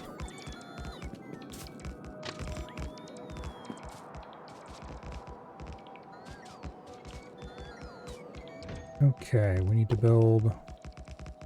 I thought I brought a bunch of engine... Oh no, I got rid of them to make the last couple... Damn it. Okay. Well, pumps, that's one thing we need. I think we have exactly enough train stations because I forgot to get more.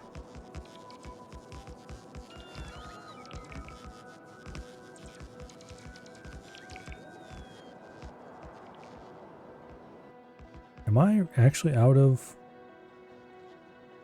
Okay, I'm out of storage tanks. I thought I still had plenty of those.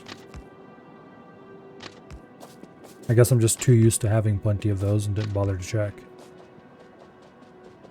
That's all seamless. This is all seamless. Okay. That one's done as it can get for now. Also, I just realized that my unloading bays for fluids are designed around old fluid mechanics, so I'm probably going to have to change them as well. Because they have stuff placed in ways that don't make sense anymore. And we're out of rails, just like that. Okay, so I need a few rails there. Yeah. Probably gonna need more steel chests. No, maybe not. Okay.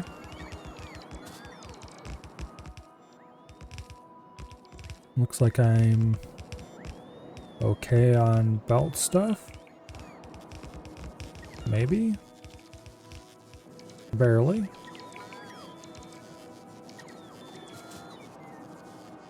Alright. Well, that's a better result than I thought I would get.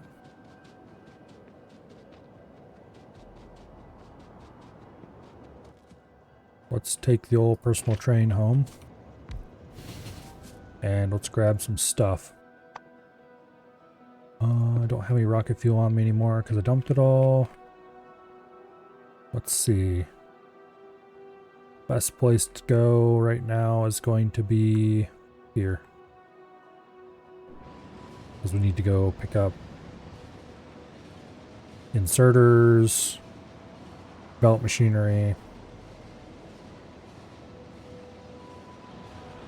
Have I played with train priority and interrupt stuff? I have played with interrupts. I have not played with priority. Nothing I've done would benefit from priority, I don't think.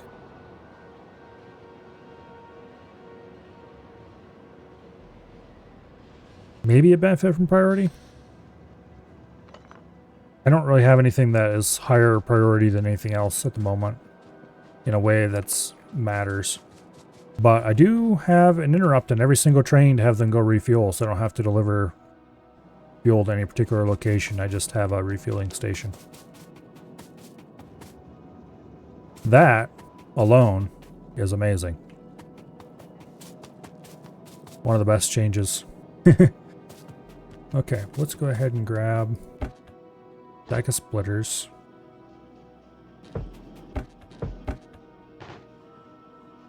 A few more red belts. I should grab some more long-handeds. That should be good. And then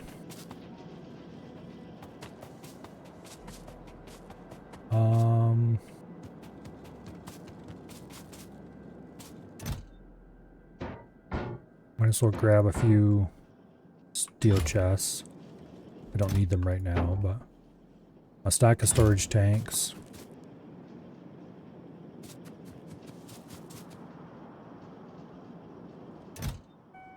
Stack of chain signals. A few stacks of rails.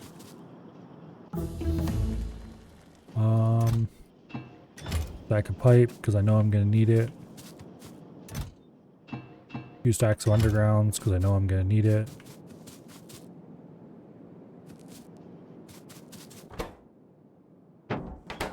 Every engine unit I can find.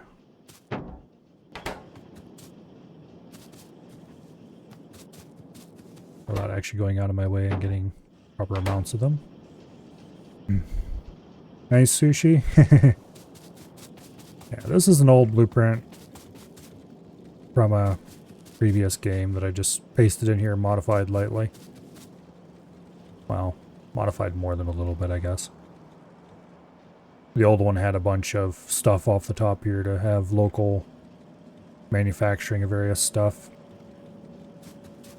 It was just kind of a blueprint I had grabbed for some reason or another, and I didn't feel like going back to the old save to get a clean one. It's your basic count how much goes on and count how much goes off and store the difference in a memory cell type.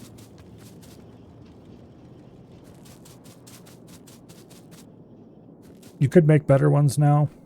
I was considering how to do that earlier, but this works, and until I need to rebuild it, I'm probably not going to bother. Let's see.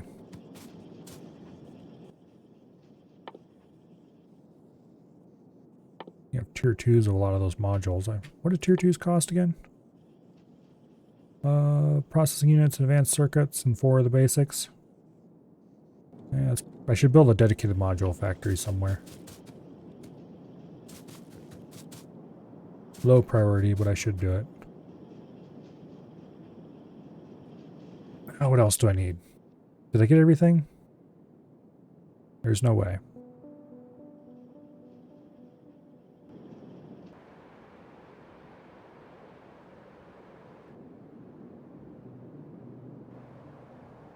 Well, first things first, I need to put a radar out here. Do I have a radar on me? Yes, I do. Okay, good.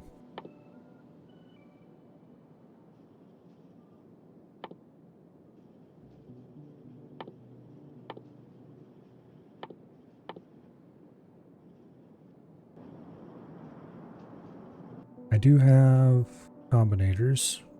I should probably grab a few more of each.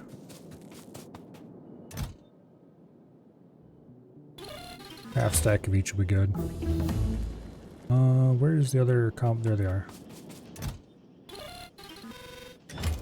That should be plenty of combinators.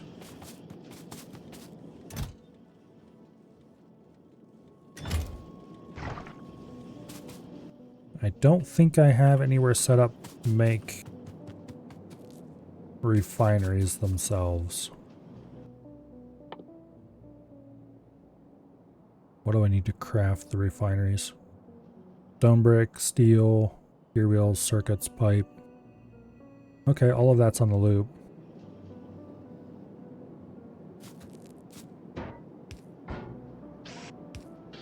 Congratulations, you're making refineries. What's the stack size? 10 probably? Yeah, 10. I'll make 20. Okay.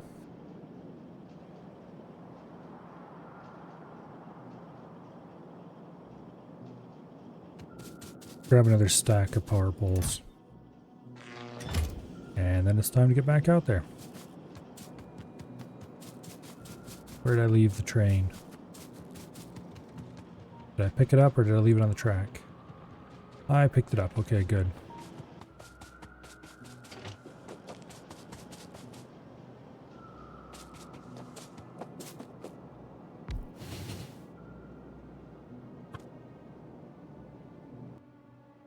Alright, fuel.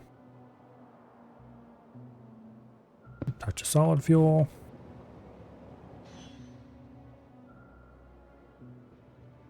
And let's go park right there.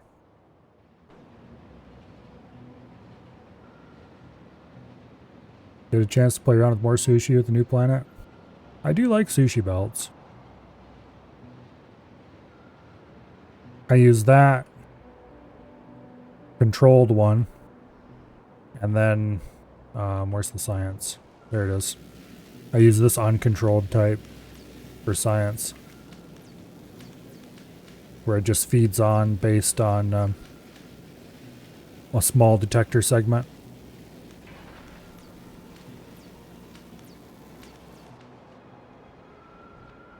And I also use, for ammo belts around the bases, I use a kind of sort of similar system that just is used to measure, well, actually it is the exact same system, it's just it only has a single item on it. It's just a sparse belt instead of a sushi belt. How's my space platform look?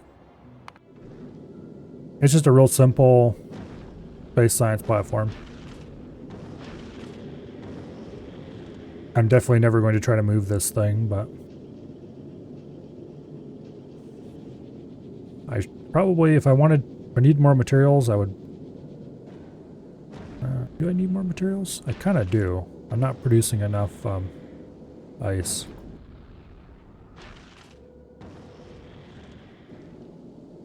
Yeah. We're a bit short on ice asteroids.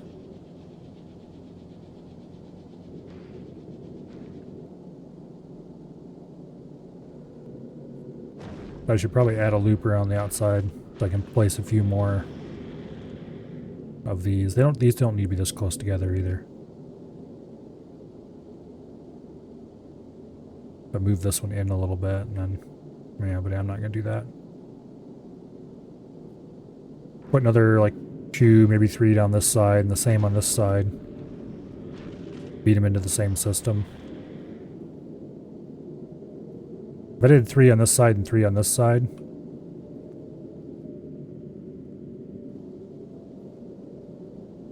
that would use up most of the asteroid collectors I have on hand up here already. I would need to send up more platform foundation.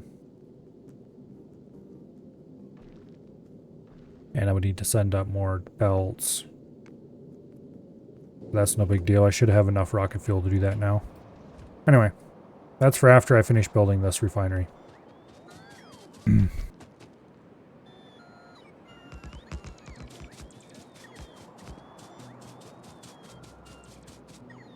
That platform, the last changes I made to it was setting it up so that I would detect what asteroids I had on the belt and shut off picking up that kind of asteroid if we had too much of a specific kind. It's just a real simple, if there's less than 4 of a given asteroid on the detector segment, then collect more of it.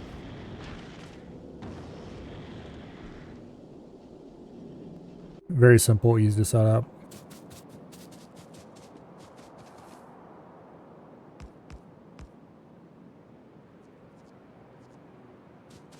Okay, so you need an extra piece. And this bit down here probably needs the same one. Yep, it does. Okay. Now, let's go ahead and set up an extra oil train.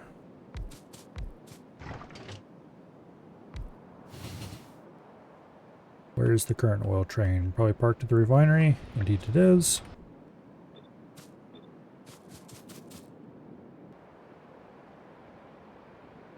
Okay.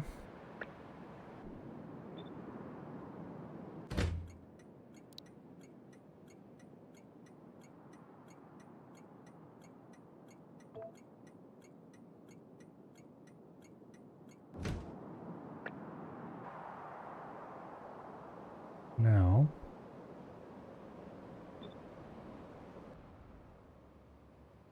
that works.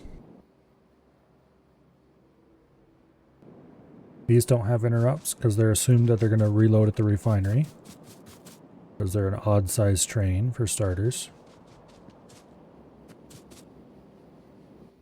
Let's go ahead and set up their unloading bays.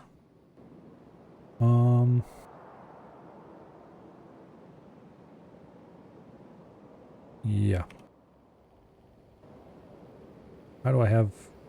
Okay, let's go over to the other area and let's set up the radar. I can see over there. Let's also grab a blueprint of the unloading bay and then I can mess around with that.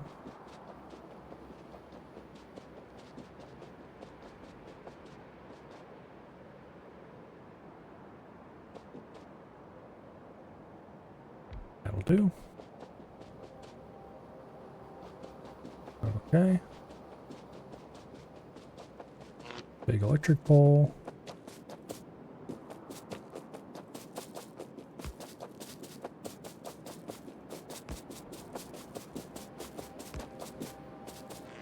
And then we just run a couple small ones. Boom. Radar. Now.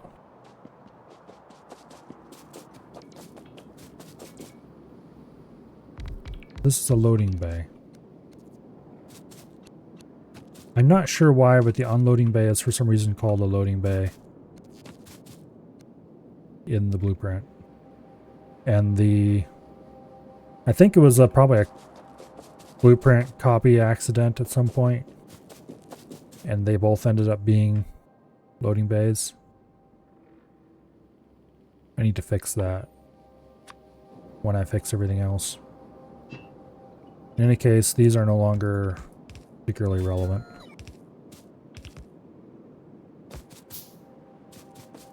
I don't need to waste time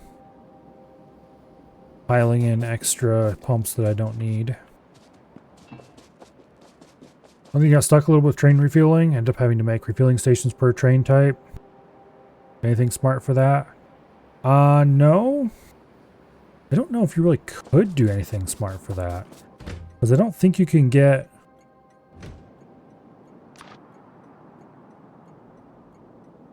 I don't think you can get the train...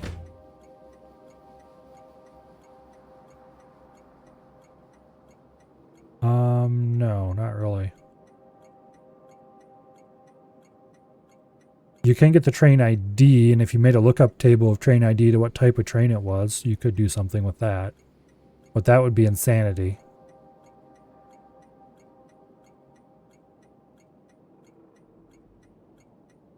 Because every time you added a train, you'd have to go fix your lookup tables everywhere, and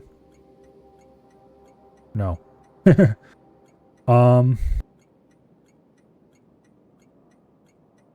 Yeah, I don't think there's any way to read a train's configuration. And if you couldn't read the train's configuration, you'd have to detect it somehow?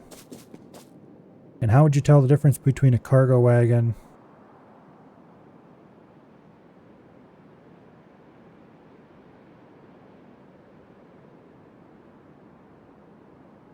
The only thing I could think of would be have a detection station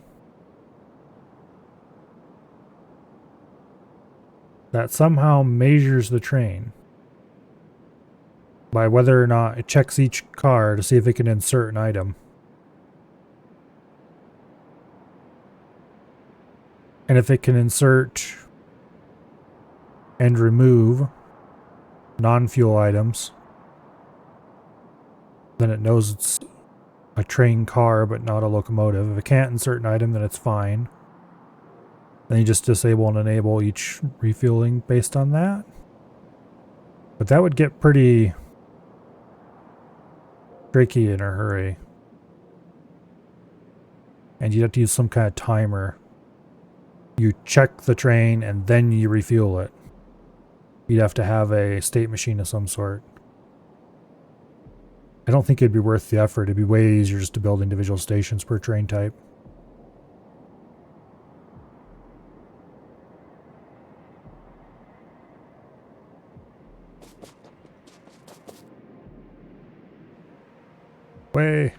Way easier.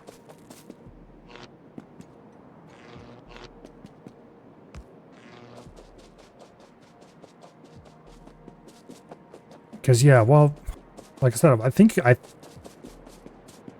if I really want to badly enough, I'm sure I could come up with a nice, reliable way to do it. To detect train configuration, but that way lieth insanity. There's no two ways about that.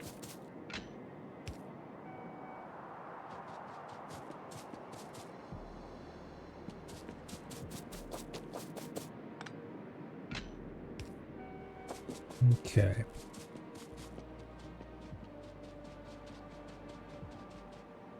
Now,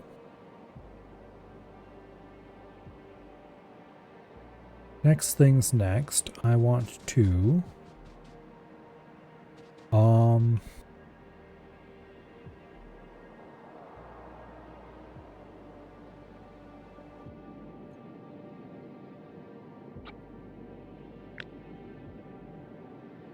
let's grab that.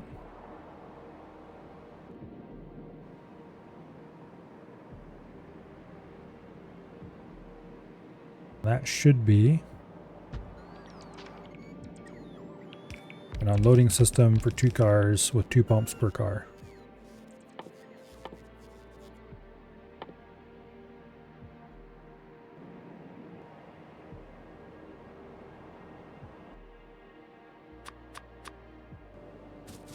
All right.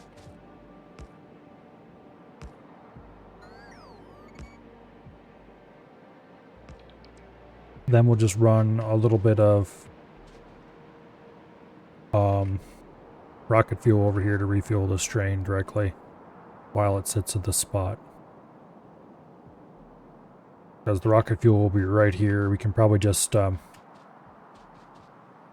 set up a real small roboport system to handle that and call it a day. Standard trains were 2 locomotives, 4 cars. Can all go to a central location. Non-standard trains will be refueled on a case-by-case basis. And I forgot to grab grenades. Damn it. Oh well. Let's finish building the stations and then we can worry about other things. All right, we have planet discovery missions we can do. Or not missions, but researches. It's really interesting that there's a lot of infinite researches that do not require you to go to space. Like I already have 6 levels of mining productivity. And 7 levels of physical projectile damage. Although I think that... yeah, up to 6 of them was not infinite. I think the next one would be the first infinite? Or something like that? Or am I reading this wrong? Anyway, it doesn't matter.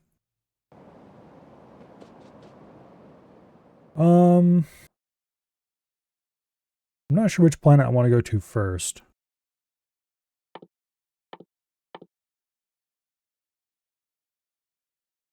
I should probably just go ahead and queue them all up.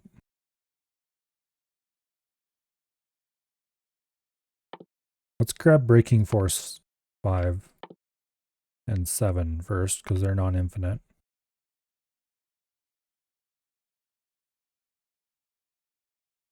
And they're not even that expensive. And we should also grab the research speed.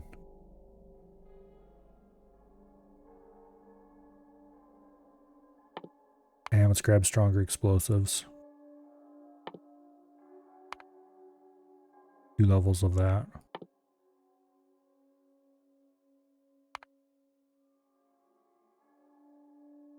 After this is infinite research for explosives, so I don't care about that. Okay, now. Other locomotives we need.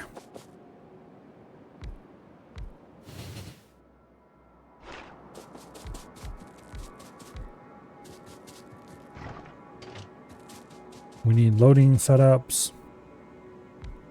Do I want 2 or 3? We're going to go with standard 3 for this. And hope I brought enough parts. I don't think I did. Matter of fact, I guarantee I didn't. Okay, well, we'll have to go back for more locomotives then. Anyway, you are pet gas. And you're... now we need to name the station first. And also, let's give it a nice ghastly purple color. Actually, wait, where is the pet gas unloading station? There's one over here I already built.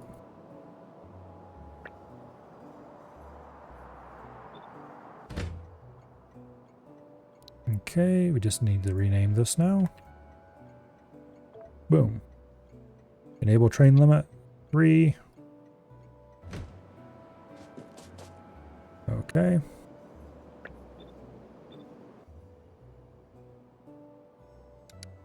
Do not use destination train color.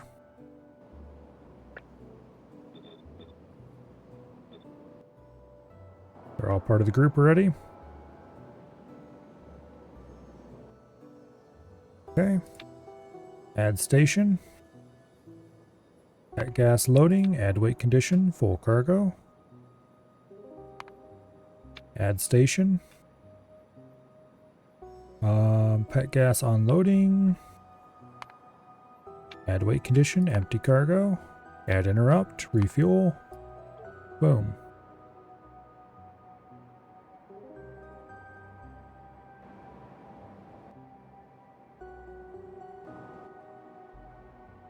Okay.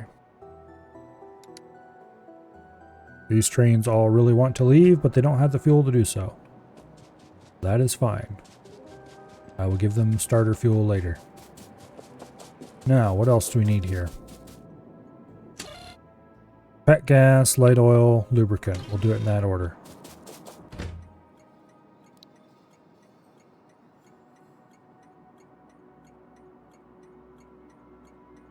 I don't have a light oil loading? No, because I rigged up train flamethrower fuel a different way.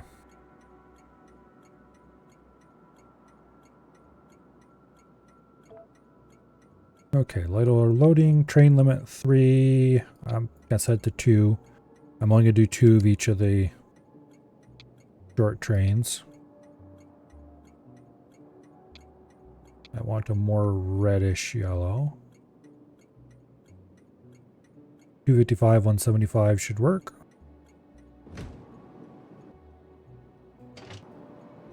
We'll see what that actually looks like on the locomotives, though.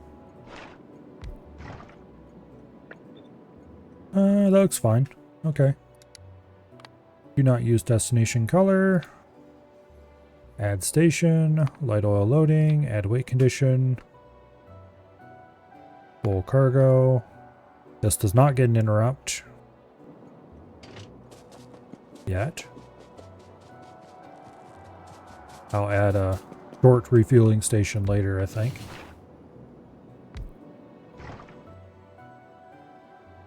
Well, maybe I do have enough locomotives, actually. Okay, you get a group assigned. Light oil. His orders are not complete, but they'll work for now. Okay, next is the heavy oil product, which is lube. Making bright green. Actually, if I mix in a little...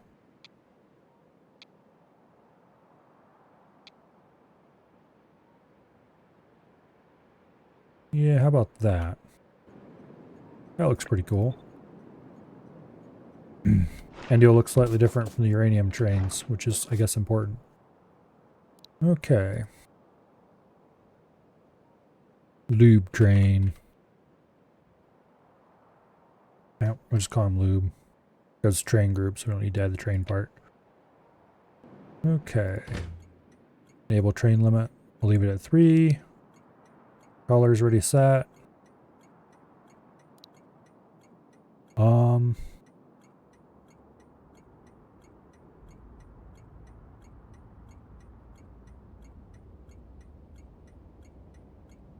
Lube loading. Priority stuff for trains is really nice and simple. Having trains only go to stations when there's enough items. Going to stations that have higher demand. Then the train limit based on how much is needed and having less trains running at a time. I usually either do, when I'm setting up my trains, I either have a train waiting unloading, actively unloading at every single station that requires an item. That way there's guaranteed to be no hiccups in throughput. Or if it is a low enough priority resource, I will just have a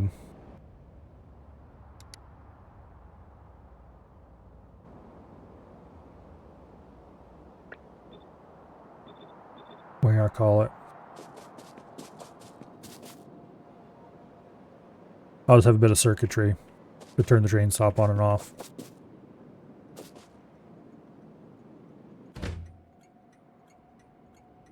So, priority looks interesting, but I don't really need to prioritize who gets to where first for any of my current setup.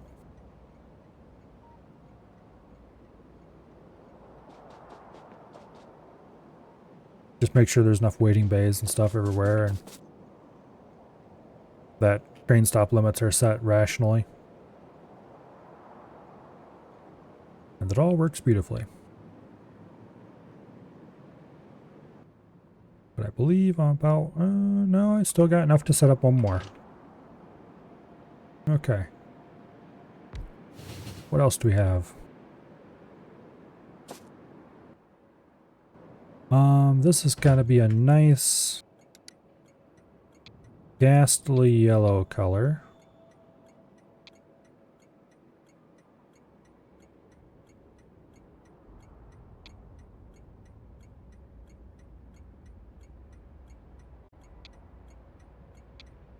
I don't think I can really do the kind of yellow I want. I'll make it a very slightly green shifted yellow. Do not use the train stop color. You definitely aren't using that, right? Just double check everybody. Okay.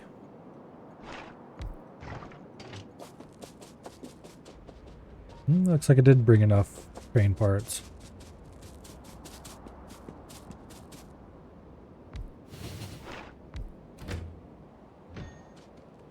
Okay, did I give you a group yet? No, I did not. Okay.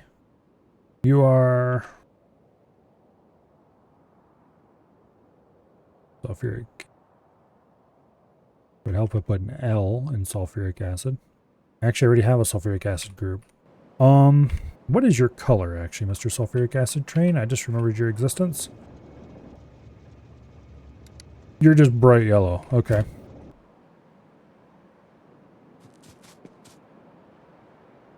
Do I like this yellow better than that yellow?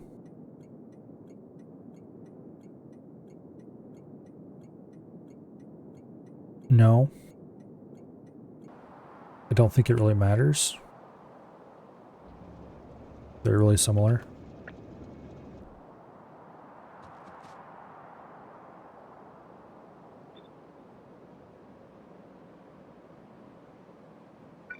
Let's just copy our existing sulfuric acid loading station.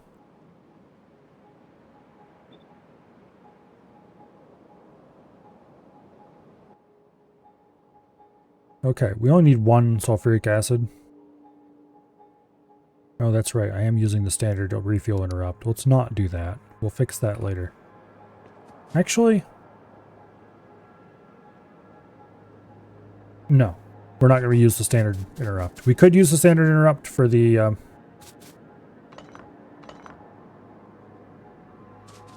short liquid trains, but not for the others.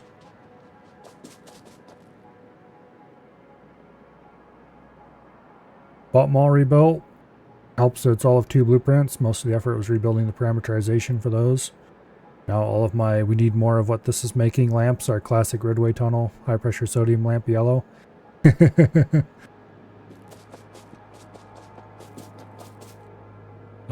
good old high pressure sodium lamps.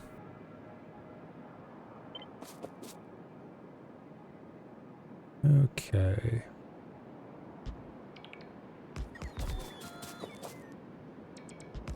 There we go. These are all loading bays, actually, which means these are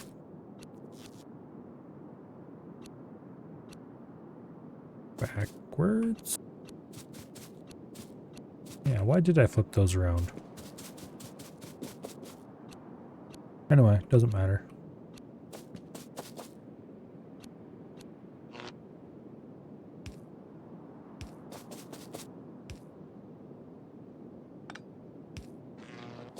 Okay.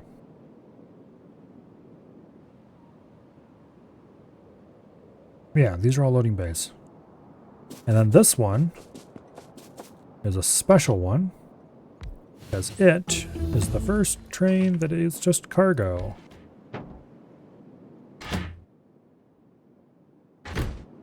Yeah. And for him, we will grab a single segment of this. And we're going to have to cut this down a good bit.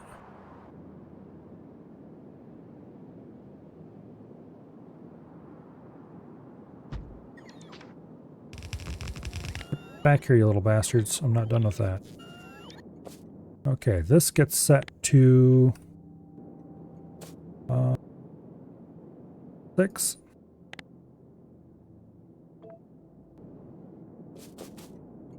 Wait, this is non-loading bay. Damn it.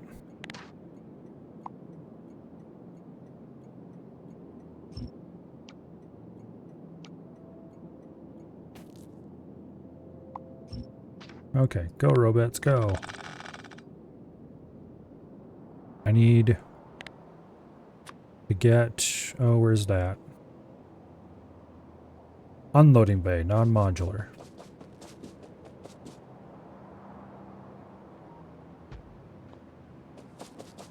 Okay.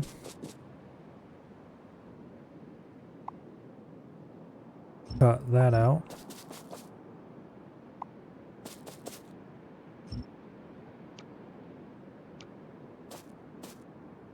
Cut that out.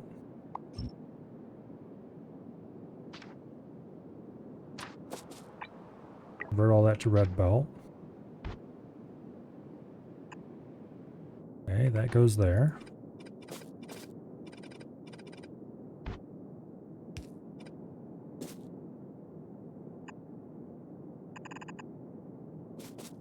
Okay. And this gets fish tricked.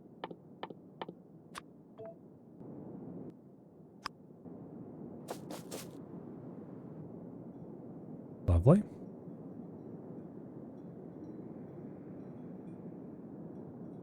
Okay. This gets set to 6.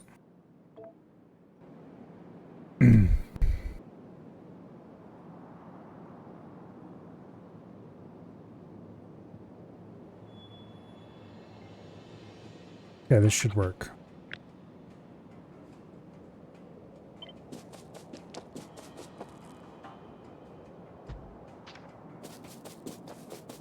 Go ahead and get rid of this.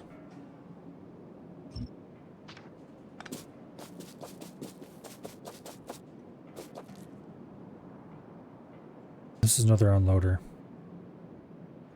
Damn you. Would you paste the right blueprint for the once? Just take that extra second to read and make sure it's the right one. Honestly. It says right there, unloading bay. We need a loading bay. They're very different.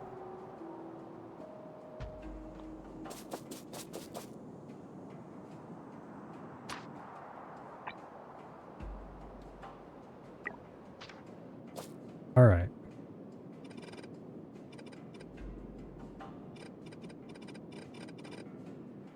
This is a much simpler setup.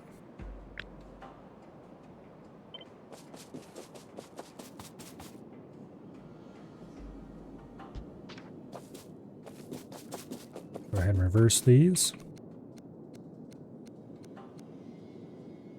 This one gets fish tricked.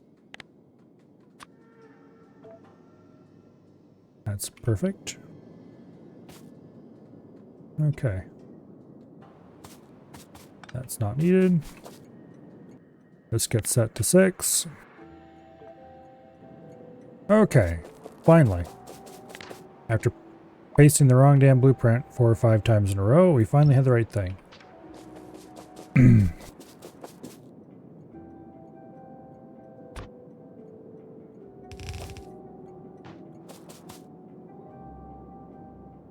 Okay. Technically we don't need this much, but we could add a second belt of throughput without making any real effort. Or even change this to blue belt without changing these to blue.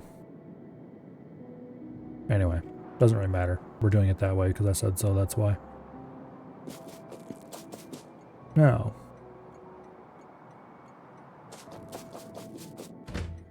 you are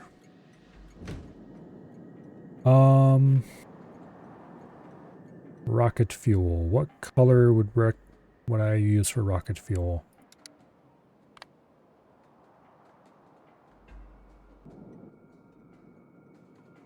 What color is rocket fuel? It's just kind of generic light oil color. Let's make it a dark gray. Kind of a solid fuel color. But not actually a black.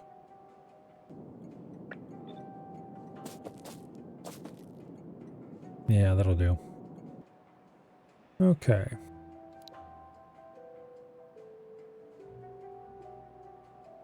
Rocket fuel. Name the station.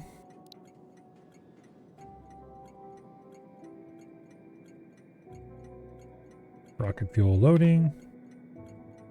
Train limit 3 is perfectly fine. Priority does nothing here. Because this is the only place that ever loads. Okay. Now.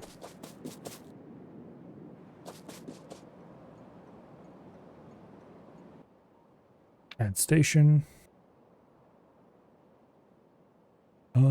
Rocket fuel loading.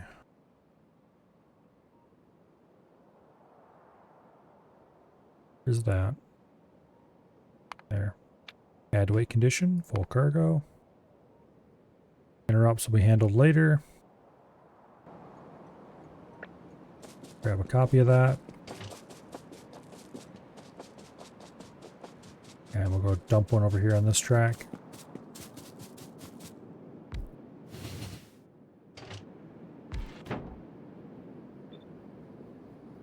Okay. Now, what are you waiting for?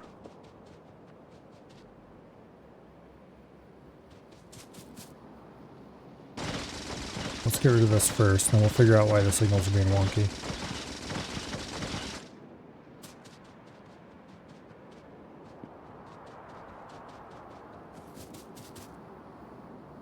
Okay.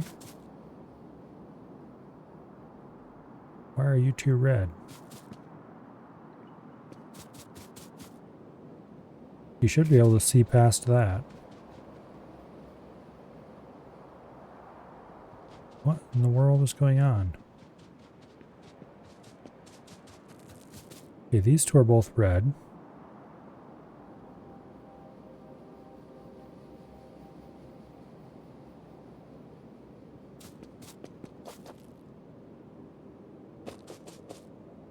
That's a chain signal. That's a chain signal.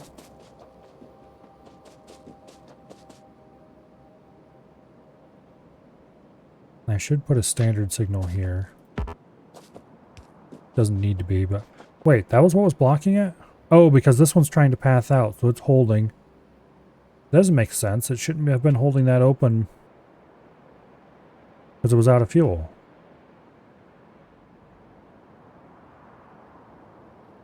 Unless it was entirely because it was out of fuel. But you wouldn't think it would reserve its full section of track. It didn't pass that signal. Whatever. Bit of a weird case.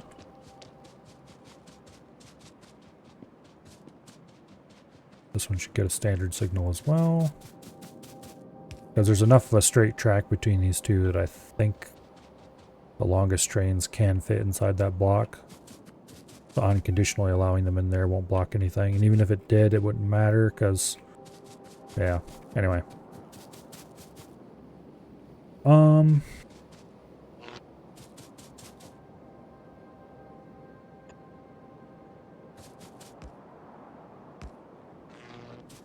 There we go. This is an unloading station as is appropriate, as is this. Beautiful. Now,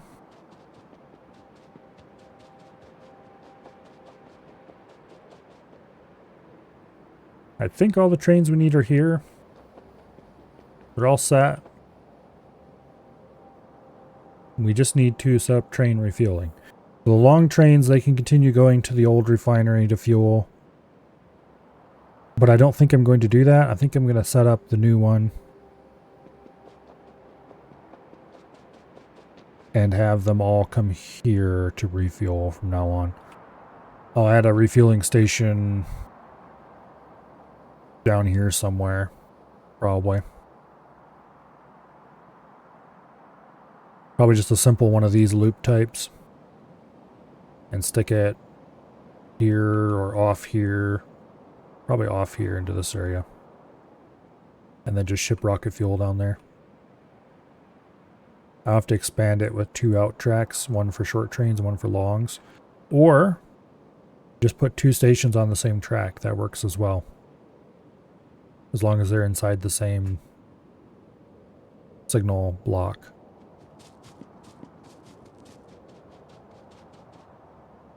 It will all work out. So am I done with the train portion of this?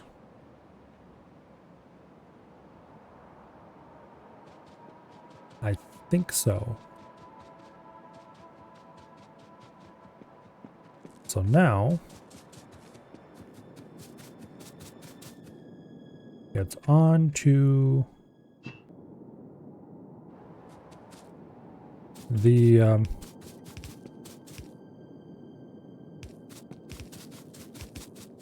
refinery portion of it.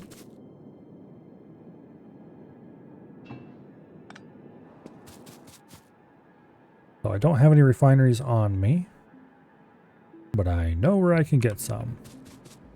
Oh wait, I never did put in the extra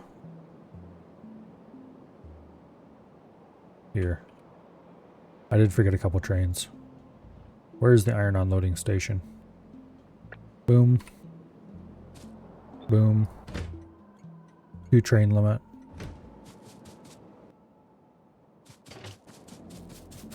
I only have enough stuff to set up 1 more train. I'm short a couple engines. Okay, where's an iron train?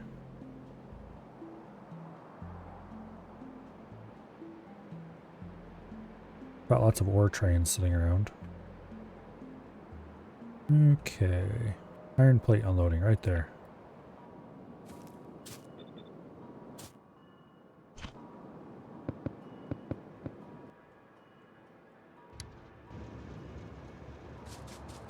Is there somebody waiting at the refueling station?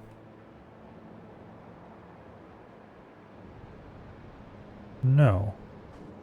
What are you waiting for?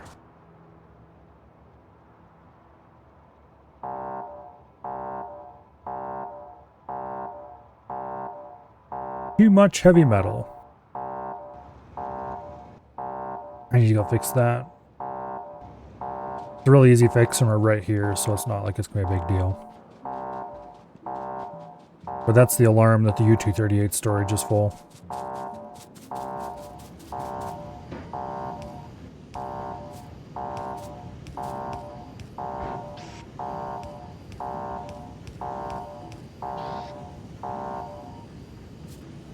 Okay. I didn't foresee that triggering for a long time, but here we are.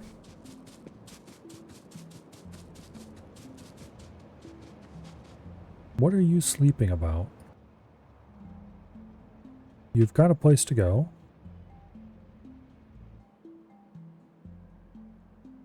You should definitely be able to reach that place.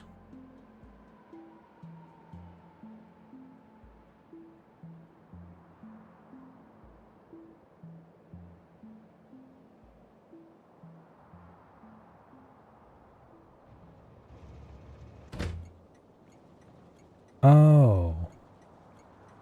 There are other trains that want to go here, but they can't move because they're out of fuel. Alright, fine. We'll go fuel those trains up.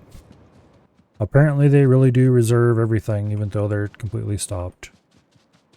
I guess it makes a certain amount of sense. Anyway, we only want to juice up the long trains. The short trains are going someplace else.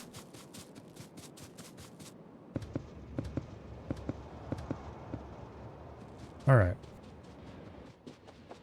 I am short some locomotives. 3 of them to be exact.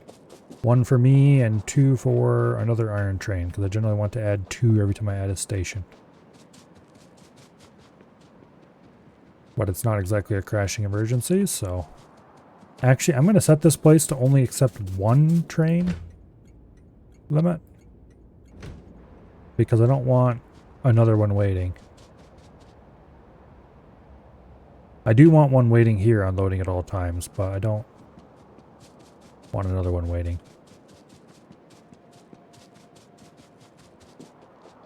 We should have enough buffer to last between one leaving and another arriving, instead of having to have one waiting. Okay.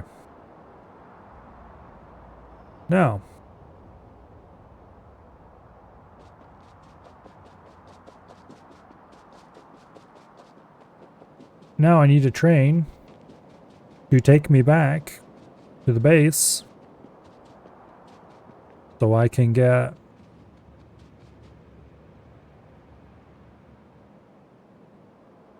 more stuff. Specifically, I need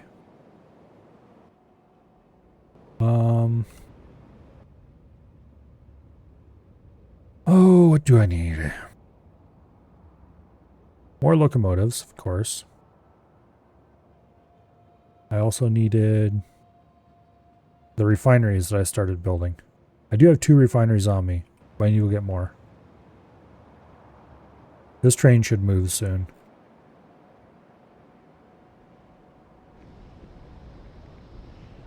As soon as 1 or maybe 2 of these refuel.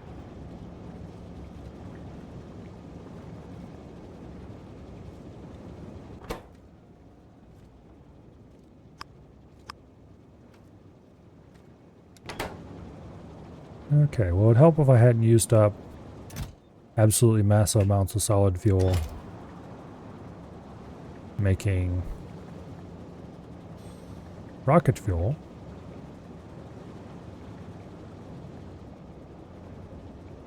It looks like I have 13 rockets worth of fuel here.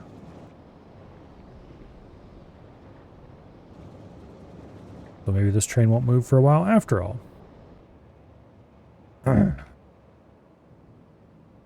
That is unfortunate.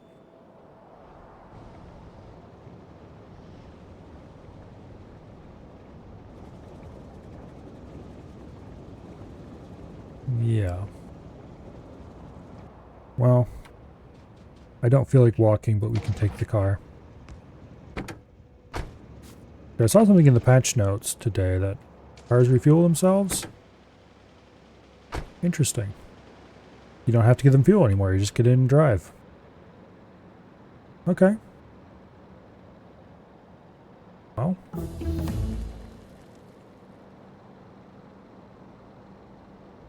Let's head back and try not to get run over by a train.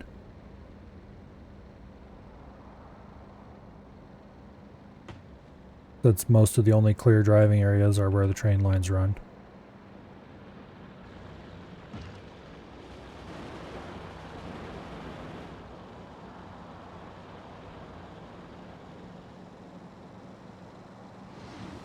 Faster than walking.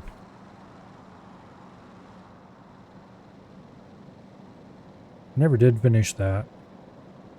I should come back with a bunch more.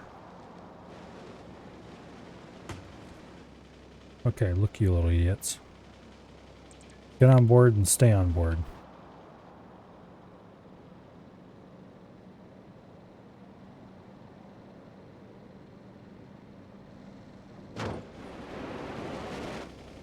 Oops.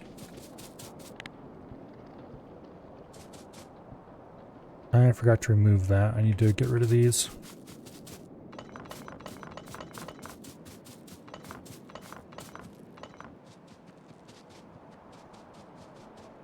Old notes from previous construction project.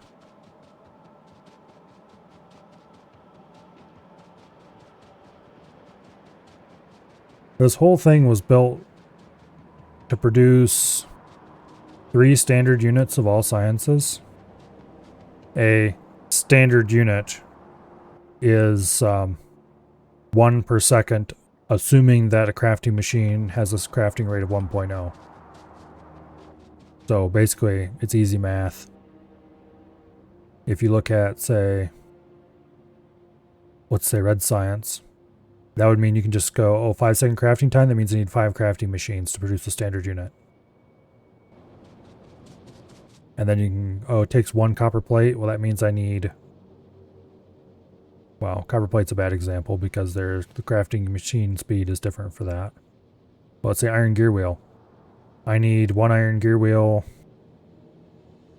They craft in half a second, so I need 1 iron gear wheel machine can do 2 standard units of gear wheels. I need 1 standard unit to make 1 standard unit of red packs. Makes super simple math. The numbers in the recipe are almost always the number that you need to have produced. And you just ignore the actual speed of the machines. So if you upgrade everything to be faster machines, then you get faster standard units.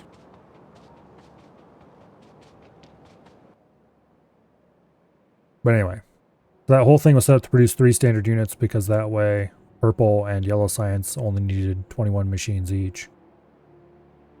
Base science was not bothered to produce ratio correct, but everything else was. Unless my math got screwed up somewhere along the lines, which is entirely possible. Okay, do I need any... I should grab a few splitters. I don't think I need any inserters. I need grenades,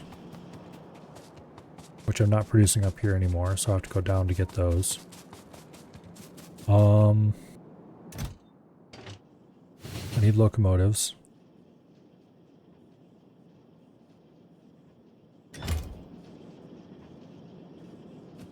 I think I need one more.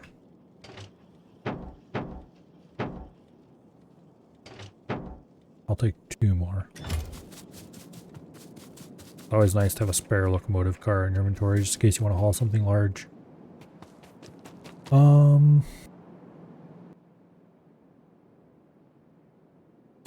yes, refineries. That was the thing I actually came here for. Where did I put the refineries? I put them here. It didn't produce any of them? Oh, it needed pipe. Damn it. Well, this is a terrible place for that. Do I have pipe anywhere that I can access without getting nuts about it? Yes, but also no.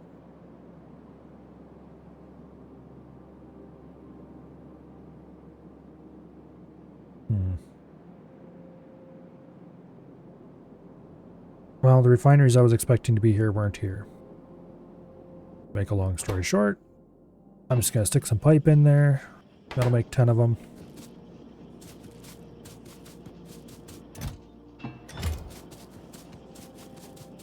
Pipe is such a common thing that I really should put it on the loop.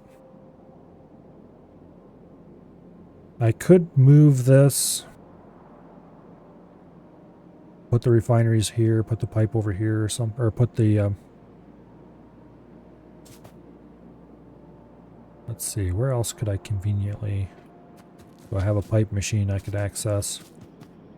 Here I built 2 pipe machines in the worst possible places to do that. You know what? No.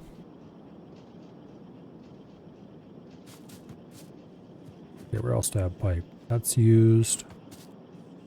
That's used. That's not accessible.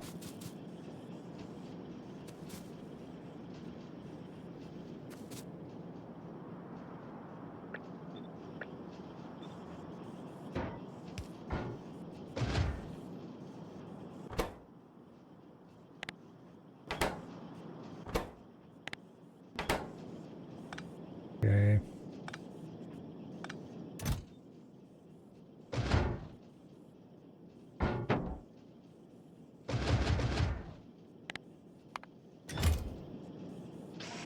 Go ahead and move this down here.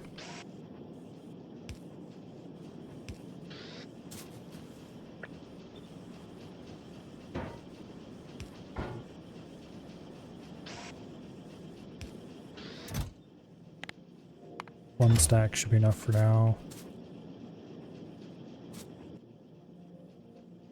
Okay.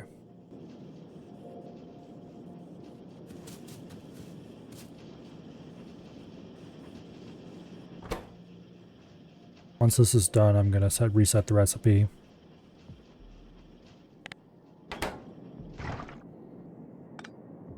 Clean that up. Okay.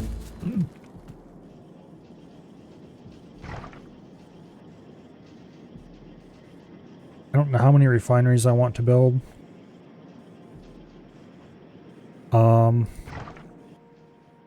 I don't think I want to build a refinery quite as large as my one in previous game I did. Let's actually go look at that real quick, because that refinery was nuts.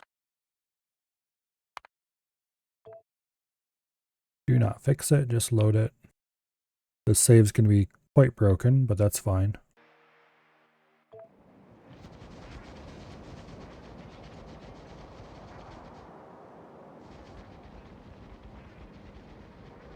Back in the good old days when you didn't have more than one planet.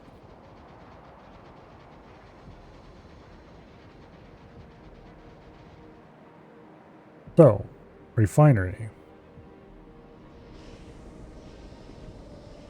How many refineries did I actually have in this place? 40 of them. Okay. I carefully calculated out all the ratios for this, and I think I might have screwed some of them up. But by and large, it should be more or less correct.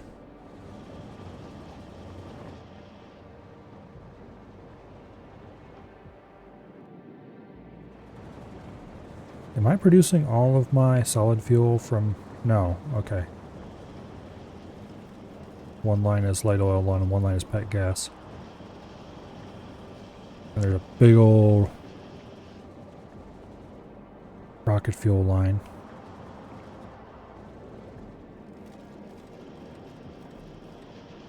Most of it's not running.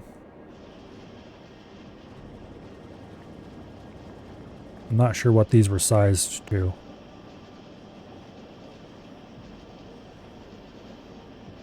But more of this should be running than what is. Definitely.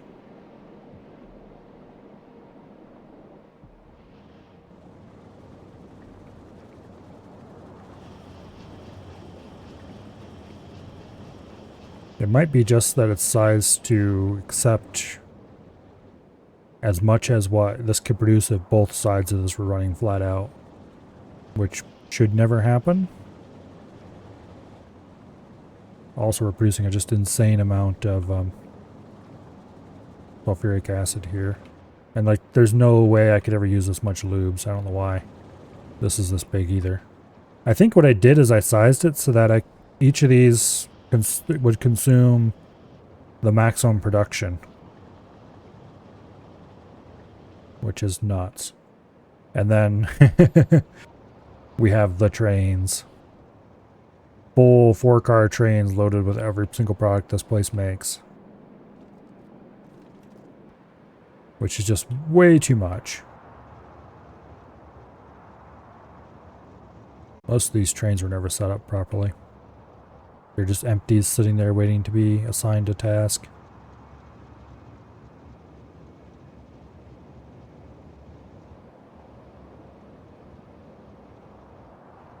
For some reason the oil trains aren't given a color, which is a little weird. This is pretty much the largest station ever built, I think.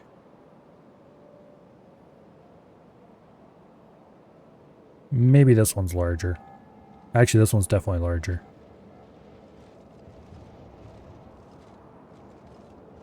Copper, steel, copper, iron,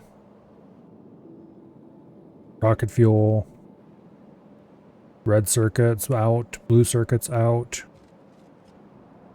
coal, more.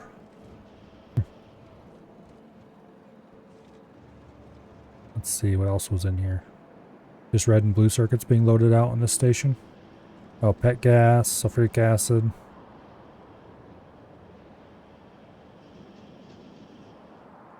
This over here was all rocket control units back when those still existed. And this thing didn't even produce that much space science or anything.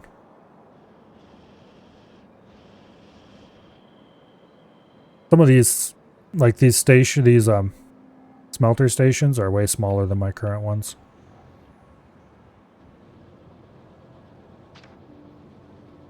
But anyway, we're not building a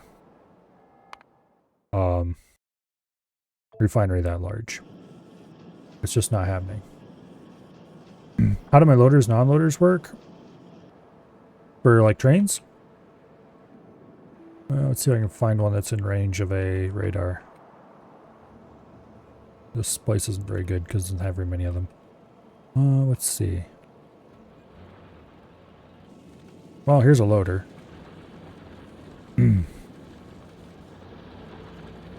This one's 4 red belts coming in, one for every car. They just feed it into a set of splitters.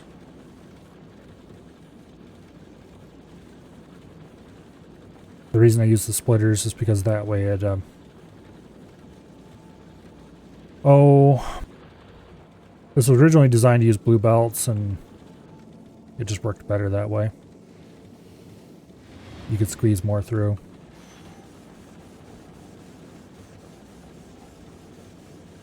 The fish here is just to keep this row from feeding into the next, so that each is separated.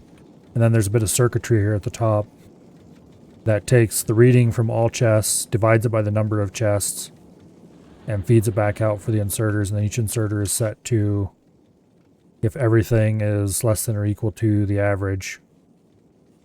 And then there's a wire between the inserter and the chest.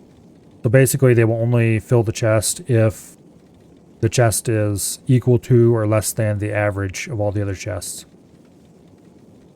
And that'll keep the chests evenly filled. Even if I were to cut off some of these lines, it would stop filling chests from the ones that have stuff. Which is why having some sort of balancer. This is not a good balancer, by the way. This is just thrown together when I decided to go from 2 belts to 4 belts. It's the original 2-belt balancer with some extra stuff grafted on to get it kind of working. Yeah, the average thing is... Well, here, let's turn off the overlay so you can see the wires a little better. It's just a long wire that connects all the chests together to that inside. And there's another long wire that hooks all the inserters together, and then each inserter is connected with a different color wire to its individual chest. And then this is just each divided by the number of chests total. And then you output a different signal than what you receive input. Or you can output a specific signal. The reason it uses each is that way it'll work with any material that you're loading. And similarly, that's why this uses everything. So I don't have to... if this was each, then it would also use signal A as one of the inputs. But since it's everything, then everything has to be equal to or greater than signal A, including signal A.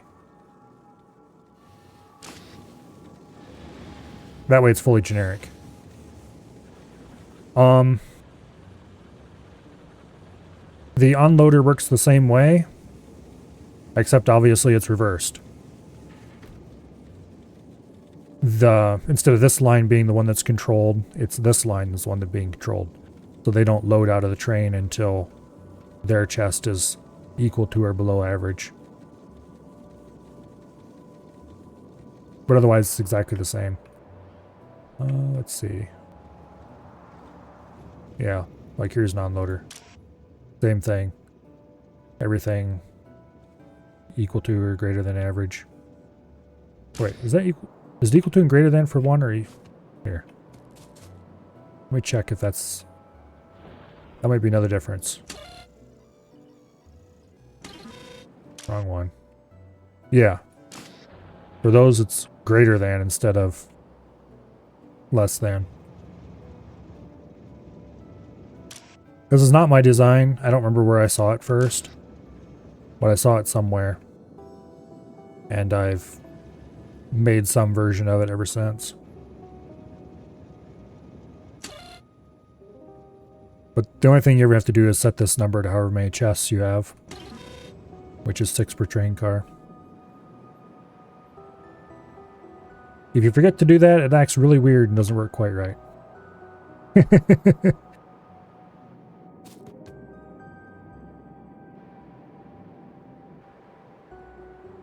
Quite right isn't exactly how I would describe it, actually. It doesn't work at all.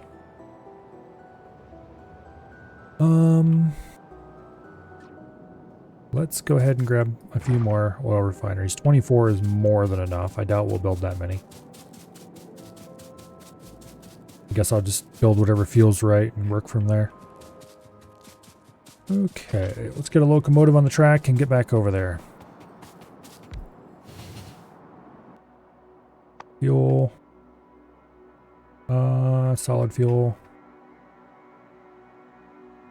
And then we'll go park in one of these bays.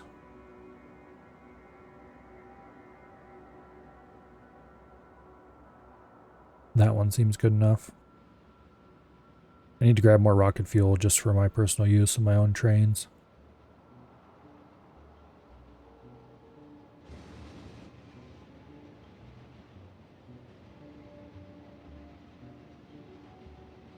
Yeah, it looks like all the pet are... No, not all of them. Looks like some of the pet gas trains are back fully loaded. What do we have loading over here? Nobody. Okay, why do you only have a little bit of fuel?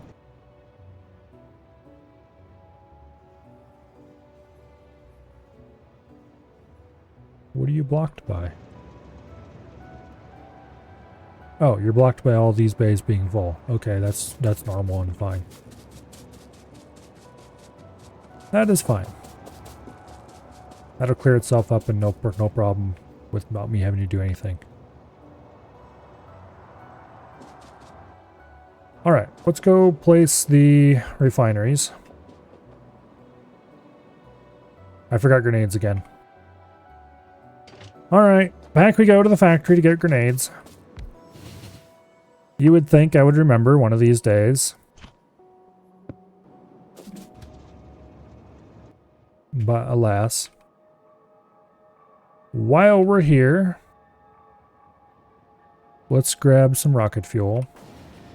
I don't have to keep using up my solid fuel. Also, we should grab a little bit of solid fuel. But I'm going to need those to start all the other trains. Actually, maybe not. If I load them all with rocket fuel. Yeah, we'll see.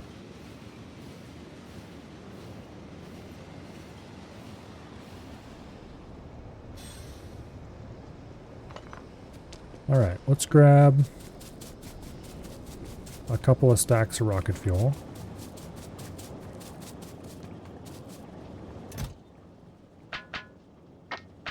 That should be plenty. Grab a stack of solid fuel. That should also be plenty. And let's go down here and grab some grenades from the military science.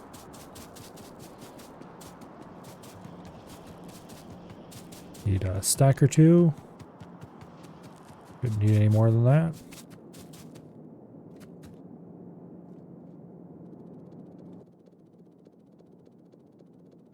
One stack is probably plenty. Okay. Back we go.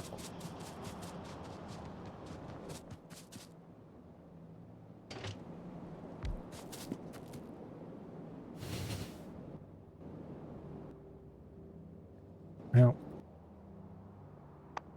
of course, rocket fuel.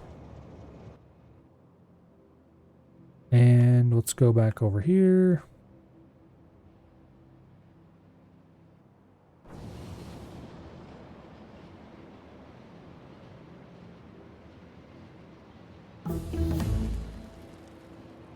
I wouldn't exactly call this train line congested, because it certainly isn't. But it is poorly designed, shall we say. I started with such principles, and they immediately went by the wayside as soon as I needed to fit something in. Oh well. Alright, we'll put the first one right there. And I think we'll do spaces between each one like that.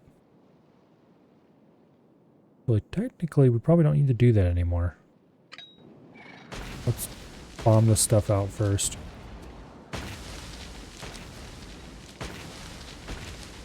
That's the spot.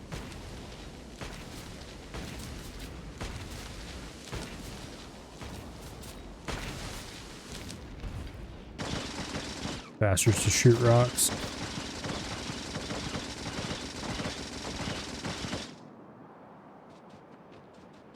Alright, let me think here. You, advanced oil processing. If I vertically flip this,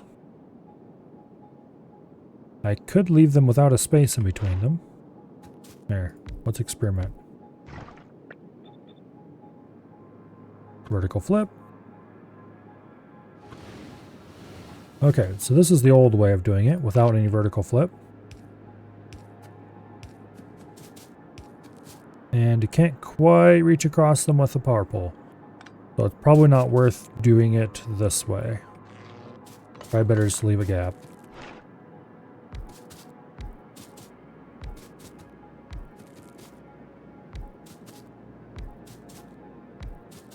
Alright. Now the other question is, where do I want to put the control circuitry?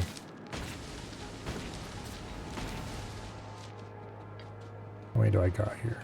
1, 2, 3, 4, 5, 6, 7, 8, 9, 10. Let's do 15 for now. 11, 12, 13, 14, and 15. Good enough for who it's for. Okay. Now.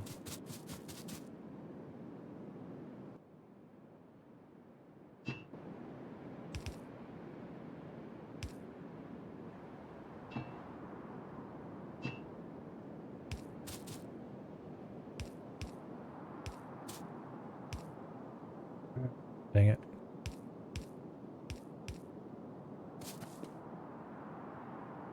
That'll work.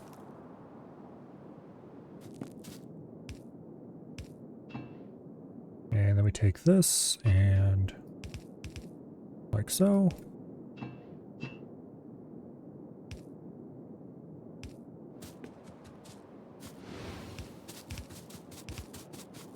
Run it this way, straight out to the water. Before I get going too far. Oops. There we go.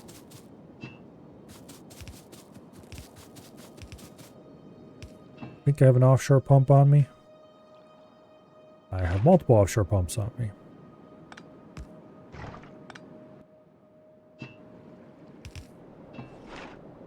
Let's go ahead and put in a couple of offshore pumps. I don't know if we actually need that much water or not, but it won't hurt anybody to add them. It was interesting getting an elevated T-junction for a bit of space taken up. I had to get a bit creative spacing out the entrance and exit.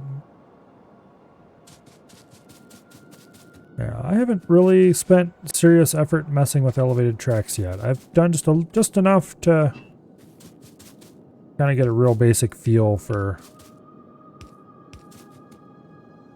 how they kind of work, but I haven't done anything where I was really like, oh yeah, I really want elevated rail for this yet.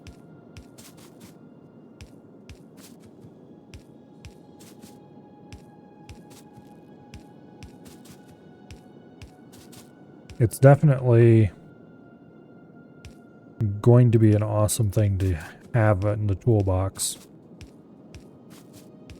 Just for bridging across things and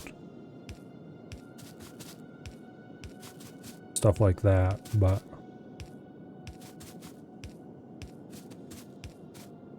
I haven't needed it yet.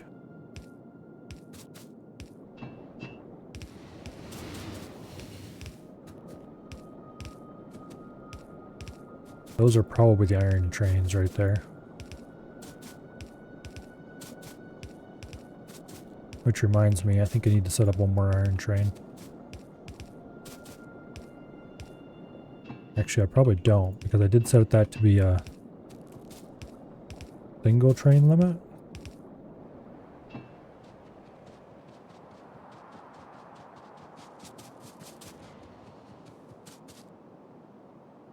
Okay. So this is all hooked up. Let's hook up the power as well.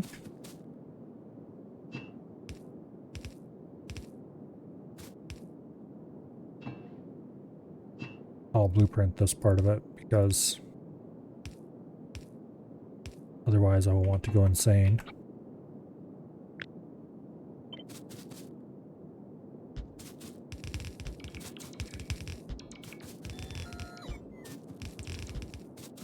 And I'm probably not going to have enough underground pipes for this, but we'll see.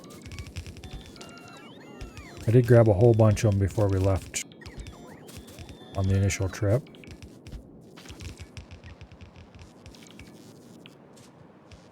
Oh, I did have enough. Okay, cool. That's splendorous.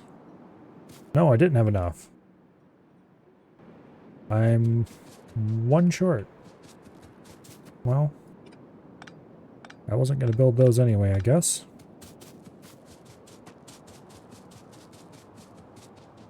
I kind of want to do the tank farms out here, because it's a big empty space otherwise I wouldn't use. Which means I should extend these up and then frost there if I can. Failing that, it might be better to go across between those or something. But for now, let's just set the tanks up.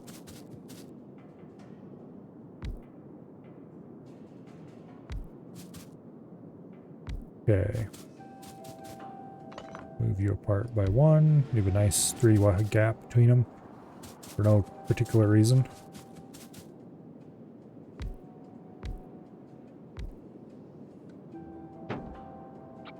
Okay.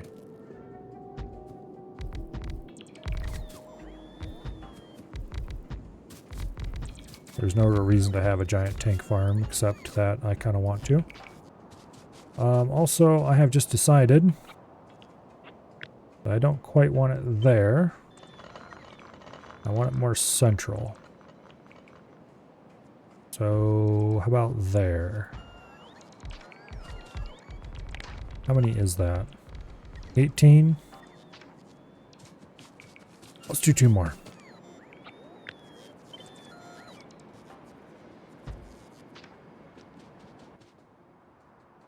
Okay, we need more tanks, but that's fine. I have plenty of those on hand. I'll put the headers up here. Hook it into that. I might have to run out, up, and down, but that's fine. We have the room to do that with. Do I have the refinery blueprints on me, or do I have to get them out of the blueprint book? Blueprint book it is, or library it is.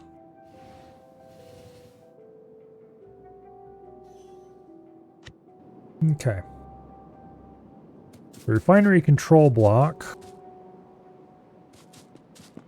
should be somewhere not too far away from the refinery, but otherwise out of the way. So I'm going to stick it down here between the trains.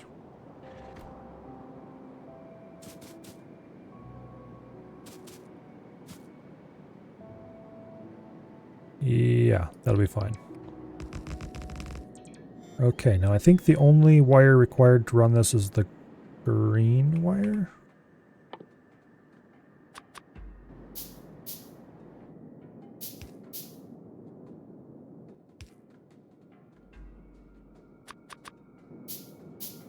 Okay, let's go look at the other refinery real quick.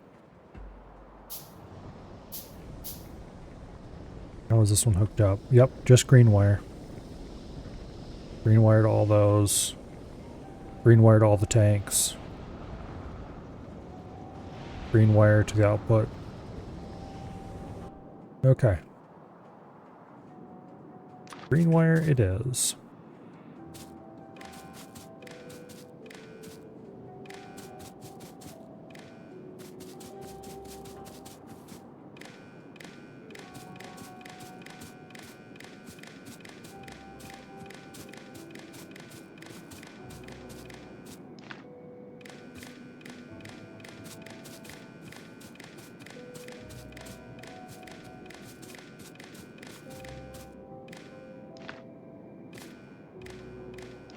Can I get from there to there? Oh, sure enough. Okay.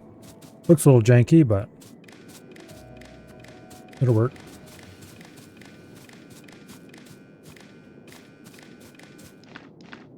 Alright. So nice not having to craft circuit wires. Oh yeah.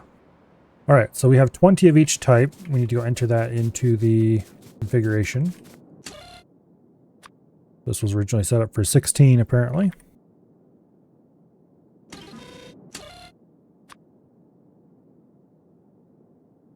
This is probably blueprinted from my old giant refinery. Okay. I don't think there's any other configuration I need to do.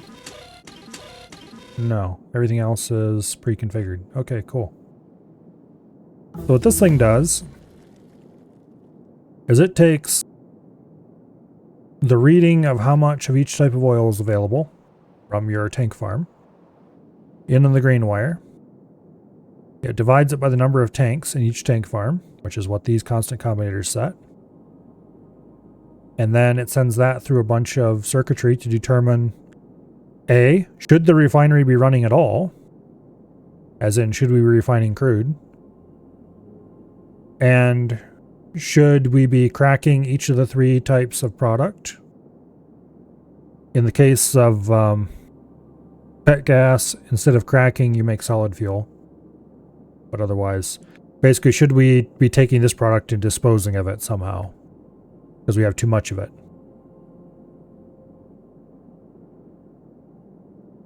And that's really it.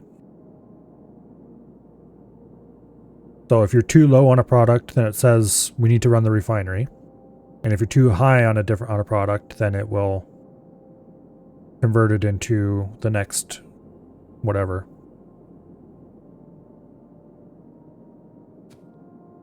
This circuitry here takes the information about what you should be doing as far as what you should be cracking and stuff, and basically turns it into a bit mask. So it can all go out over a single wire as a single signal. I don't have to fight for that kind of stuff. And then to determine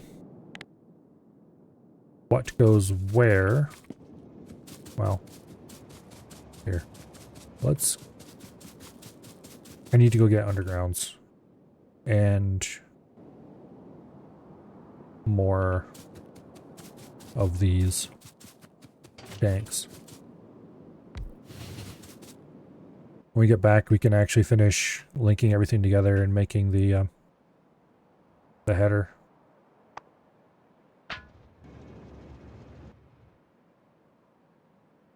Okay, over there's the closest.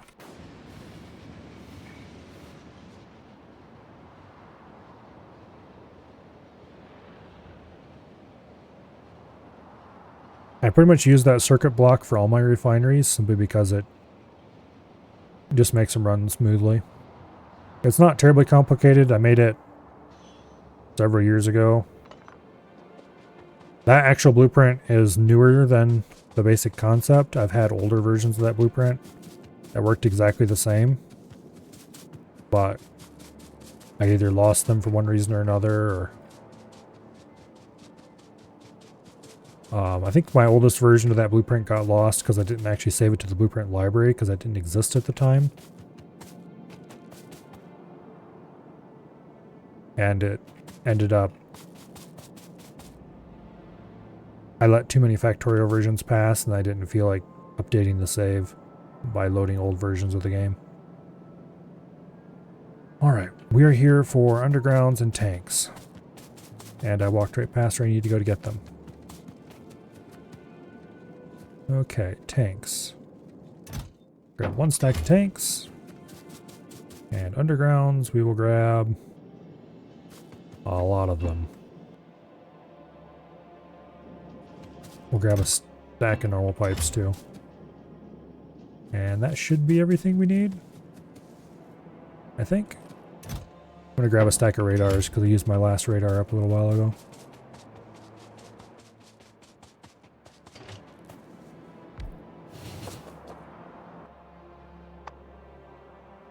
Okay, fuel up.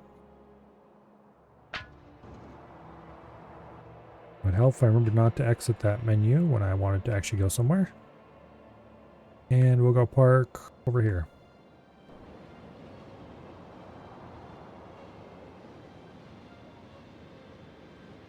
Temporary train stops for trains is such a big thing. I mean, it's not new to this version, I don't think. Pretty sure it's a couple versions old. think. Anyway, it doesn't matter. But it is definitely one of the better changes. Simply because of how much easier it is to get around in a train.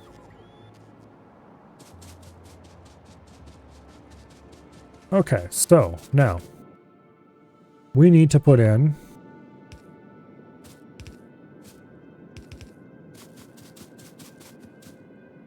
some sort of header here. And I can't get across those because it's too fat. So we're going to have to go straight out across and come back down.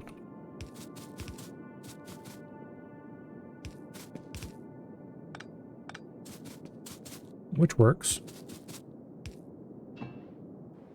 Now, we'll do the same over here.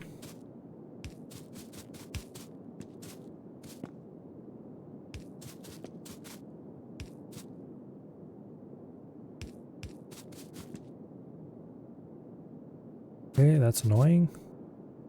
Stupid train signals.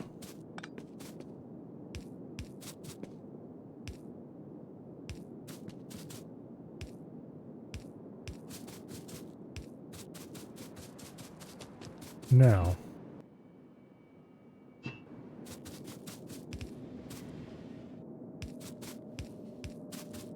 that'll work.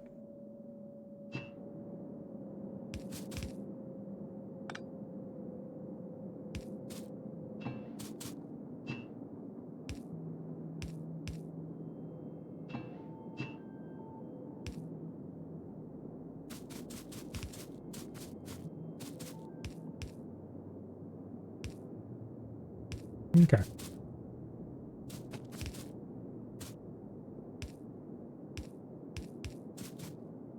And then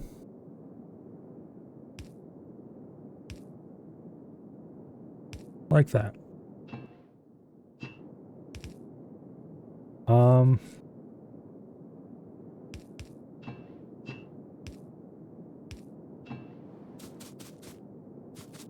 Okay. So this is direct from the refinery to storage, from the storage back to here. Right here is where we're going to put all the valve gear. Basically. And I just realized that I can't because I'm smart. I put this all too close together. We're going to have to make some minor changes here.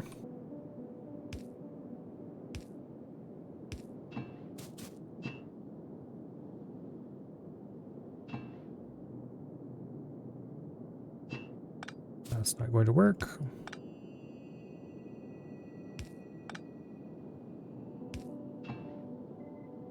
Let me think.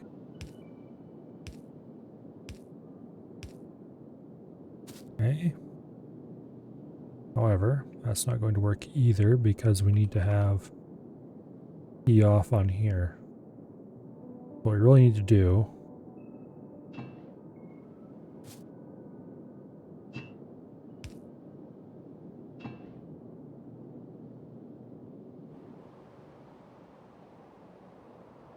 that part works.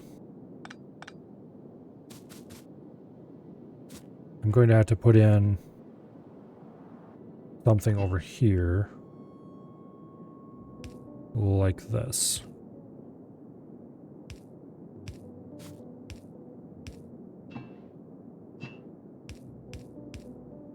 Okay.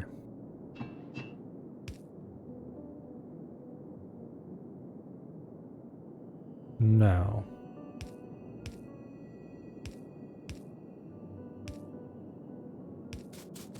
that'll actually get us a much better crossing point.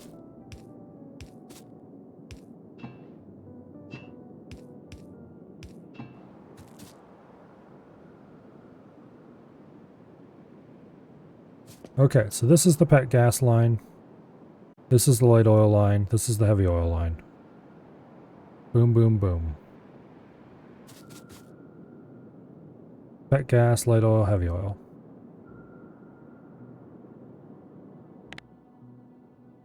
Now let's grab the refinery.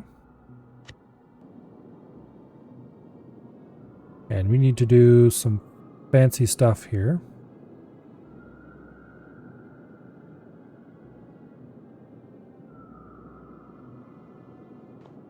That gas is on the bottom.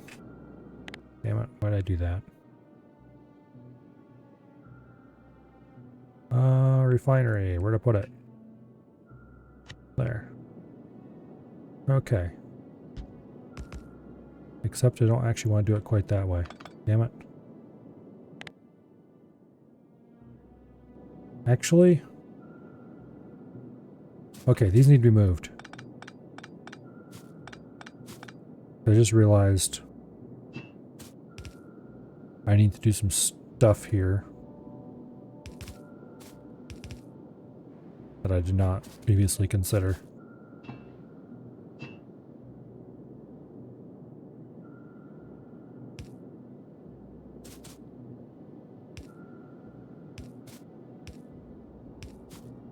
Okay. That'll work. Now, bottom one is pet gas. Bottom was pet gas.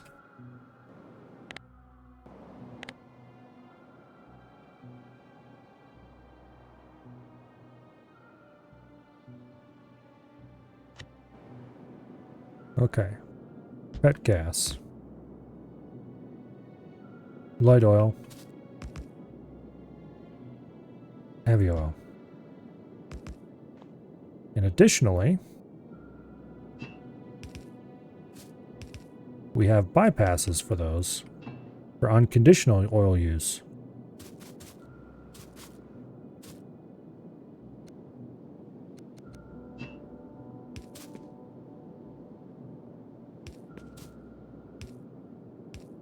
That signal's gonna be in the way. Dang it.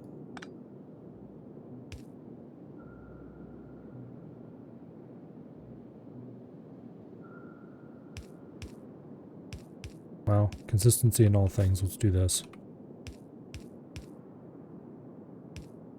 Also, this one isn't going to work either because it's got to go just a little bit farther. This end one.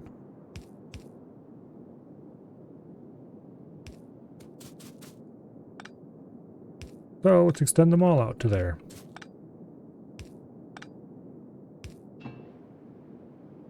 All right.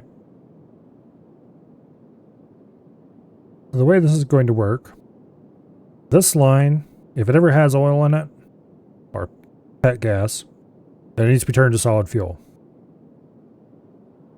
This one, if it ever has, would help if I actually placed that one. This one, if it has light oil in it, needs to be cracked to pet gas, and that pet gas needs to return down this line.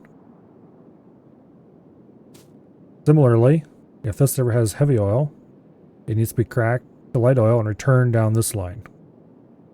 So these are the return lines. Also, these are the lines you would pull from if you were doing something like using that for its primary purpose. So this line is the one that eventually is going to get connected to these trains over here.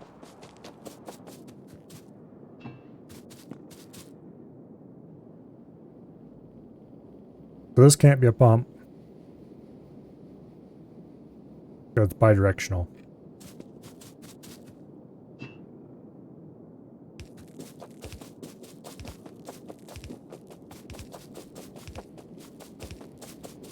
So hopefully we don't hit any extent problems.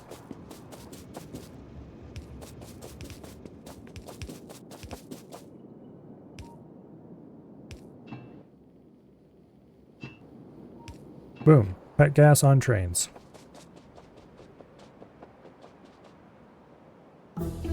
Okay. Now let's do light oil on trains.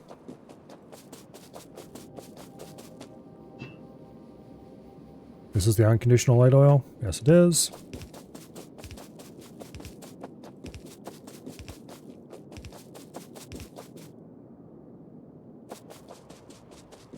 Okay, light oil. This is the light oil one.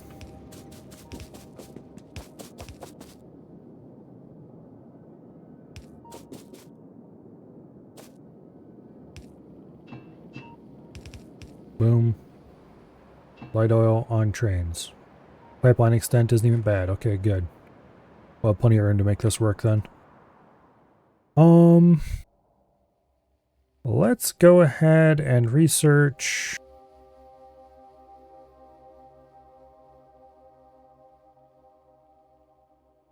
I'm probably going to want to go to either Fulgor or Vulcanus first, and I'm not sure which. Fulgora sounds interesting, simply because of the completely different methods of generating power there and stuff. Vulcanus also sounds interesting. Not sure which one I'll actually go to first. Gleba, yeah, I don't know. It just doesn't sound that interesting. Let's research Fulgora and Vulcanus first. And we'll worry about that one last. Okay. Get rid of some pesky trees. Now, we're not going to need much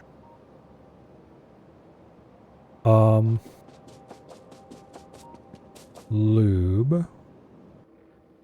So I might just put in a little lube plant right here.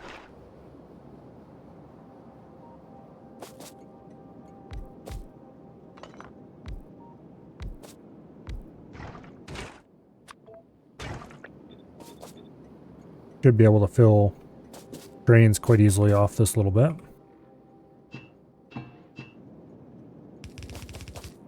Boom.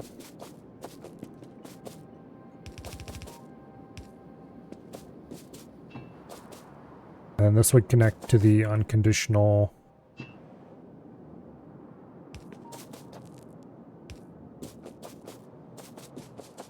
heavy oil, which is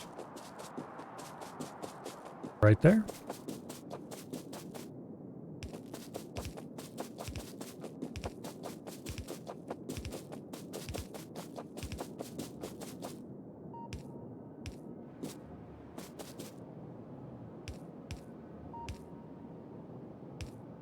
Boom. Okay.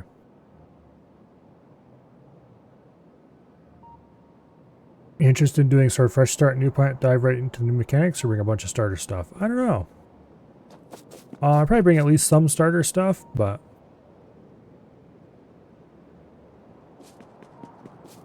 I assume it doesn't really matter how much starter stuff I bring. I'm still going to have to build basic factories for materials.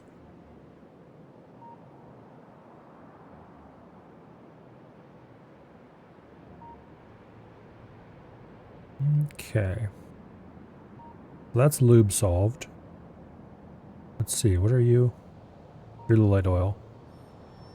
So these first 3 trains are done. This is the rocket fuel. This is the sulfuric acid. All that's left to do is produce rocket fuel, produce sulfuric acid, and do the cracking. Let's start building cracking racks.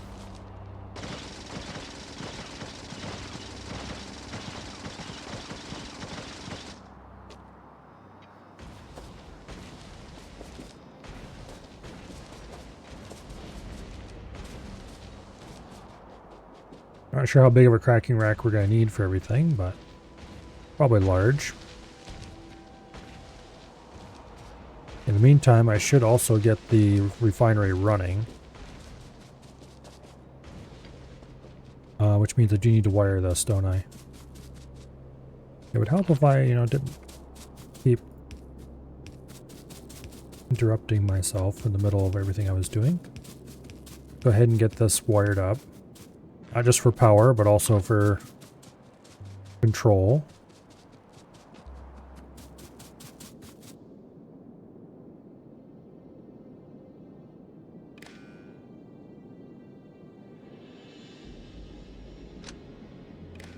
Oh, that looks much better if you go south. Okay.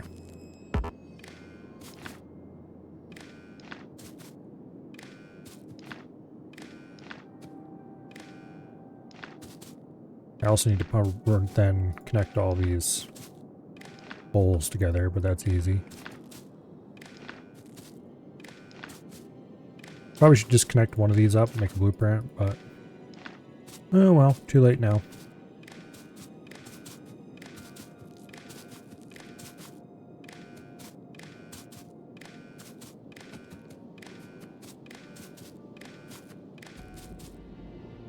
There's no real reason to connect to this. Well, yeah, I guess there is, because that does connect to that last one.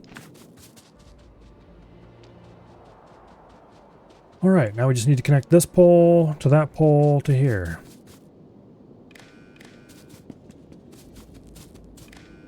Boom. And that is already connected to the controller circuit. Okay. Now, these all need to be given their intelligence, which is just if oil refinery is greater than 0, enable.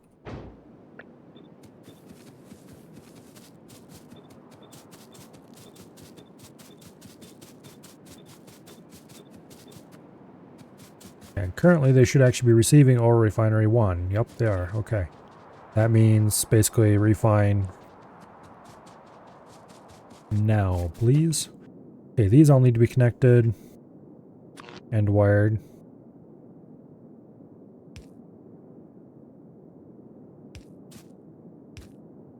Back here, you.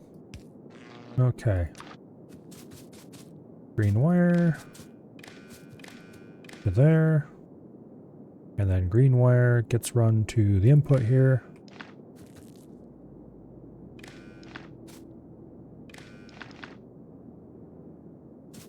And these simply take chemical plant and whatever the constant number is for their system and outputs green signal.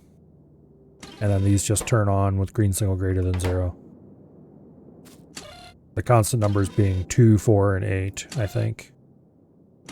2, 4, 1. Okay, no. Yeah, of course. 1, 2, 4. 8 would be the next one. Your simple bit mask. If you don't know what a bit mask is, then don't worry about it. It's silly programmer tricks. Okay. Now, next things next. The cracking racks. We are actually ready for those now. Actually, no. Next things next is to get this thing running. Although I need to get fuel for this first. Chicken and egg problem for sure.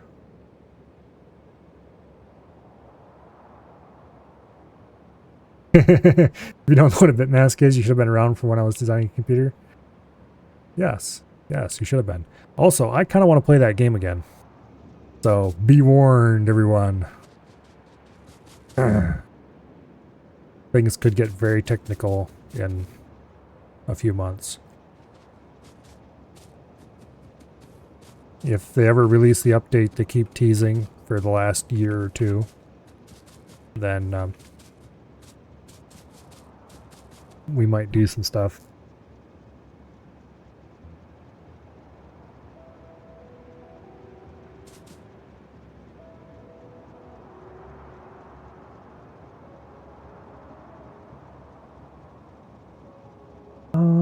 How do I want to solve this problem?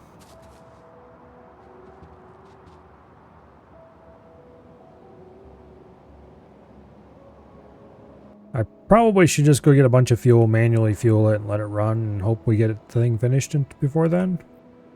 How are we doing on oil, actually? Of course I would bother not. Okay, we have 200k oil with that one. And this one has... That's the wrong one. This one has 32K. Okay. As if your brain hasn't melted enough already. Well, hey, you might learn something. Like how a computer works at a very low and fundamental level.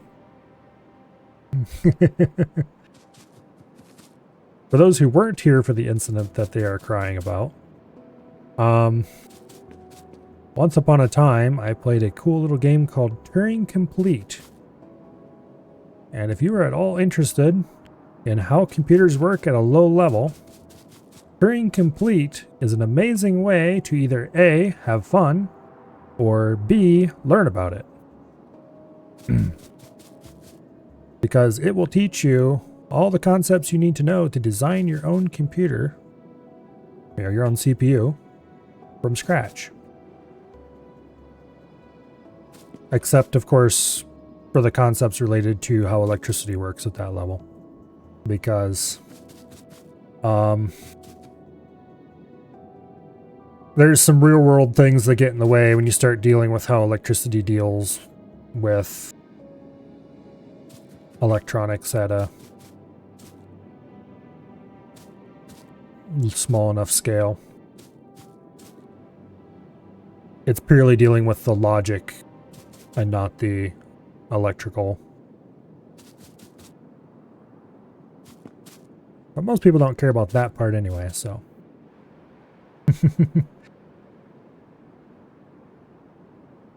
Electricity doesn't work anymore at that level, at least not like electricity ought to work.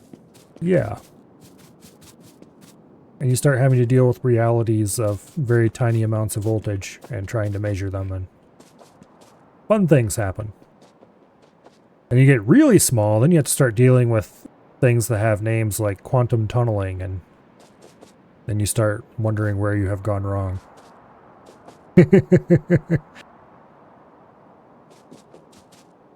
Anyway.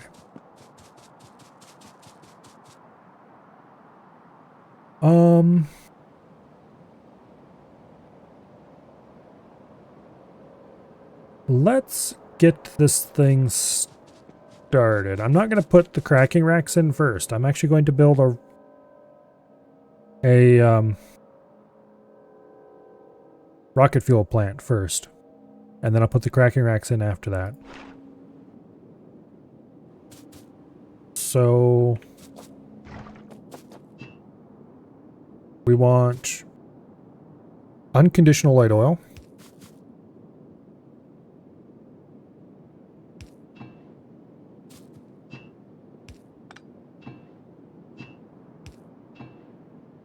Okay. And I think that's going to be all we need, except maybe water or something. Let's actually look at the recipes before we get too excited about this.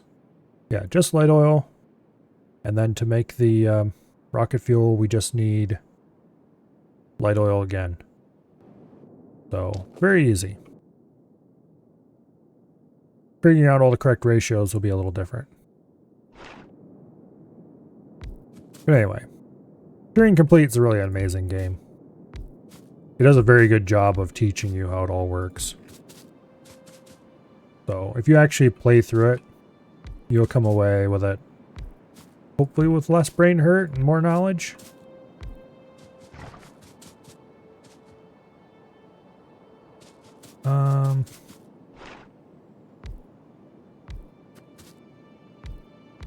That's probably plenty. 1, 2, 3, 4, 5, 6, 7, 8, 9, 10, 11, 12, 13, 14, 15, 16.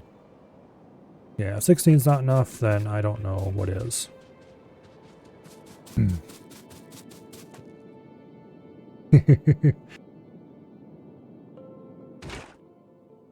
Thankfully, none of what I do ever has to worry about how electronics actually work inside. All I ever have to worry about is how they appear to work. After somebody spent a lot of effort hiding all the insane details.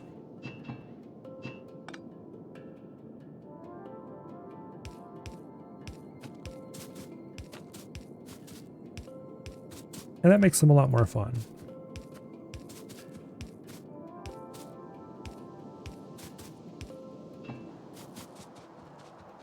Okay. Now, what I really want to do is I want to make a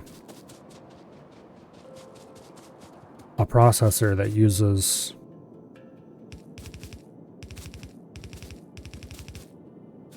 a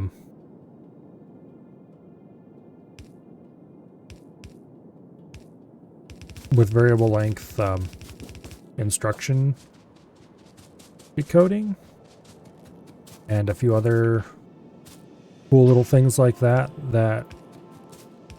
not variable length instruction encoding so much as variable length processing time too. So it takes different numbers of cycles for different instructions to run. As it turns out, there's a lot of reasons you want to do that I blithely ignored when I designed my first CPU in that game. Because it made things a lot easier, but also it made them a lot more complicated.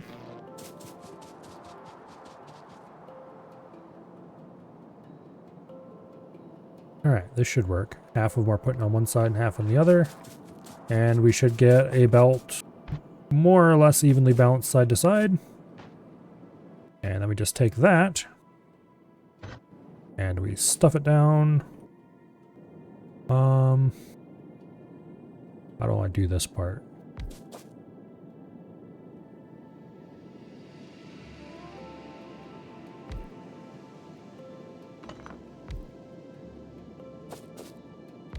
Let's do it like this.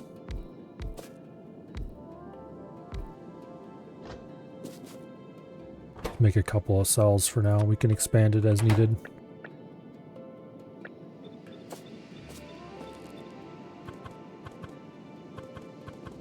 Okay.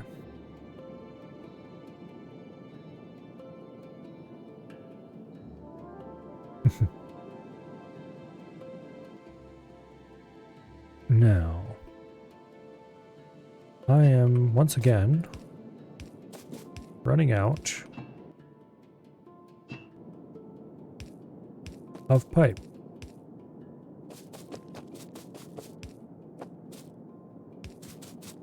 Well, I guess it is a thing that can happen. Let's see. That should do it.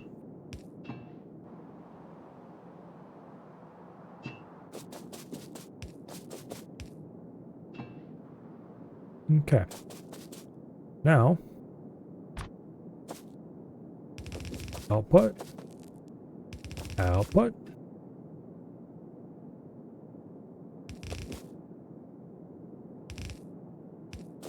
and input.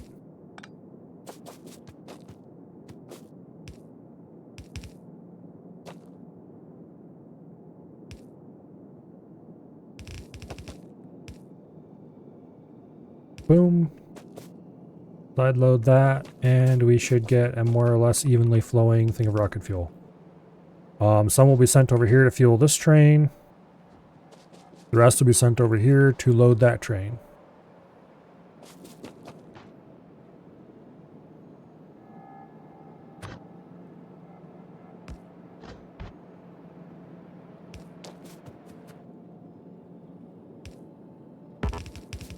Damn it, I placed that in the wrong spot. There we go.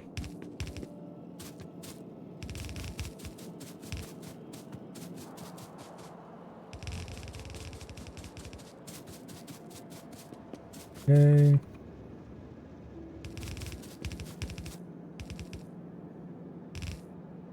Beautiful.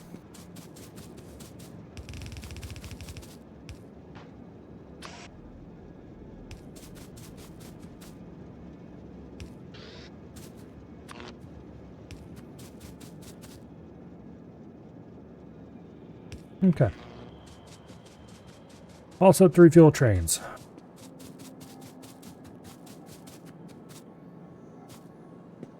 I have 10 more choke points to drop a laser wall on before you can start the great cleansing. Yeah, I cleaned out a bit of space and just kind of put in some real basic walls.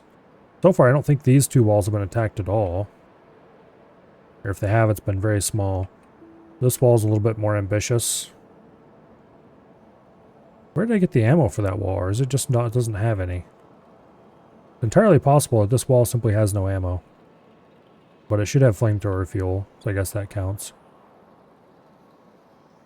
These walls, this wall, and these walls are the only ones that are ever actually attacked. And they all have ammo and flamethrowers. But once I pushed everything back, I guess this wall exists too. Once I pushed everything back behind these walls, I haven't ventured out beyond them for quite a long time now, actually.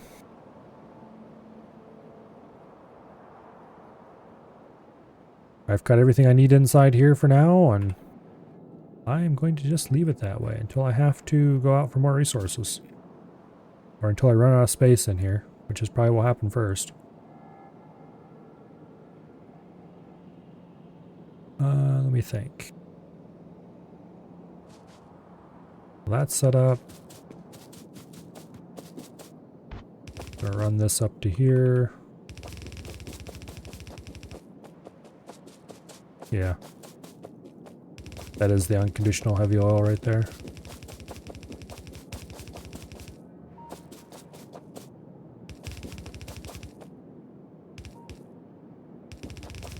Boom.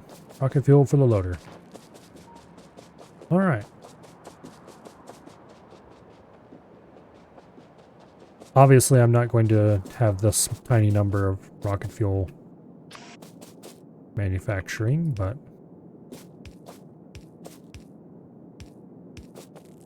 I will go ahead and band this once I get everything laid out so I can blueprint it.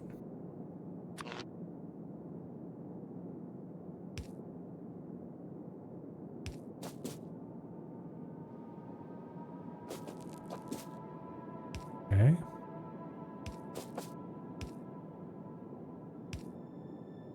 That'll work.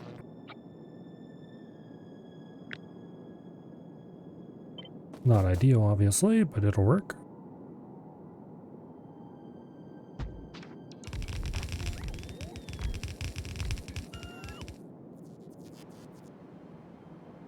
Okay. How much larger do I want to make this?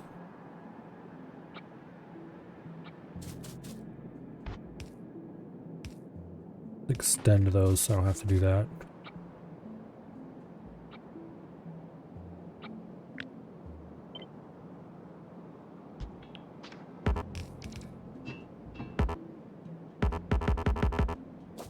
I have no more undergrounds. Really? Fine. We'll set that up later.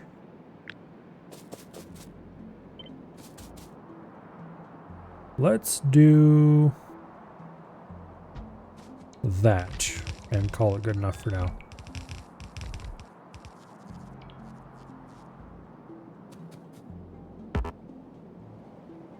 Here. Can at least set the ghosts this way.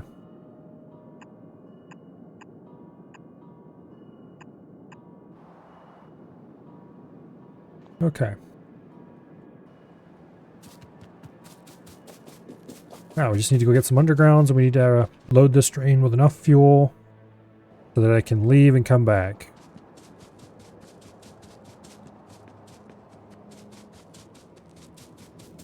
Let's go ahead and give it...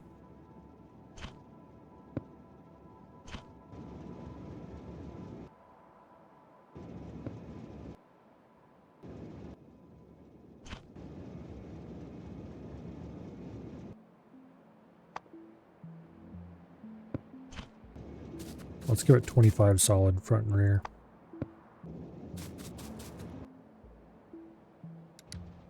Okay. Go get oil, please. Return quickly.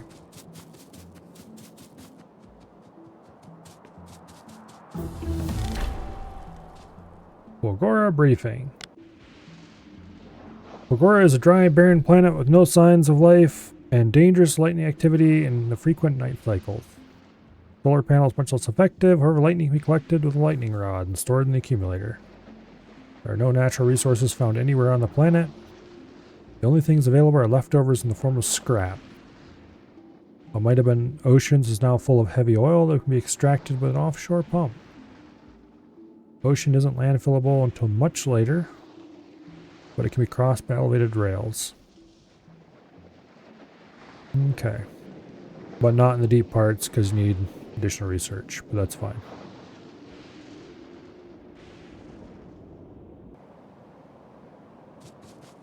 That sounds like an interesting place for a first visit. While we're waiting for the oil train, let's go get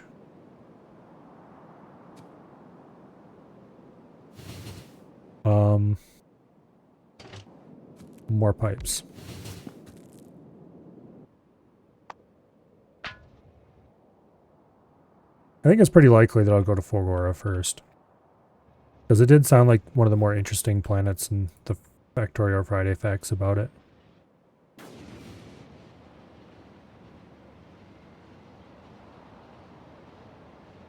I need to go trim that copper field, and I need to finish that iron field.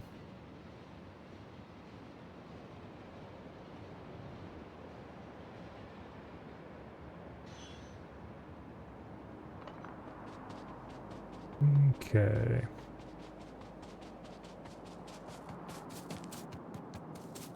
Now,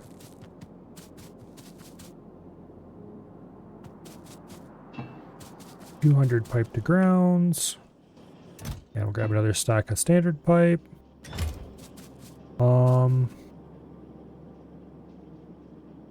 Then let's grab some engine units so I can make pumps.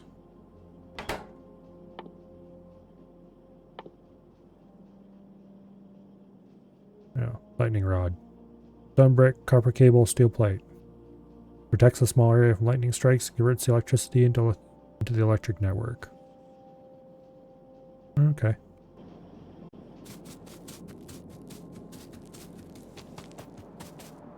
Now,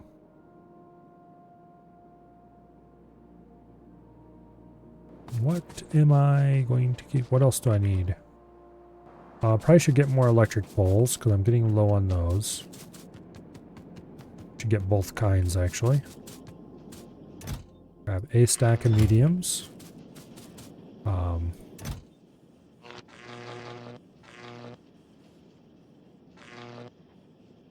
Fill up my stack of larges. I don't have any train stations left anymore, so we'll grab a stack of those. Not that I'm going to need any for this next project, but it's a thought that counts. How many? Okay, I still have 19 chemical plants, 9 refineries, 31 assembly machines. We're probably okay on that stuff for now. Inserters. I'm low on inserters. Let's go grab some of those.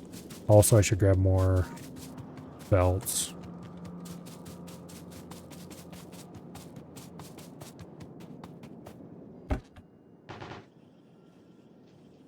Okay.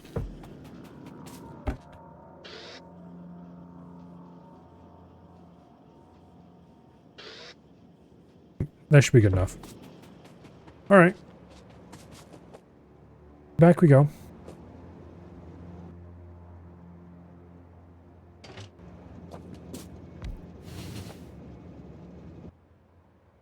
Okay. Rocket fuel. And let's head right over there. The oil train isn't back yet. Did it go over here? No, where did it go? It must be on its way back.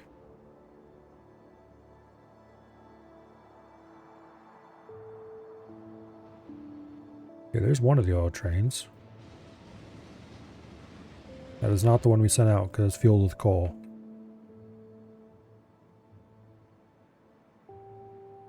I don't see any trains moving on the map.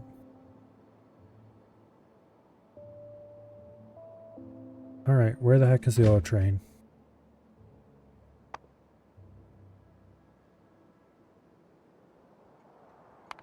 Hey, no.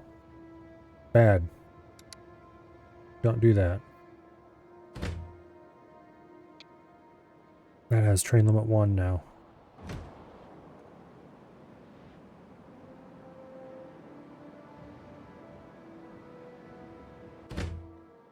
Okay, you're allowed to have train limit 2.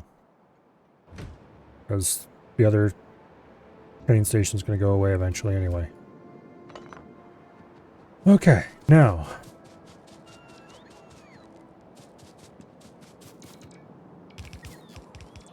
This place should start up as soon as that train gets here. And then we should get our first rocket fuel rolling off the line. I'm actually going to set output priority right on this. Because it's more important that the train has fuel waiting than it is that we have fuel on the train. Because if this train runs out of fuel, we're screwed. Doesn't really matter, but make me a little happier, I guess. Okay. That is correct.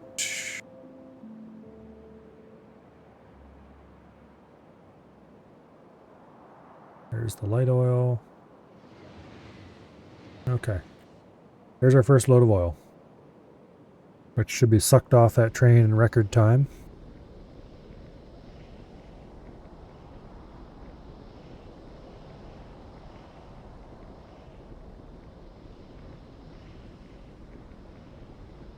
And the light oil is similarly being sucked out of the system in record time. That's all going into solid and rocket fuel. How much solid fuel do you have left? Looks like plenty. I think it's like 21 maybe. Hard to tell because it was moving.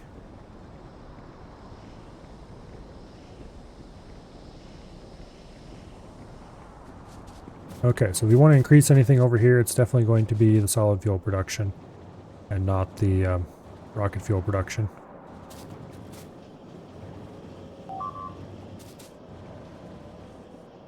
Oh, who got blown up now? Where is that? Oh, I see. That place. I see you set the woods on fire. Okay. I should probably head down there and see exactly what is going on. Yeah.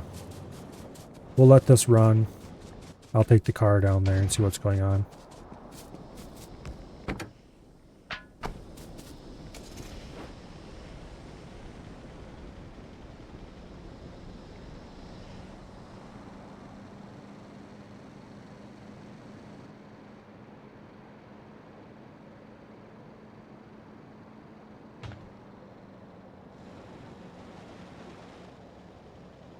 Here we have an old solar pump station.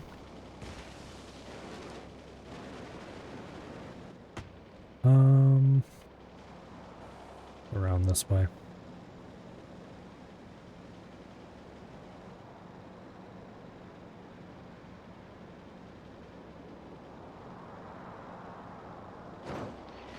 This area was originally cleaned out by using flamethrowers powered by a very small solar-powered oil outpost here.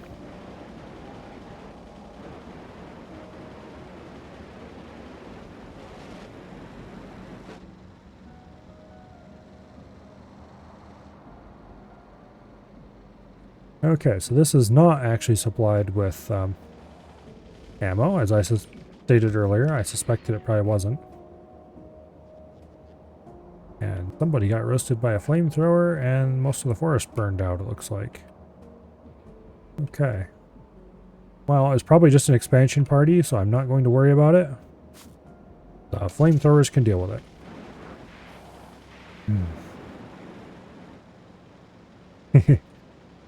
Yeah. This wall blueprint is actually one I made a long time ago. It is... let's get rid of this. It's junk. Where is that blueprint book? There it is. It's supposed to look like... that.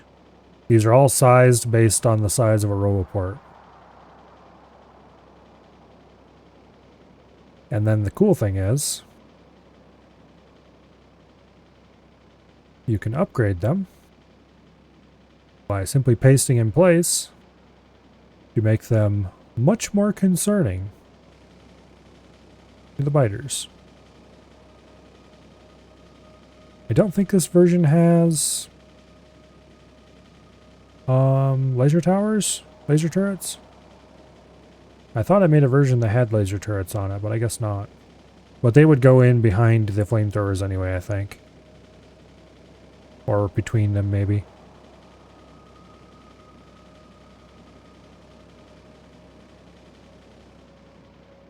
Got rails behind it and everything. Which sometimes is useful, often isn't. I think those were all made for the Alone in the Dark playthrough, actually.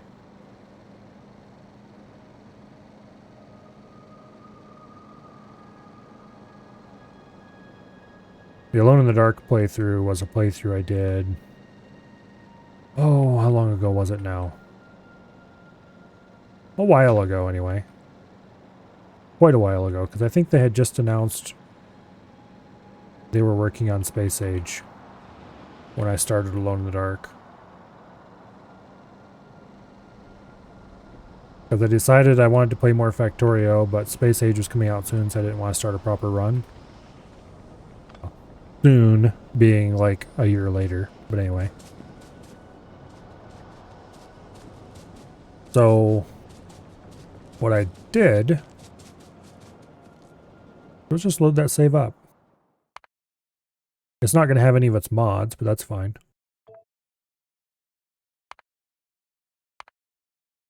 Okay, burner generator.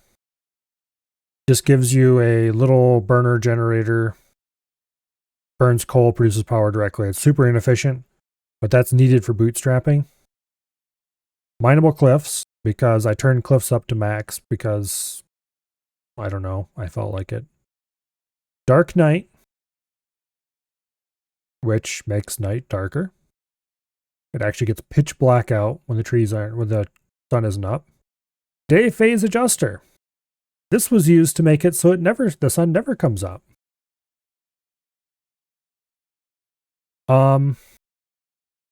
It stayed night all the time.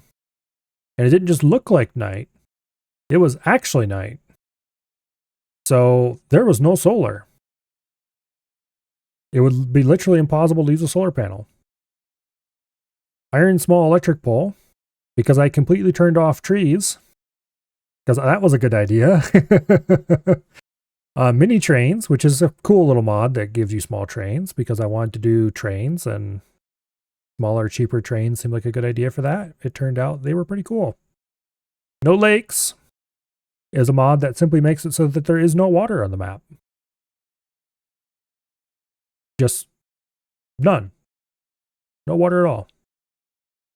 Not even a little tiny bit in your starting area. Not a drop.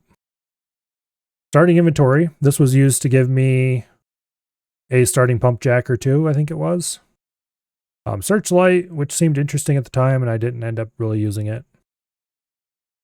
And burner generator for personal equipment, which is basically so you'd have some source of power. Because obviously personal solar panels weren't going to work. Oh, also no lakes made it that there were like oil fields, but there were water fields instead. So you put pump jacks on these water fields and pump water out of the ground. Okay, we'll just load it. No fixing anything, no loading the mods. Yeah, a whole bunch of things are broken. That's fine. So, the mod to make it pitch black isn't working, but you can see there's a lot of lights around here. That's because in between these lights, it wasn't just dark, it was pitch black. You could not see a thing. If you didn't have lights in an area, you just couldn't see what was going on. The rails are kind of cool because you'd have little tiny green dots just everywhere.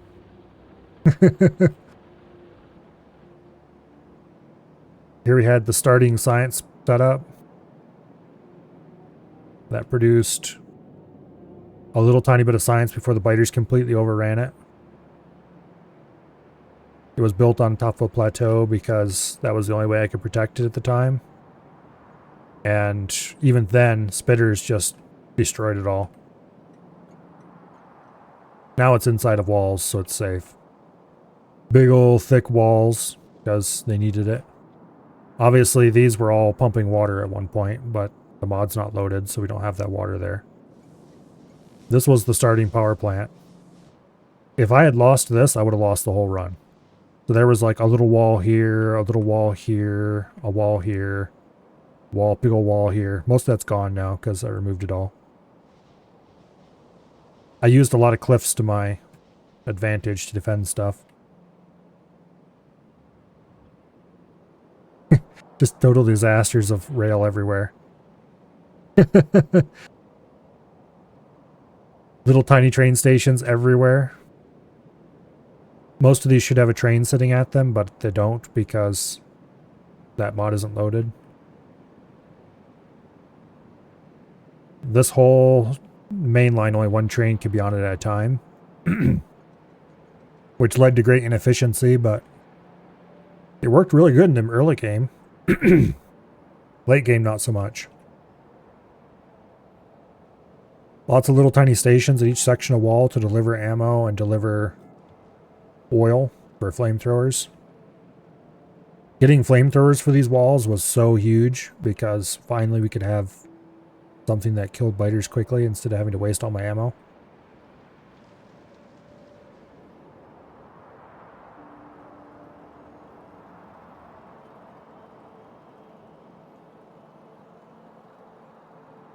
Lots of little stations to deliver ammo and stuff. 28 million iron ore. I wish I had a field like that in the current run. But this was done on a railworld, so... Railworld with biter expansion turned on, notably. Fighting biters was just terribly difficult because you couldn't see. Which is just... yeah. This whole area is currently empty, but that was a big, giant water field. So this was where most of the water for the base came from. There's a little bit of a small steam engine power plant here. That was for emergency power.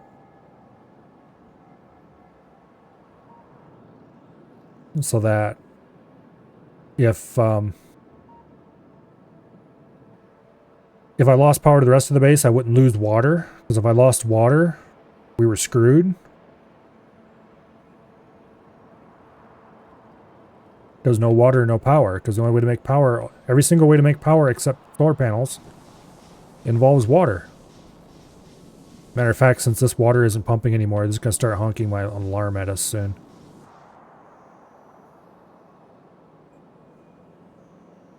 Big old factory dedicated to making ammo. Not really big, but big for making ammo. Ammo was... a significant portion of the game was spent just desperately making ammo and delivering it to the walls. There were lots of little tiny walled off sections with turrets inside them, just like little boxes, placed along routes that the biters would come in because these outer walls hadn't been built yet. And they'd each have an individual alarm on them that would alert you when the chest inside ran out of ammo. And every time you'd try to start getting anything done, one side of the base or the other would start honking for help. You'd have to dash over there with ammo.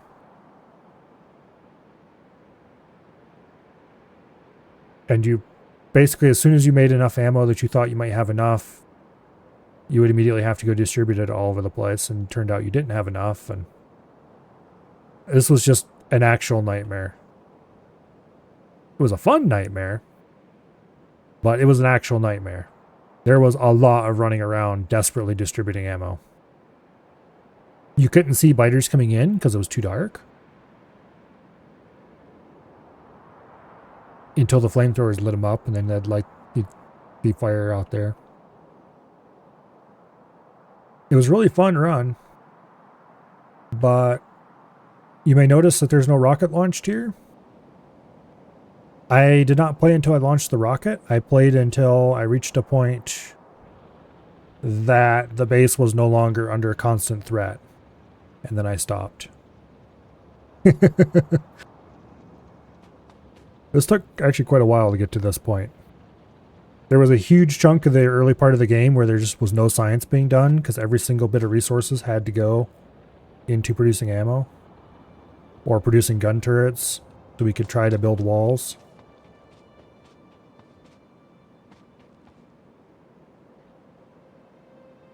It actually doesn't look like that many biter bases out there, but early on at least we were being constantly swarmed.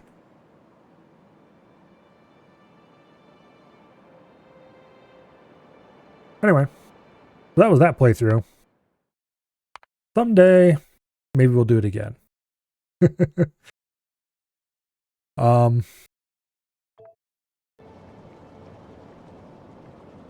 I did not intend it to be as difficult as it was. Let's put it that way. I was like, oh, let's do a dark map because I never used lights and that'd be a cool excuse to force me to use lights. And then it was, if we do a dark map, it should be really cold all the time and everything should be frozen, so there shouldn't be any surface water. So let's get rid of surface water and we'll add a mod that removes that. And then I made a few other little changes, like, oh yeah, there shouldn't be any trees either. That turned out to be really a problem because it made the pollution spread wildly. It was a run.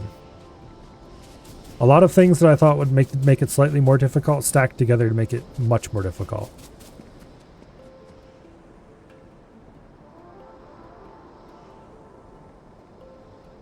But anyway, this thing is up and running now. We have a small amount of product in every tank. Most of these machines are running. It looks like we don't have to extend its size any.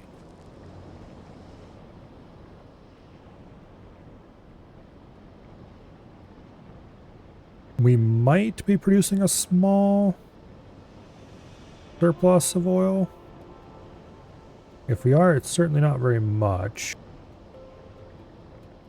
No, we're probably, it doesn't look like we're producing surplus. We're actually probably not producing quite enough light oil to run this full time. We almost got run over.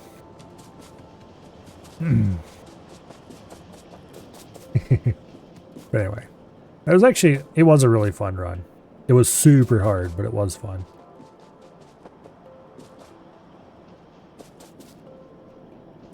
And the farther we get away from it, the more I forget just how painful it was and the more likely I am to do it again.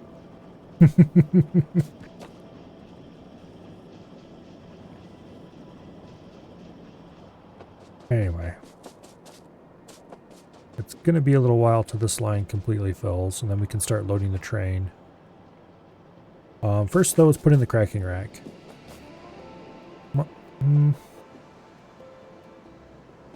First, let's go add power to the lube factory. That would be a useful thing to do.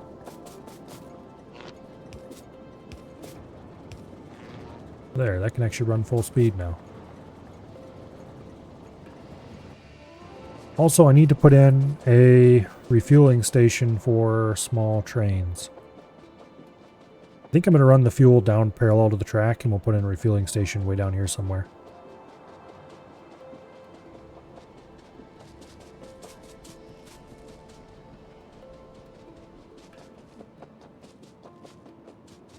Anti's being damaged, that should be fine.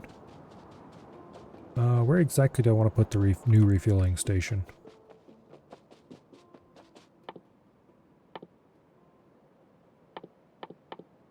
And which station type do I want to use?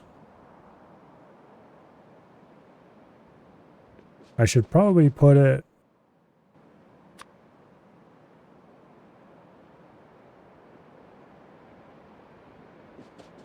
let's see. If I put it here, that's going to get in the way. Yeah, we can't put it on that side. We could put it right here. That's far enough away from the refinery. It shouldn't create any problems. And then once again, we have excitement over there. So what if we use this style of station and put it in like there? That would just fit. We could extend it to have a second lane for the shorties, or a second station for the shorties. We don't even need a second lane. All right, let's do this.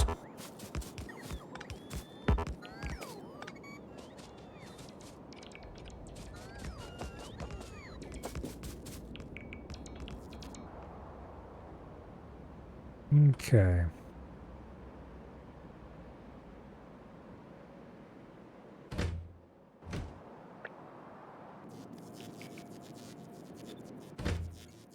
Train limit 0 for now.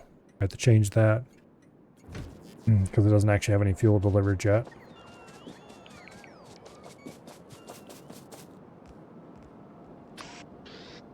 Okay. Now,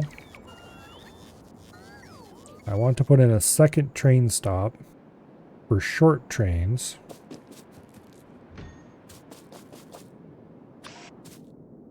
Let me think. Okay, there's the loaders for the standard long train. So I put in, actually here, if I put in another one here and put in one there, this will load both short and longs. This will load only longs.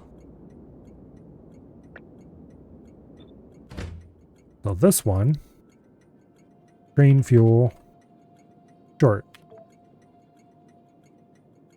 will only load short trains.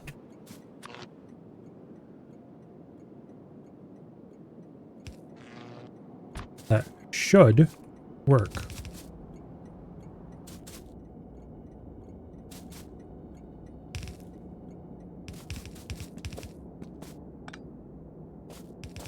And I definitely do not have enough. Okay, you know what? We're not doing this. We've got a train stop right here. I'm going to add an extra little appendage to it. And we're going to just bring in a rocket fuel train right here to deliver. And actually, I might not even bring a rocket fuel train in here, because I might end up fueling my trains off of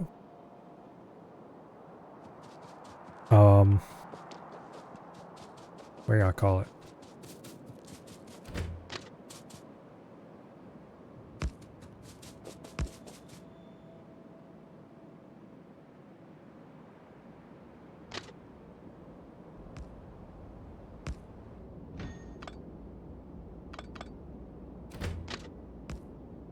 Nuclear fuel. How much does nuclear fuel cost? Stack size 1. Okay. Yeah, we can do that.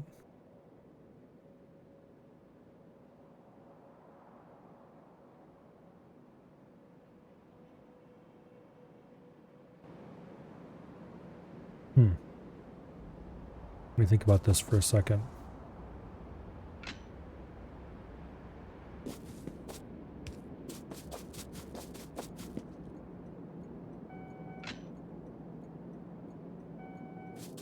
Okay, this needs to come in later.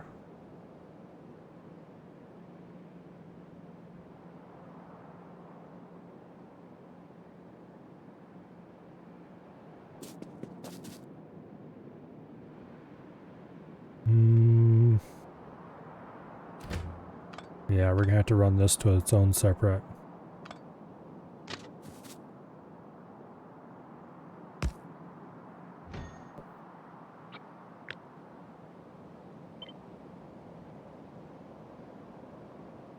Like that.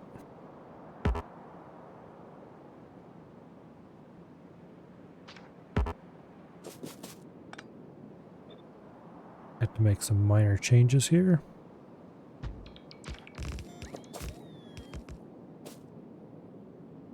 A whole lot of signals don't like that. That's fine, we'll just re-signal all this.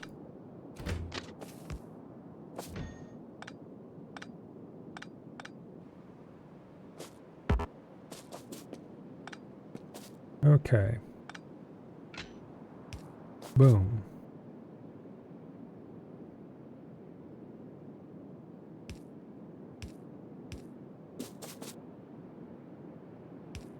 Okay.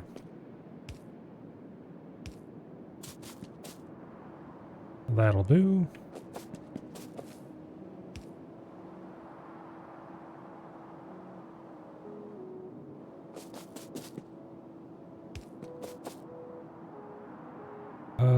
That won't do. Because I need to be able to fit one in there.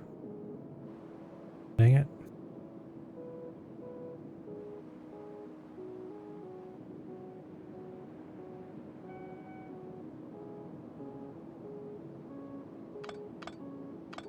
Well,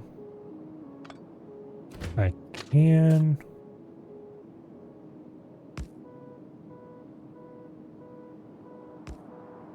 do that.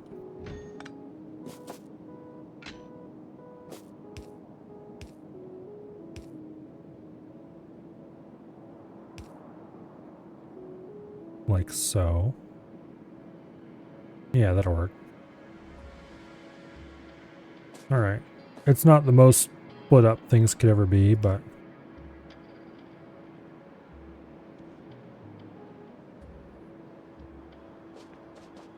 it's reasonable.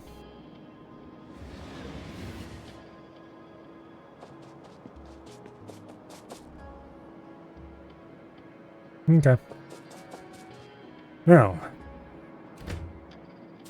this is going to be where the train unloads the fuel. So, boom.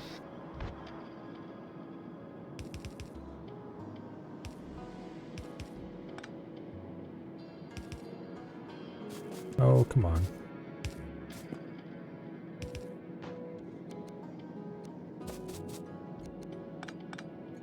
Okay. Now, whatever kind of fuel we end up delivering here is the kind of fuel that we will be loading onto the trains. Once I set this to a train limit greater than 0 anyway. You have a train limit of 1. And we'll figure that out in a second.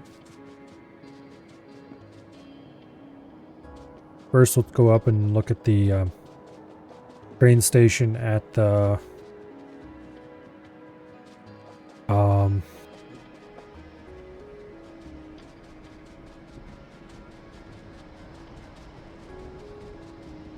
what do I call it? Where's all my pet? Oh, the pet gas is going into the train. That's where it's going. Of course. Okay, do I have easy places to add unloading for rocket fuel and loading of not rocket fuel?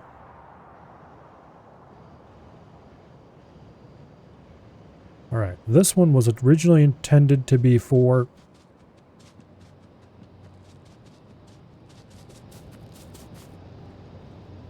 iron plates for producing fuel cells on site. And I probably should still bring in an iron plate train for that reason. Although a full iron plate train just to produce fuel cells is redonkulous. So I don't actually need to do that anymore because we're bringing iron plates just south of here. For different reasons. I can just run a thing up. So this is now an orphan track, so to speak. I can use it for whatever I want. And I think what I want is to produce nuclear fuel here.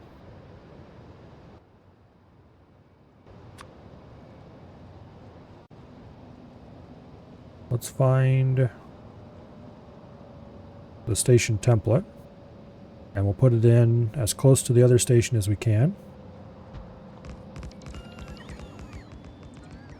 And there we go. We have 2 stations. Boom, boom.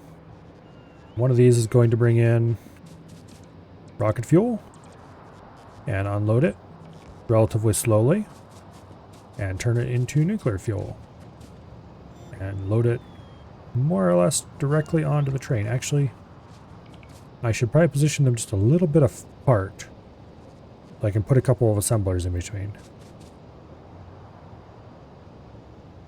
Yes, I should.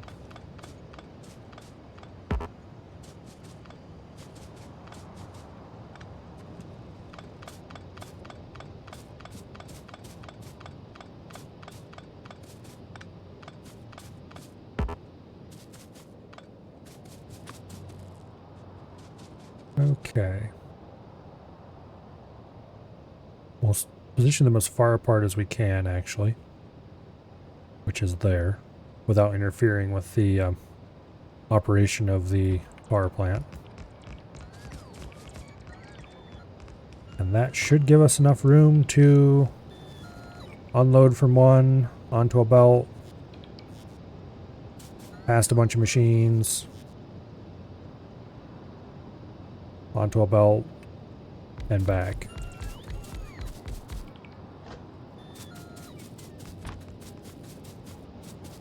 Okay, you unload onto a belt, past the machinery. Then you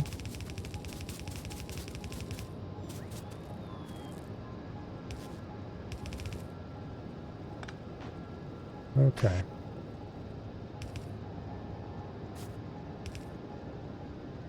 That should be more than good enough.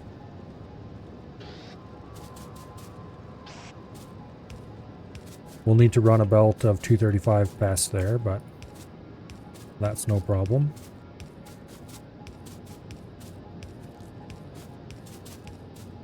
It kind of is a problem because that's going to be a lot of 235 sitting on belts. So I should probably do a sparse belt, which will require some rotation, which will be slightly annoying. I have researched nuclear fuel already, right? Oh, it needs to be made in a centrifuge. Alright, centrifuges are still 3x3. Yes, okay. Alright, well of course it needs to be made in a centrifuge. Why would I assume I could use an assembly machine? 1, 2, 3, 4, 5. That should be good enough. Let's go make ourselves a bunch of centrifuges. The problem is centrifuges are kind of expensive to build, or rather bulky. Let me see. Where's centrifuge? There's centrifuge. 50 steel, 100 gear wheel, 100 concrete. Yeah, we should be able to carry that in our inventory, no problem. Alright, let's go get some centrifuges. Hello, Colo. Welcome here. Before we do that, let's actually hook up automated fuel. Reactor fuel, to be exact. Where do I want to run that?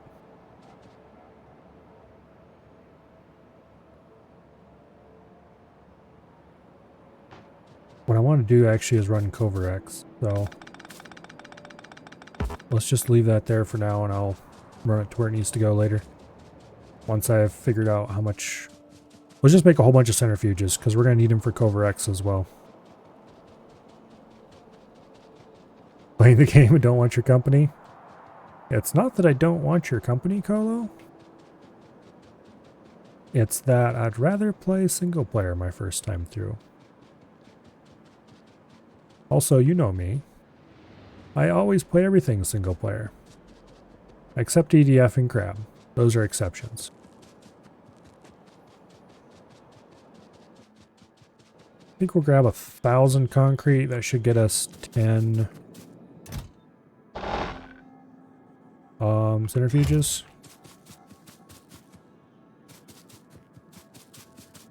Let's see. Centrifuge, there you are. Yeah. Okay, then we just need gear wheels to be the big one.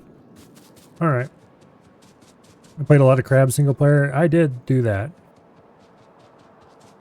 I guess I should say I play everything single player. Except occasionally Crab and EDF. Ever forgotten about Borrow?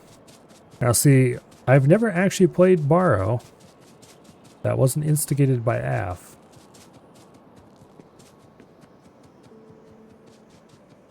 So I don't really play Borrow on this channel. Unless I'm playing with AF. I do occasionally play multiplayer games with him if he wants to.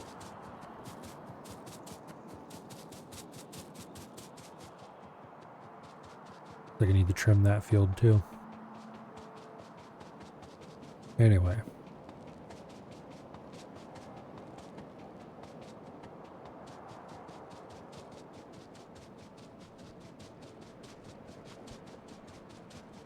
Now,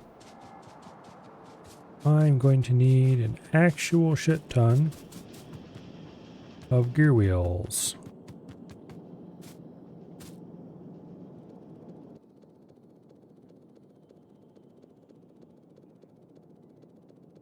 I'm going to need 1,000 of them, and I'm pretty sure I don't have the inventory space for that. We'll just grab as many as we can. And then we'll come back for more later.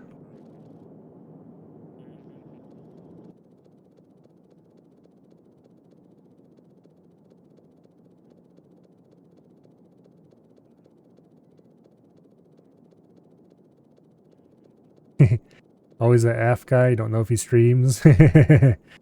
Well, don't you know? AF doesn't stream.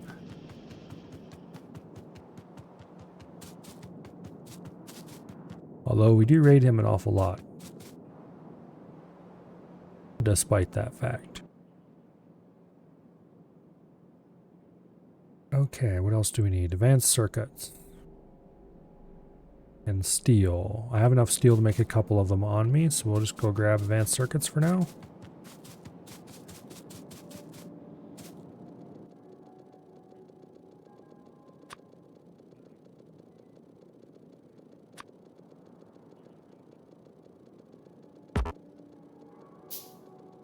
Okay, we're out of steel.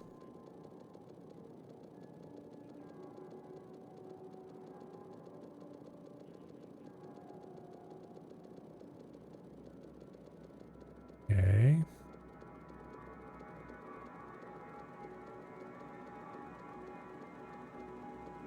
I need one more stack.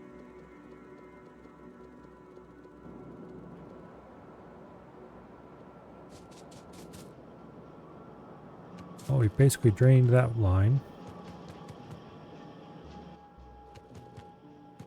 Okay. 100 more.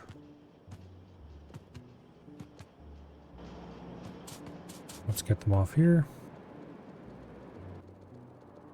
That should be plenty. Alright, now we just need to go grab steel. Until we run out of gear wheels, and then we need to go back and get more.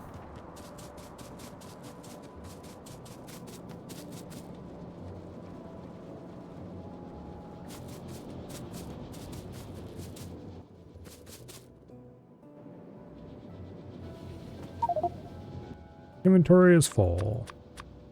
Not for long, it isn't.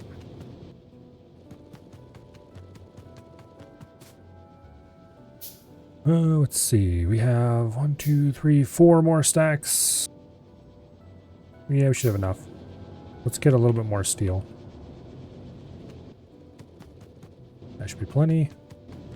Alright, now we need more gear wheels. Oh. Good night, Colo. See you in an hour.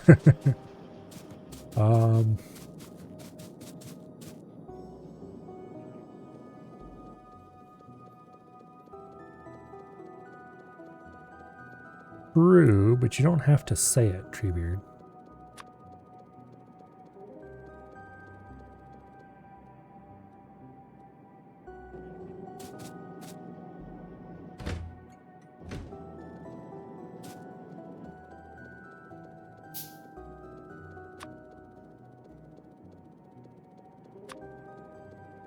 Okay. We're up to 6 centrifuges. 8. And there's number 10. Okay. We'll set up 5 of them doing Covarex. And we'll set up 5 of them producing the cool fuel.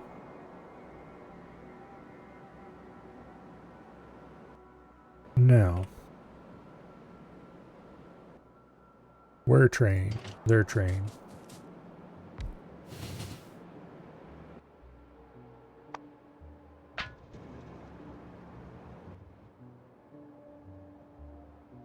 Let's head over here.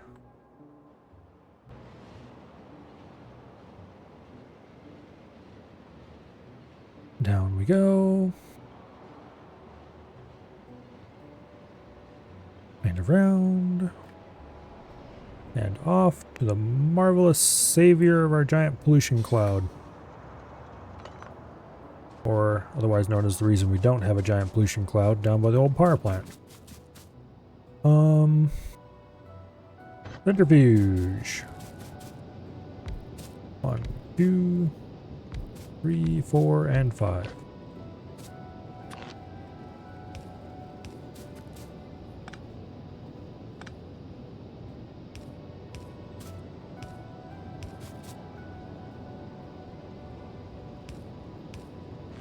Okay, you will make nuclear fuel.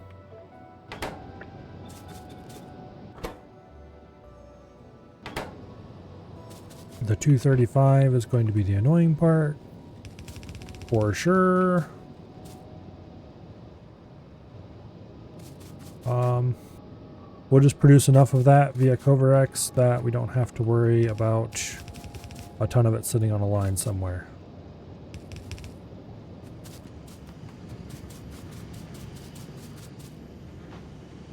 Okay. Now, Covarex enrichment, everyone's favorite recipe, because it's kind of a pain in the butt, actually.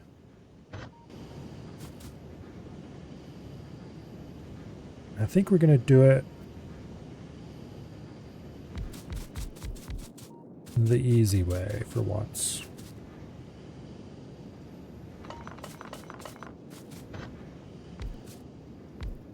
Just leave some space between these. Okay. Now,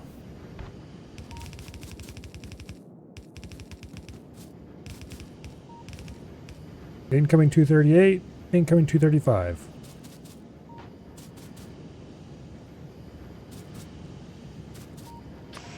Now, we grab 235 off the line.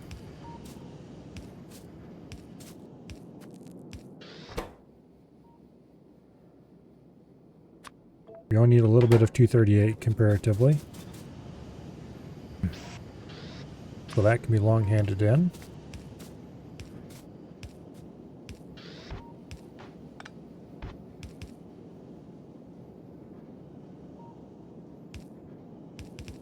Okay, the 235 line goes around the back. And recirculates.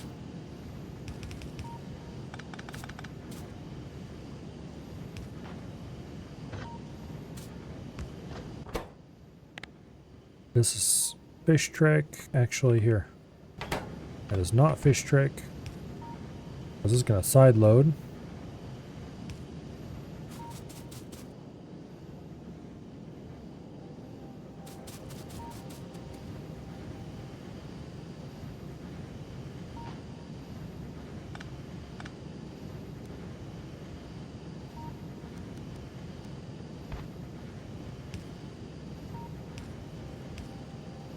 Okay. The new 235 goes on the outside, old 235 goes on the inside. And then when we get down here, we split it off. And we do output priority right. So for first output to the top. If it can't output to the top, it outputs to the bottom. There's the 235 that goes off to do whatever. So this line will run full of 235.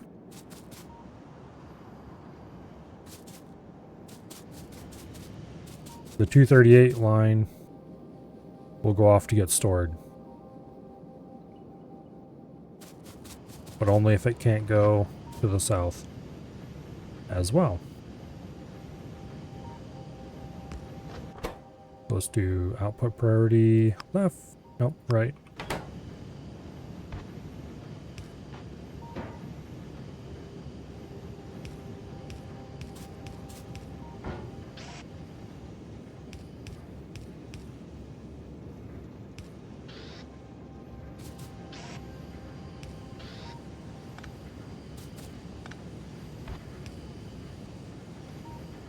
Okay. And we'll just use a long-handed here because that isn't going to work. That'll work though.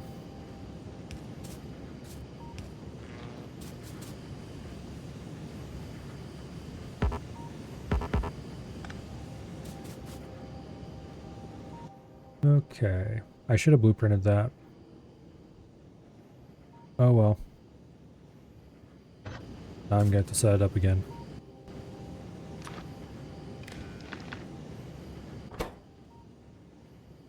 Okay. Global alarm. Show alert. U238. U238. Greater than. 2K.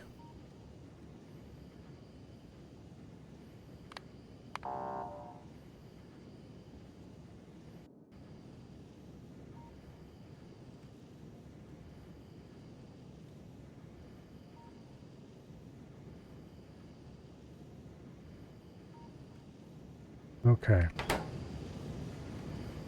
Now,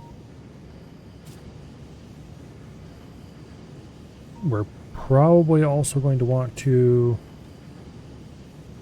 dispense some of this back out eventually. I don't know.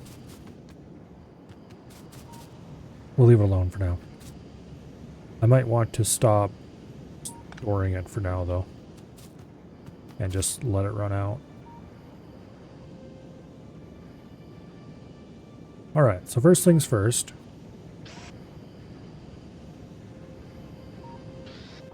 This is going to produce 238 and 235. So the 238 is just going to get recycled.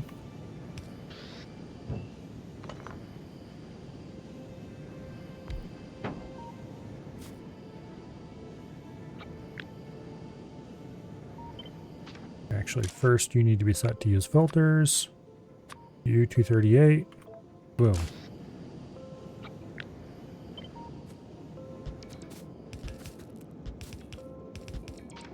Okay. The 235 goes back out into the 235 line.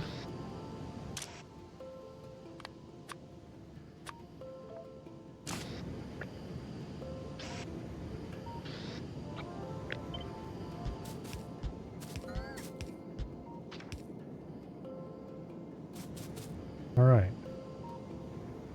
And then we just put power poles between each and every one, which is totally unnecessary, but oh well. I did it anyway because I wanted to.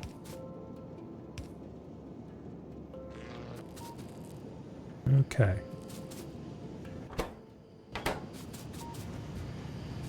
Now, where did my Covrex box go? Oh, I picked it up, of course.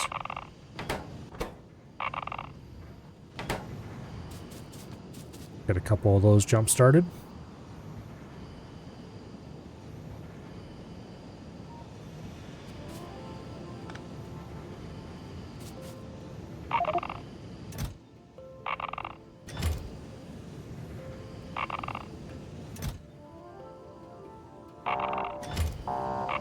Yeah, shut up, you'll be fine.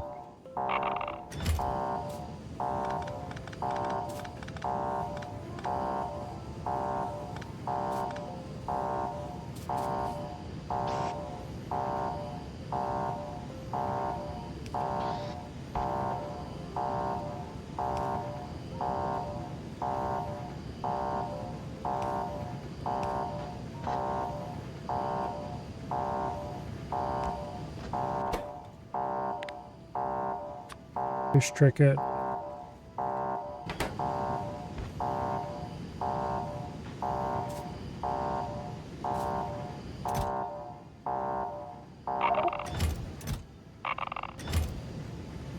And then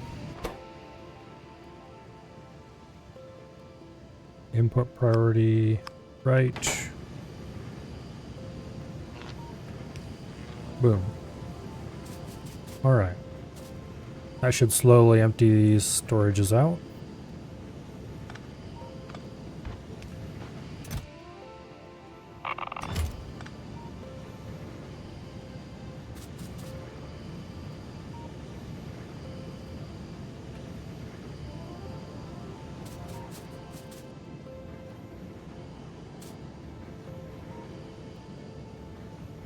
Now, of course, I'm going to have to watch this for a while to make sure it actually works, but...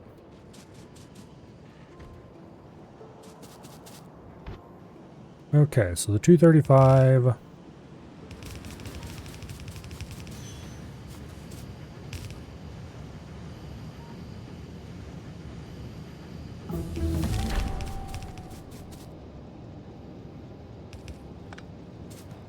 We'll go into here.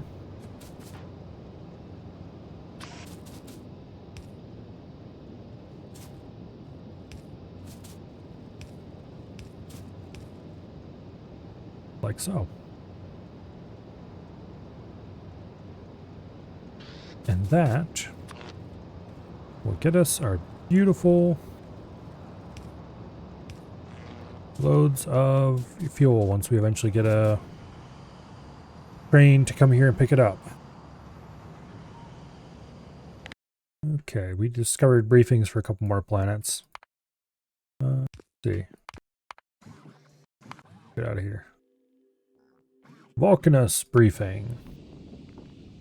The hot planet without fluid water. You can't find crude oil or uranium ore there, but it contains several new resources. Fluid lava is an infinite resource of minerals as a substitute for patches of stone, ore, and copper. It can be found in raw form only in big rocks. Solar panels are much more effective. The environment is inhospitable with mountainous volcanoes, rivers of lava, plains of ash, and sulfuric acid geysers. Lava isn't landfillable until much later, but can be crossed by elevated rails. Also, if I remember correctly, this is where the gigantic worm things are. So maybe don't disturb those. I think that's what this planet's thing. Or is that Fulgora that has those? Anyway, doesn't matter. Gleba, whatever. Humid swampy planet with rich exotic vegetation that can be cultivated using agricultural powers and processed in the biochamber. You can't find iron ore, copper ore, crude oil, coal, or uranium there, but plants provide alternative ways of producing needed items. Most of the items from agriculture come with the added challenge of spoiling over time. Even science packs have limited lifetime and can't be stockpiled. Large five-legged creatures are native species of this planet. Solar panels are weaker, but still usable. Okay.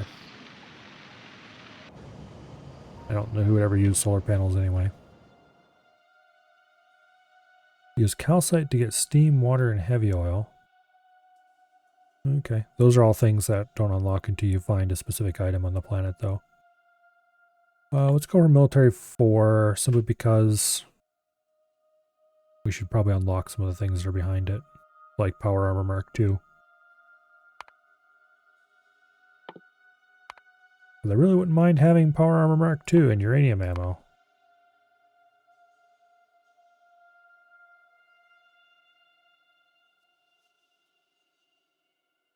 Atomic bombs. Don't really need those, but they wouldn't necessarily hurt anything to have. Okay, so the Cover X seems to be running fine. Except this one, which has stopped, largely because it's all in the others.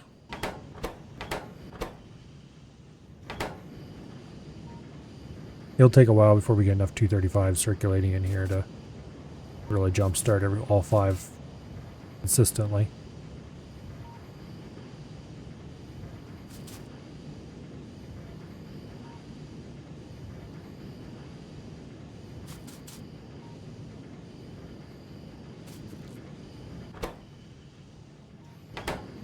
Also, how much 238 do we use each time? 5? And the output is 2.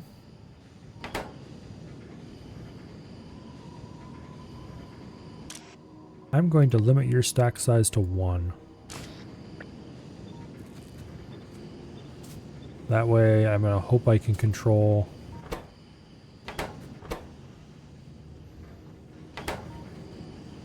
who picks up what.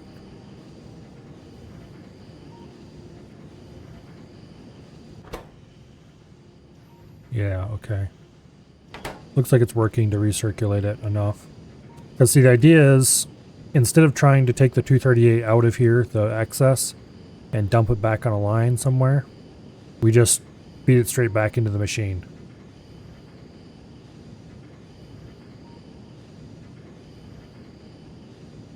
Which works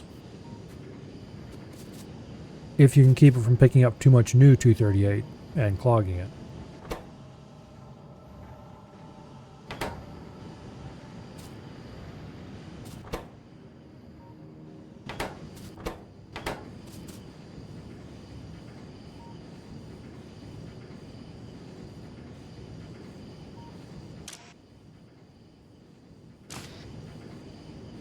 I should be using... Yeah, because this is producing 41. I should be using bulk inserters to output as well on the 35 side.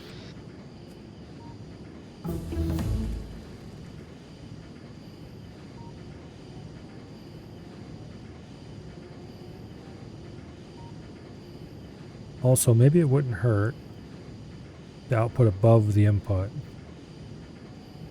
So they try to recirculate themselves a little faster instead of passing down to the next machine. I don't know. It could take it a good long while before this gets enough going that it starts outputting excess, though.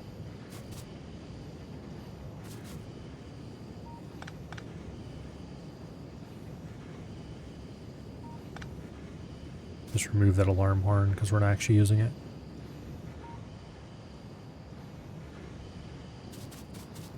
Okay, there's the first batch to go past. It's going to get picked up by this first machine, of course.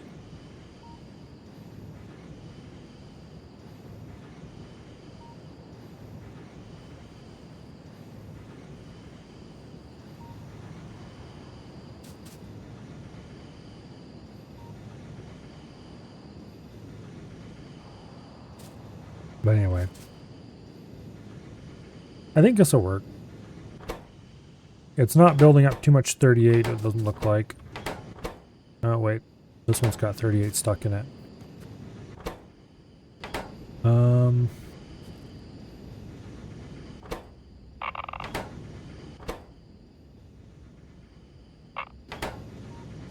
Okay.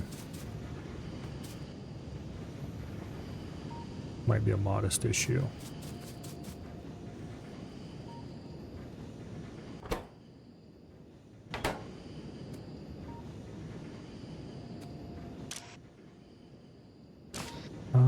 how am I gonna make sure this doesn't break?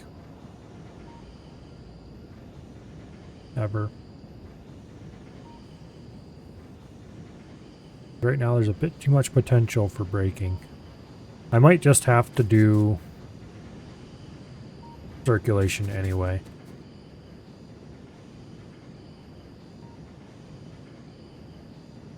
Yeah.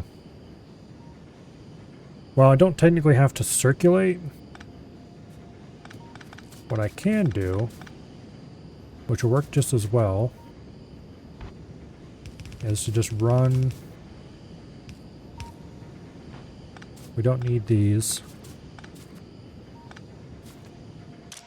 We don't need any weird stack sizes on those.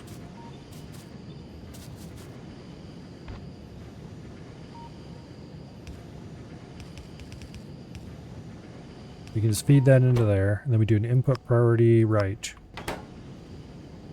And that'll load the excess first every time.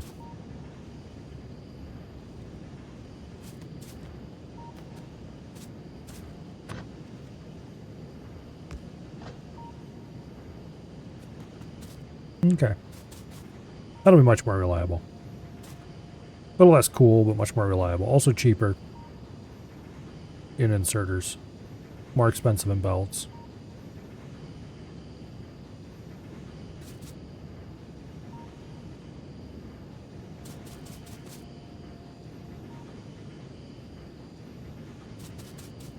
Technically, we could do exactly the same thing with the 235.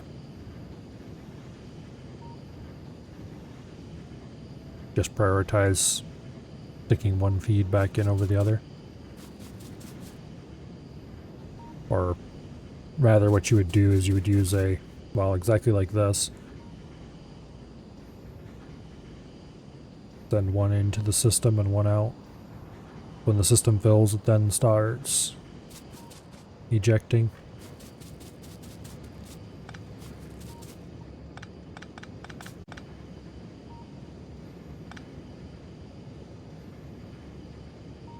Anyway.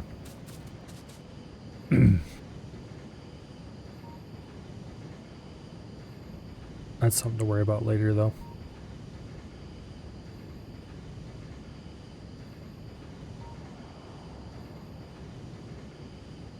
Having priority splitters is so useful. It's kind of insane how awesome it is. The crazy stuff you can do that you were never able to do before. Back when I first started playing Factorio, this is how you made corners.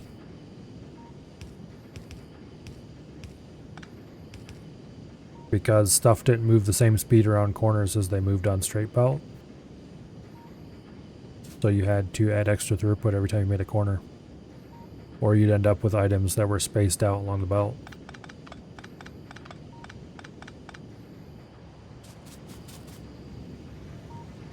Thankfully, you don't have to do that anymore, but you can use splitters for a lot of things you could never have imagined back in those days.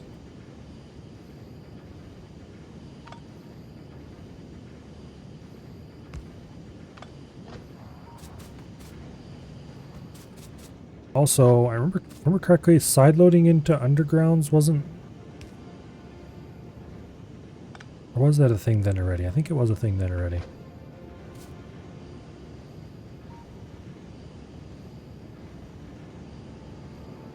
Anyway. Thankfully, a lot of little weird tricks I had to learn back then are no longer relevant.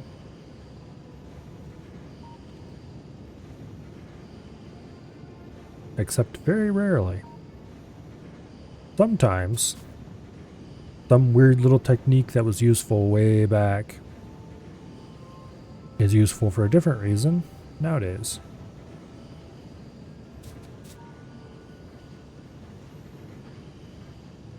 For each cycle we're getting one more. Is it actually one more? Yeah. Each cycle we're getting one more 235. And we need 40 to jumpstart the process. We currently have a bunch in the system, but not enough to keep everything running consistently.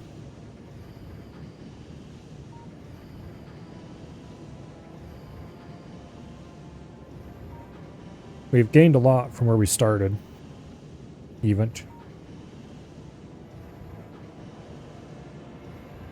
Anyway, nuclear fuel isn't going to happen for a while. Speaking of which, we actually have a train completely full of rocket fuel.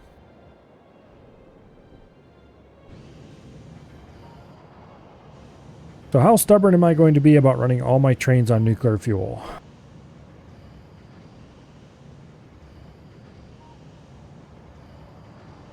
Very. I'm going to be very stubborn. Which means we just need to wait until Coverx finishes jump-starting itself, and then we can... Well, we don't need to wait. We can get started on bringing in a train of rocket fuel here. So this will set to a single train limit.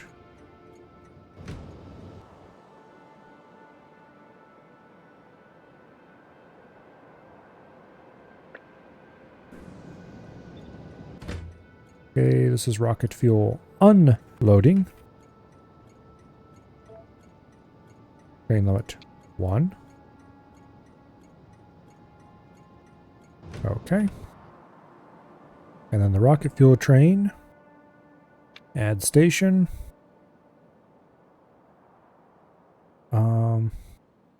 Rocket fuel unloading. Empty cargo. And this is where we would add the refueling interrupt if we had one. We'll have to go refuel it manually for now. We'll just give it rocket fuel.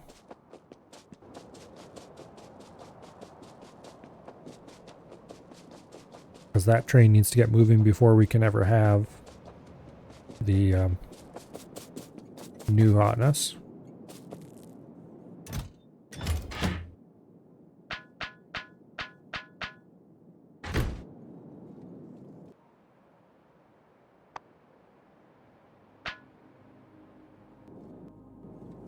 Okay. Off you go to the nuke plant. I may have grabbed a little bit more rocket fuel than I strictly needed. Oh well.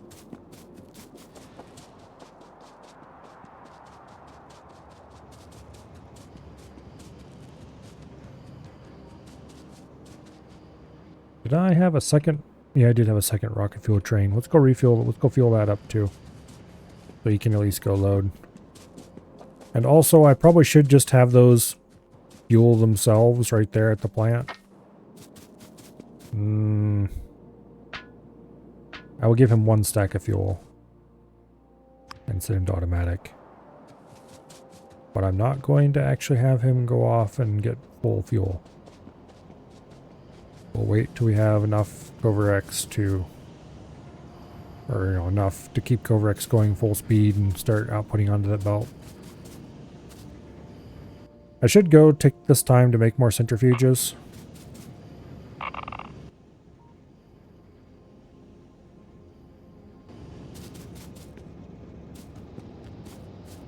But that would be boring.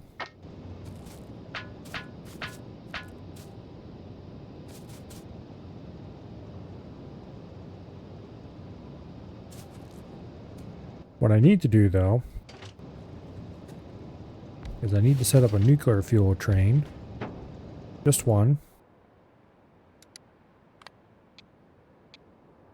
Make him bright green.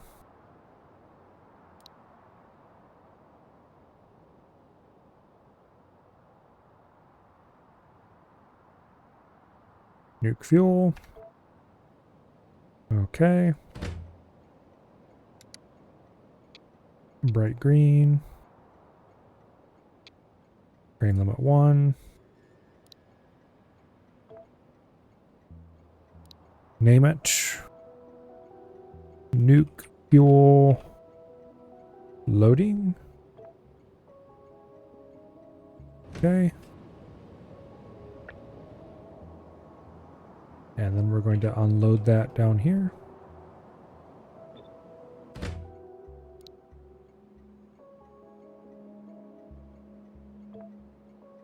Okay.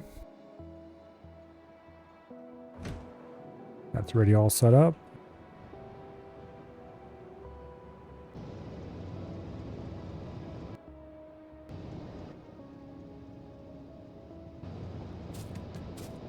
It would probably have helped if I gave him a little bit of fuel.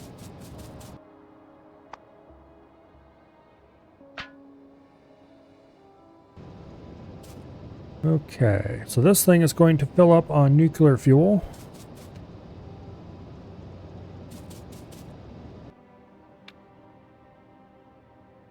Let's see. Nuke fuel loading. Full cargo. Nuke fuel unloading. Empty cargo.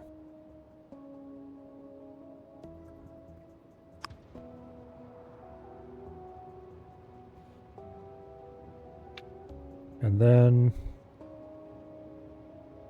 I need to add interrupt. Refuel. Start. Add interrupt condition. Fuel any locomotive.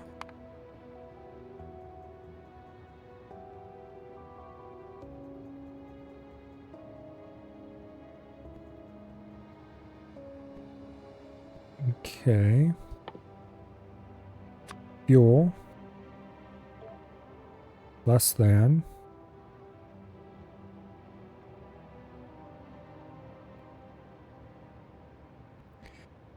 So is this a percentage of fuel if I use the fuel parameter?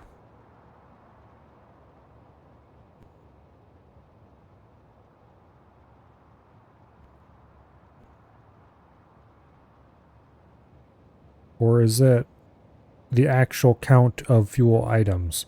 Because that's going to be wildly different depending what kind of fuel it is.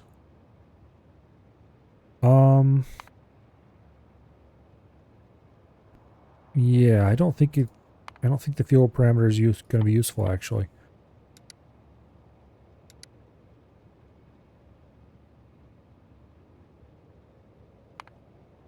Let's just save that interrupt for now. Okay. Now we're using solid fuel less than 50 for the others. Those are all going to have to change.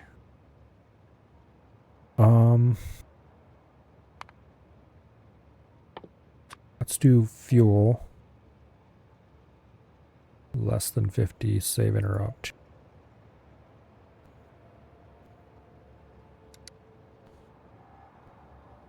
This doesn't show what the value of the refuel parameter is. Oh, not very helpful to me.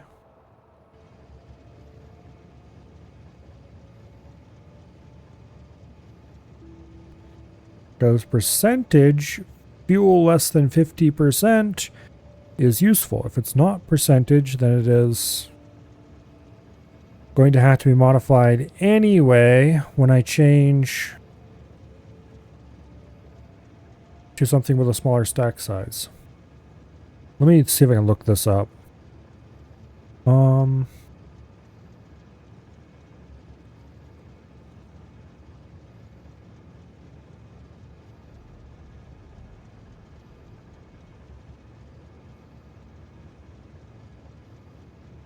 Okay.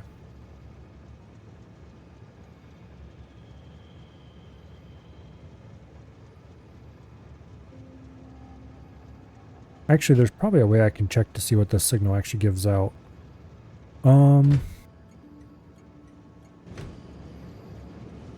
Let's try connecting the train stop to here. Let's connect a normal train. Or just any train, I guess, doesn't matter. To a Where? And you...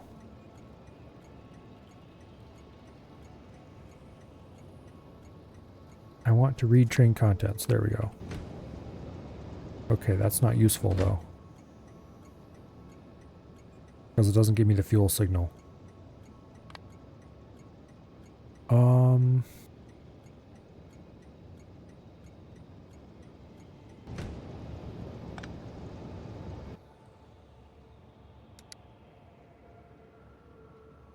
It also replaces the ridge text tag and the target stop name.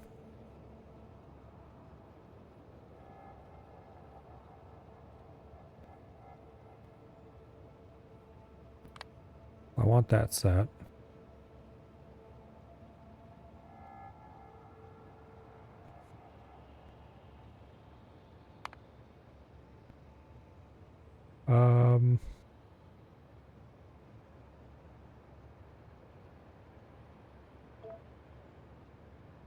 Let me just check this.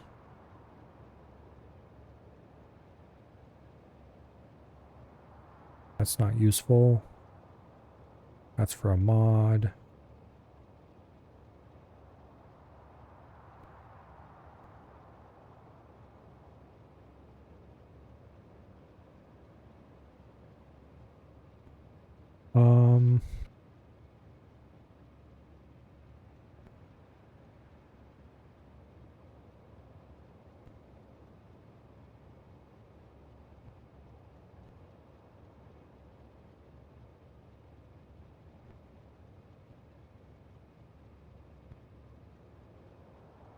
Okay.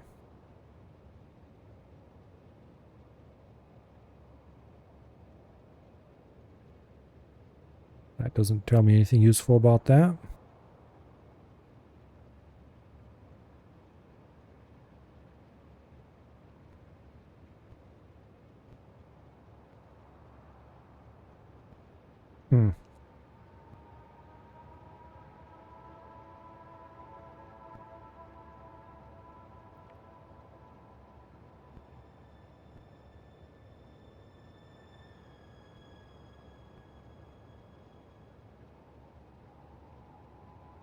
I can't seem to find any information on what the fuel signal actually gives you.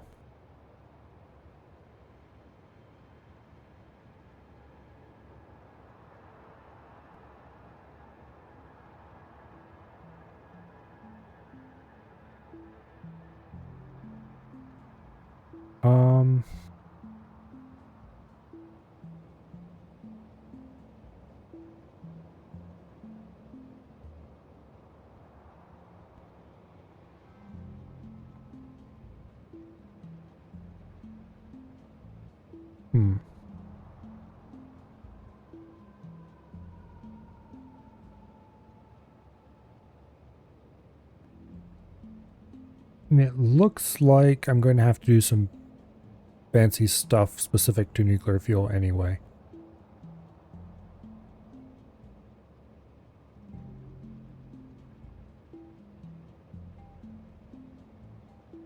Probably. So let's just set this up. Nuclear fuel less than or equal to 1. Save interrupt. I'm not going to actually add the interrupt station until we actually have nuclear fuel available.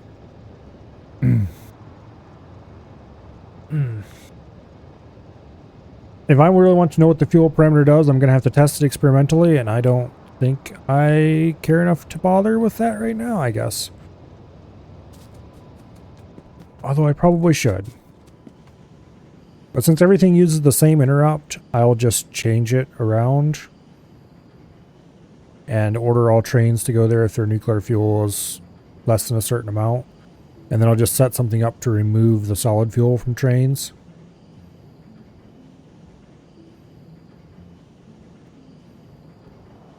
And we can replace fuel. I'll wait to have a good amount of nuclear fuel on hand for that though. We'll continue fueling the big trains over at the old solid fuel place, and we'll start refueling the short trains of the new one. The good news is we have one of those rare occasions where all of the things are running. Although looking at how much is in each one, it's probably more of a fluke than anything.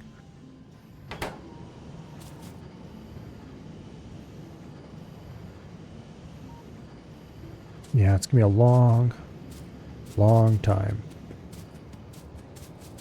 Get that online. Meanwhile, we're down 10 more fuel from the last time I looked. Admittedly, that was quite a while ago. I'm not too worried about running out of fuel right now.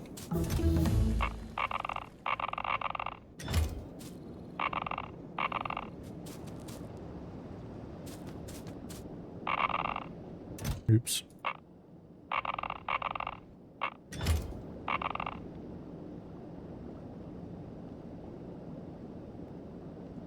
Oh, I put it in the wrong one. That's why. That's on 29 instead of...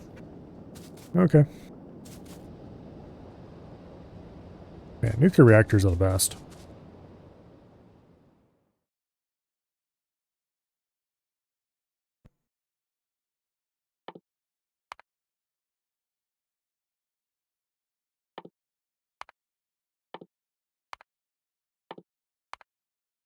Grab a few levels of worker robot speed. That can only be useful.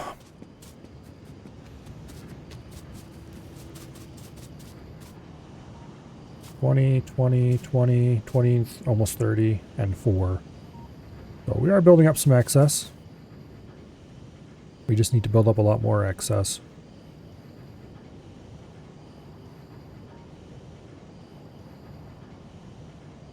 Not sure this counts as cleaning after all, so much splatter.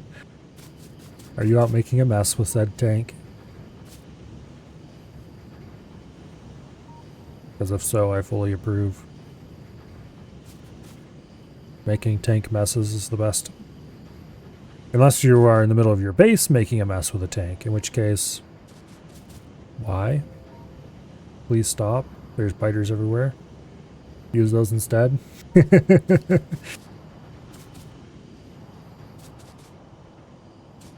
Alright, anyway, I should go get something actually done instead of sitting here just watching the nuclear plant run. So let's go watch the refinery run instead.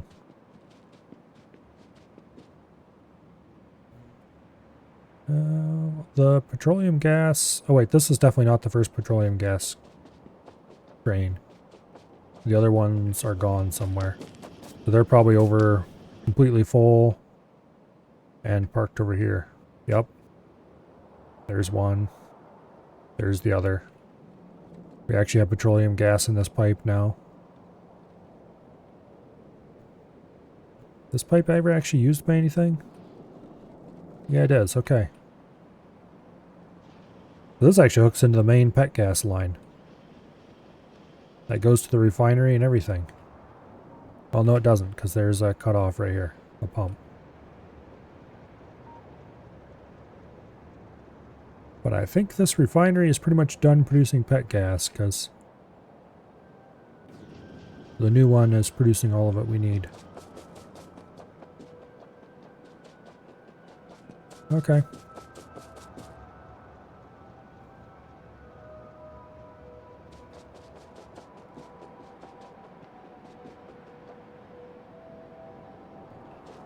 I should make some changes to the system. Specifically, I should put some pumps in here. Because I just realized that these pumps are technically considered connected to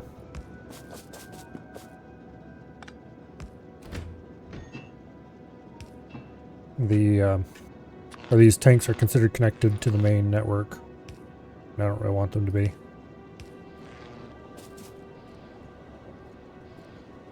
Okay, we still need sulfuric acid. That's not being produced here yet. Although it is being produced elsewhere, so that's not a problem. We do have the iron available. We have the lube. Full tanks of lube, full train of lube.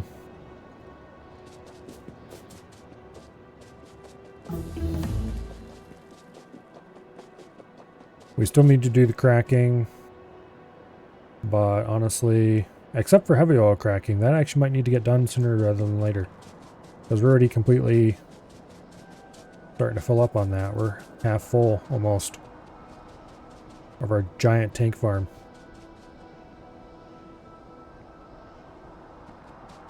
Well, we got a little while yet before we need to do that, but let's go ahead and start building the cracking racks. While we do that, Covrex will do its thing. Okay, so let's do heavy oil first, because that is the one that actually is likely to run the most.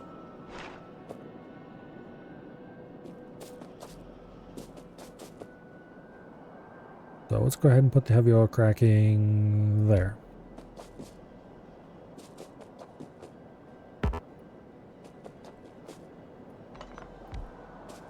Shift it down a tile to start the same line as that. Okay, heavy oil cracking.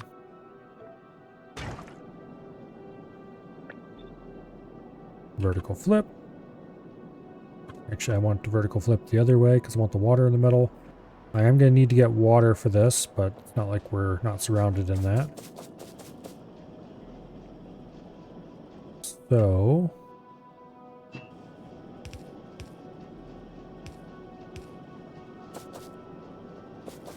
we need the top.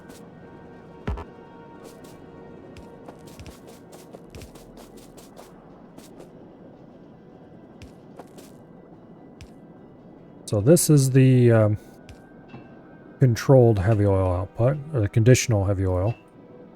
This only turns on when cracking needs to be done.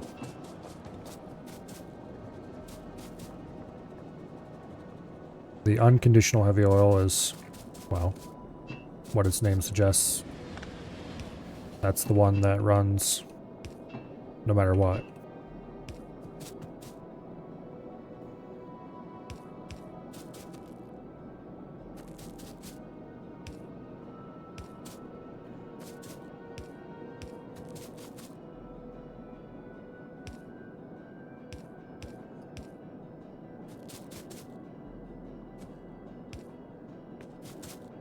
Okay.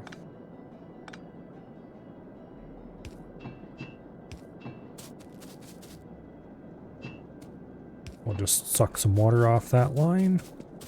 You might need to add more underground, or not underground, offshores, but I doubt it. Okay. And then we'll need to put in, speaking of undergrounds, one of those there.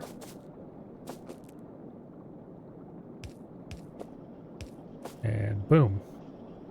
Okay. There's the first cracking. And this needs to run into the unconditional light oil.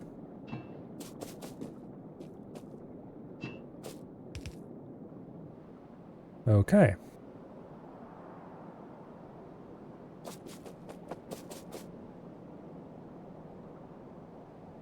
Yeah, because this is the conditional light oil. That'll be for light oil to pet gas cracking.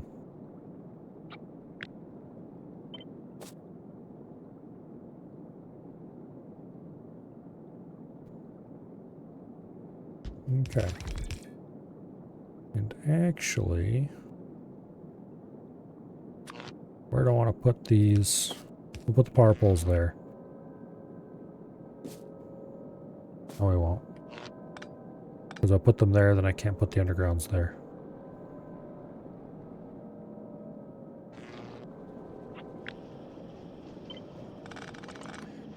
We'll put them there.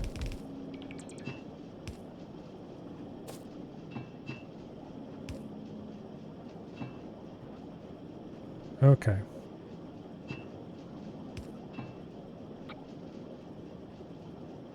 Now,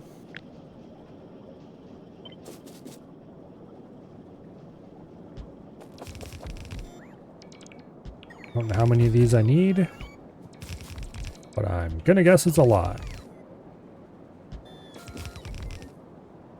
We'll add them to there, and then we'll add a second row onto this yet as well. Using good old horizontal flip.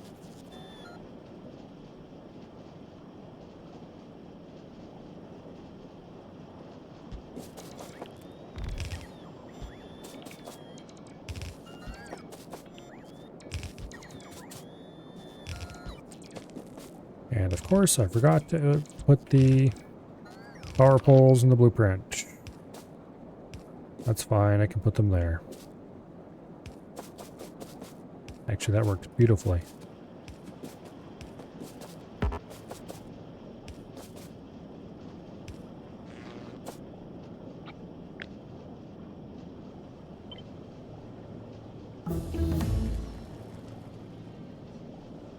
Okay.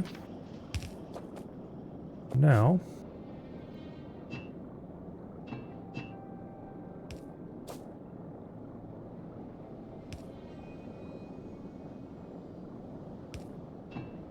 that goes there. And we need some water.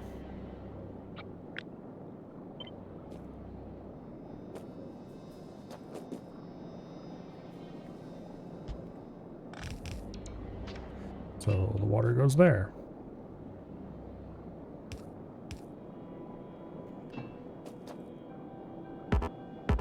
And it looks like we're out of... Okay, well, that'll work. We'll have to go get some more chemical plants, but we need a lot more chemical plants because we're probably going to want this again for light oil. But when we hit the limit for heavy oil, it will start cracking.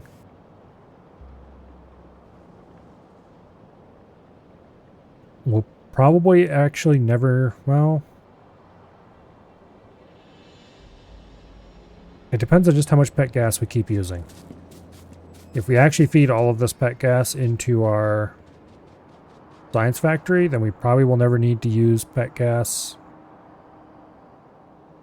We'll probably never need to crack pet gas or use up pet gas. But if we don't do that, then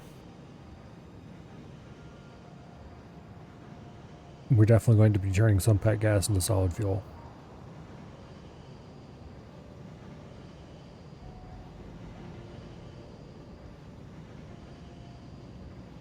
How close are we getting to having excess on the belt?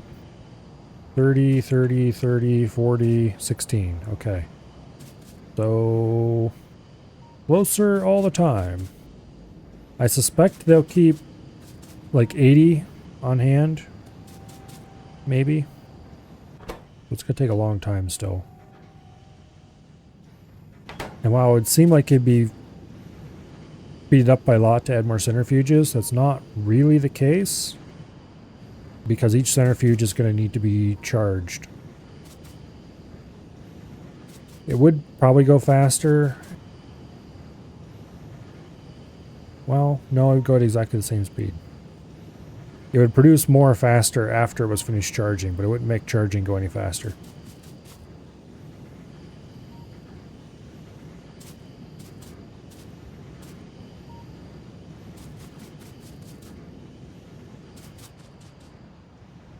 Anyway.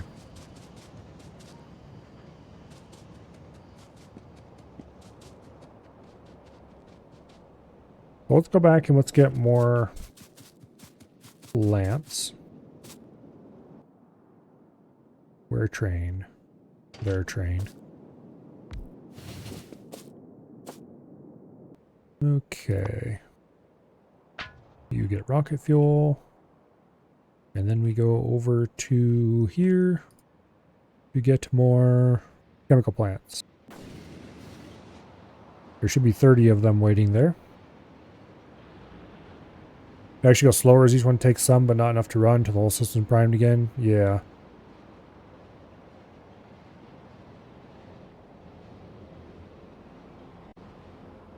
It would set the whole system back. If I somehow had enough sitting in a chest somewhere to get all of them to the same prime state that they are now, it would still not make it go any faster. It would make it go the same speed. But if I just put new ones on without having extra 235 to prime it, then it would go slower. There's chemical plants. 30 of them should be enough, I hope. I'm gonna go grab some belts as well. I think we're okay on everything else. Yeah. Alright, back to the train. Let's get out of here. And I don't think I need more than 5 centrifuges doing Cover-X to keep up with my 235 demands.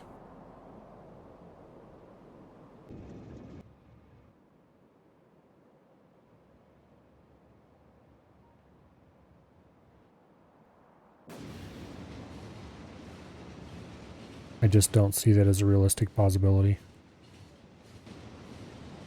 Maybe someday, but I simply do not have enough trains consuming fuel, enough reactors.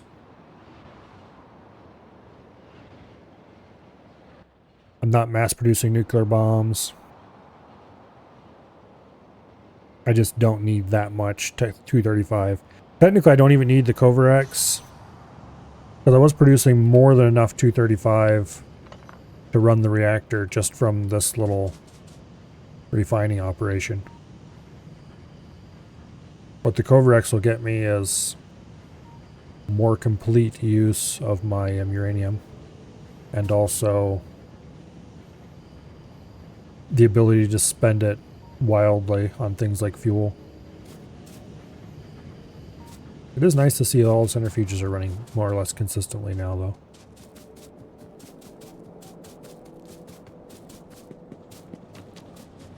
Okay, anyway.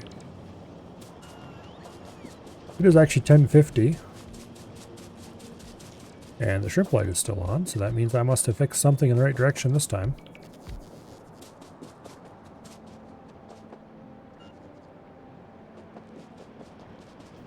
So we need to do this exact thing again. I'm going to do it the same size and everything even. Apparently that is 32. So maybe I should have gotten more.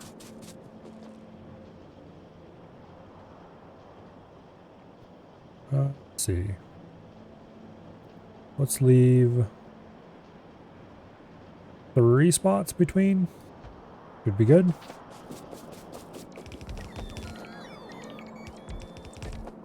And then I will go grab the conditional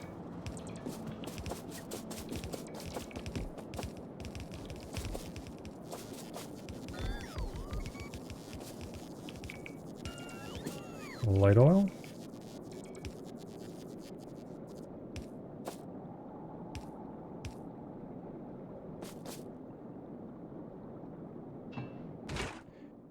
Okay. And you from light oil to pet gas.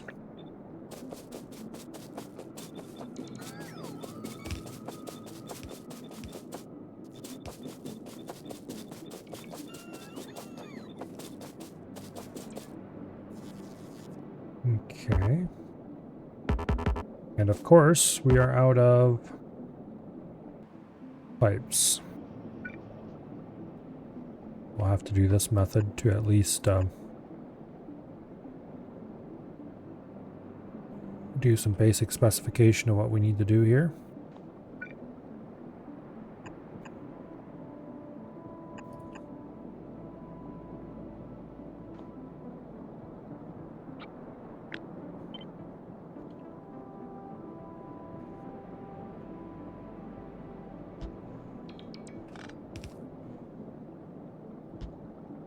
Okay. That should get the water hooked up when we get enough pipes.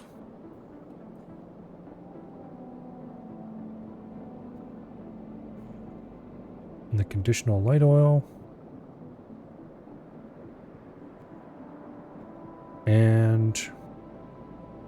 The output here in the middle needs to run to the unconditional pet gas.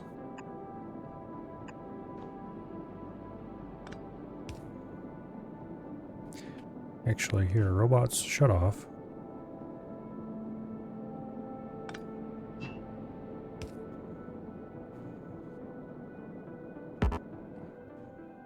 Do I have any iron on me? A little bit. I want that to be hooked up.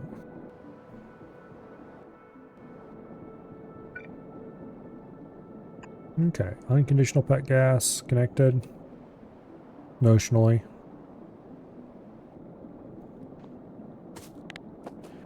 Okay, we're missing a lot of pipes and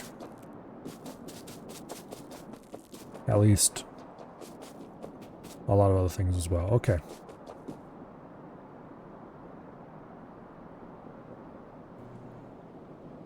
At least some of the cracking should run, theoretically. I doubt we'll need it for a long, long time, but... Let's go back to... I should have left the train on the tracks here. Let's go back and see if we can get more...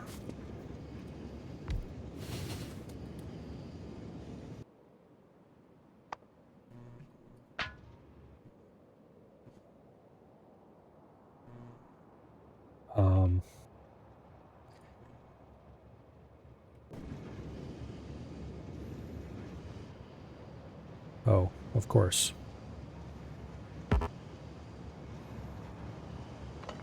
And you'll put it out here in the main line because all of those tracks are blocked nowadays.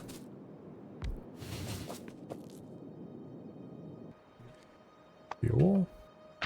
Rocket fuel. Boom. Alright, we'll see if we can get more chemical plants. We'll grab more pipes. And then hopefully we can come back and finish that before it gets too much later. It's already pretty late.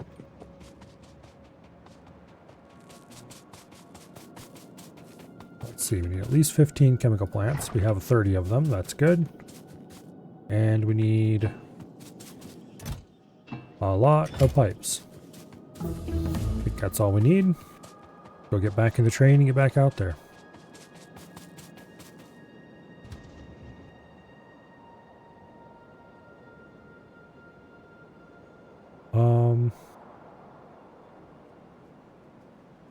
Let's park at the oil stations this time.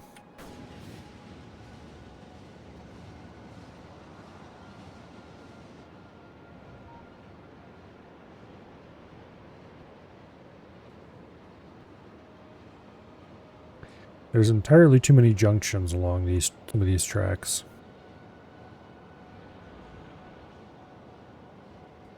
Oh well.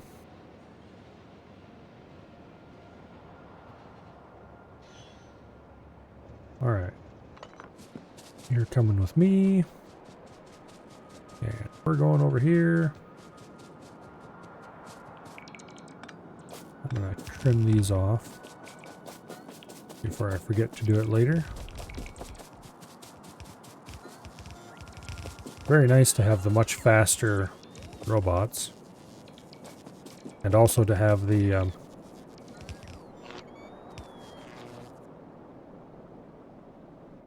fission plant, the portable fission plant. Fission reactor, whatever. The fusion one is better, of course, but that doesn't come until extremely late in the game.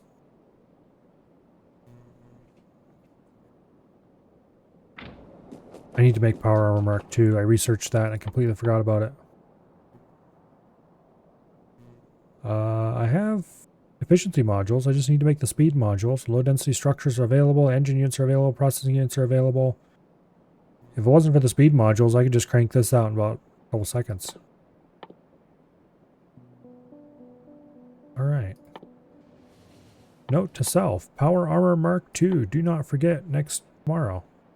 I guess we are playing this tomorrow, aren't we? Speaking of tomorrow, I believe that I am actually going to make a display panel. And I'm going to stick it right here.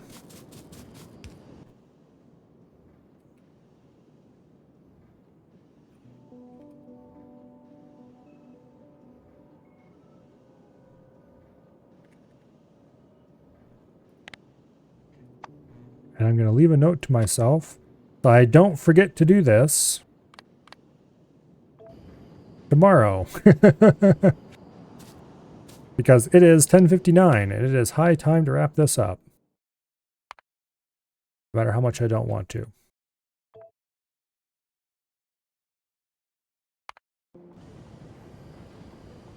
But anyway. Tomorrow, as I may have mentioned already, there will be more Factorio. Hopefully I'll get started a little bit earlier. I got started a few hours later than I wanted to today.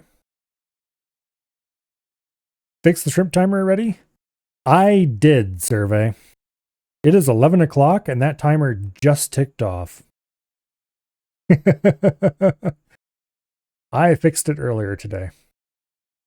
So, unfortunately for you guys, there are no shrimp on the end screen because their light just turned off. Because normally I end a whole half hour earlier than this. So I guess if you want to see shrimp, you'll have to show up tomorrow. And remember, even if you miss the going live screen, you can get shrimp back anytime you want by spending channel points. Anyway. Let's see, is anybody doing anything tonight? No. No, they are not. I have a pretty empty follow list. There's like 2 people streaming, and they're not people I watch anymore. I don't know why I haven't removed them yet, and they're not even streaming anything interesting. Looks like some boring, weird games of some sort. Games Done Woke is apparently doing something. I definitely should not follow them anymore. Oh well. Tomorrow, we will continue. We'll get this nuclear stuff done. We'll get trains refueled properly. We will finish the last bits of the new refinery. We'll hopefully get the old refinery turned off and disconnected. And we'll start planning on building a spaceship to get us to another planet. Because I think that's the next thing to do after getting this refinery done. I mean, sure, there's other things we could do, but I think that's the thing that I want to do next. We'll be leaving our base in a bit of shambles, but oh well. Tomorrow things for tomorrow, Milo. And also, not only tomorrow am I going to stream Factorio, but I also have Monday off work, so we'll be streaming more Factorio then as well. It'll be a marvelous 3-day weekend of traveling through space and landing on other planets, hopefully. In any case, hopefully you all have something interesting to do tonight, because I don't think I do, except going either straight to bed or finding a book to read. Probably the latter. Unless somebody published some really cool YouTube videos, but they usually don't do that on Fridays, or Saturdays, I mean.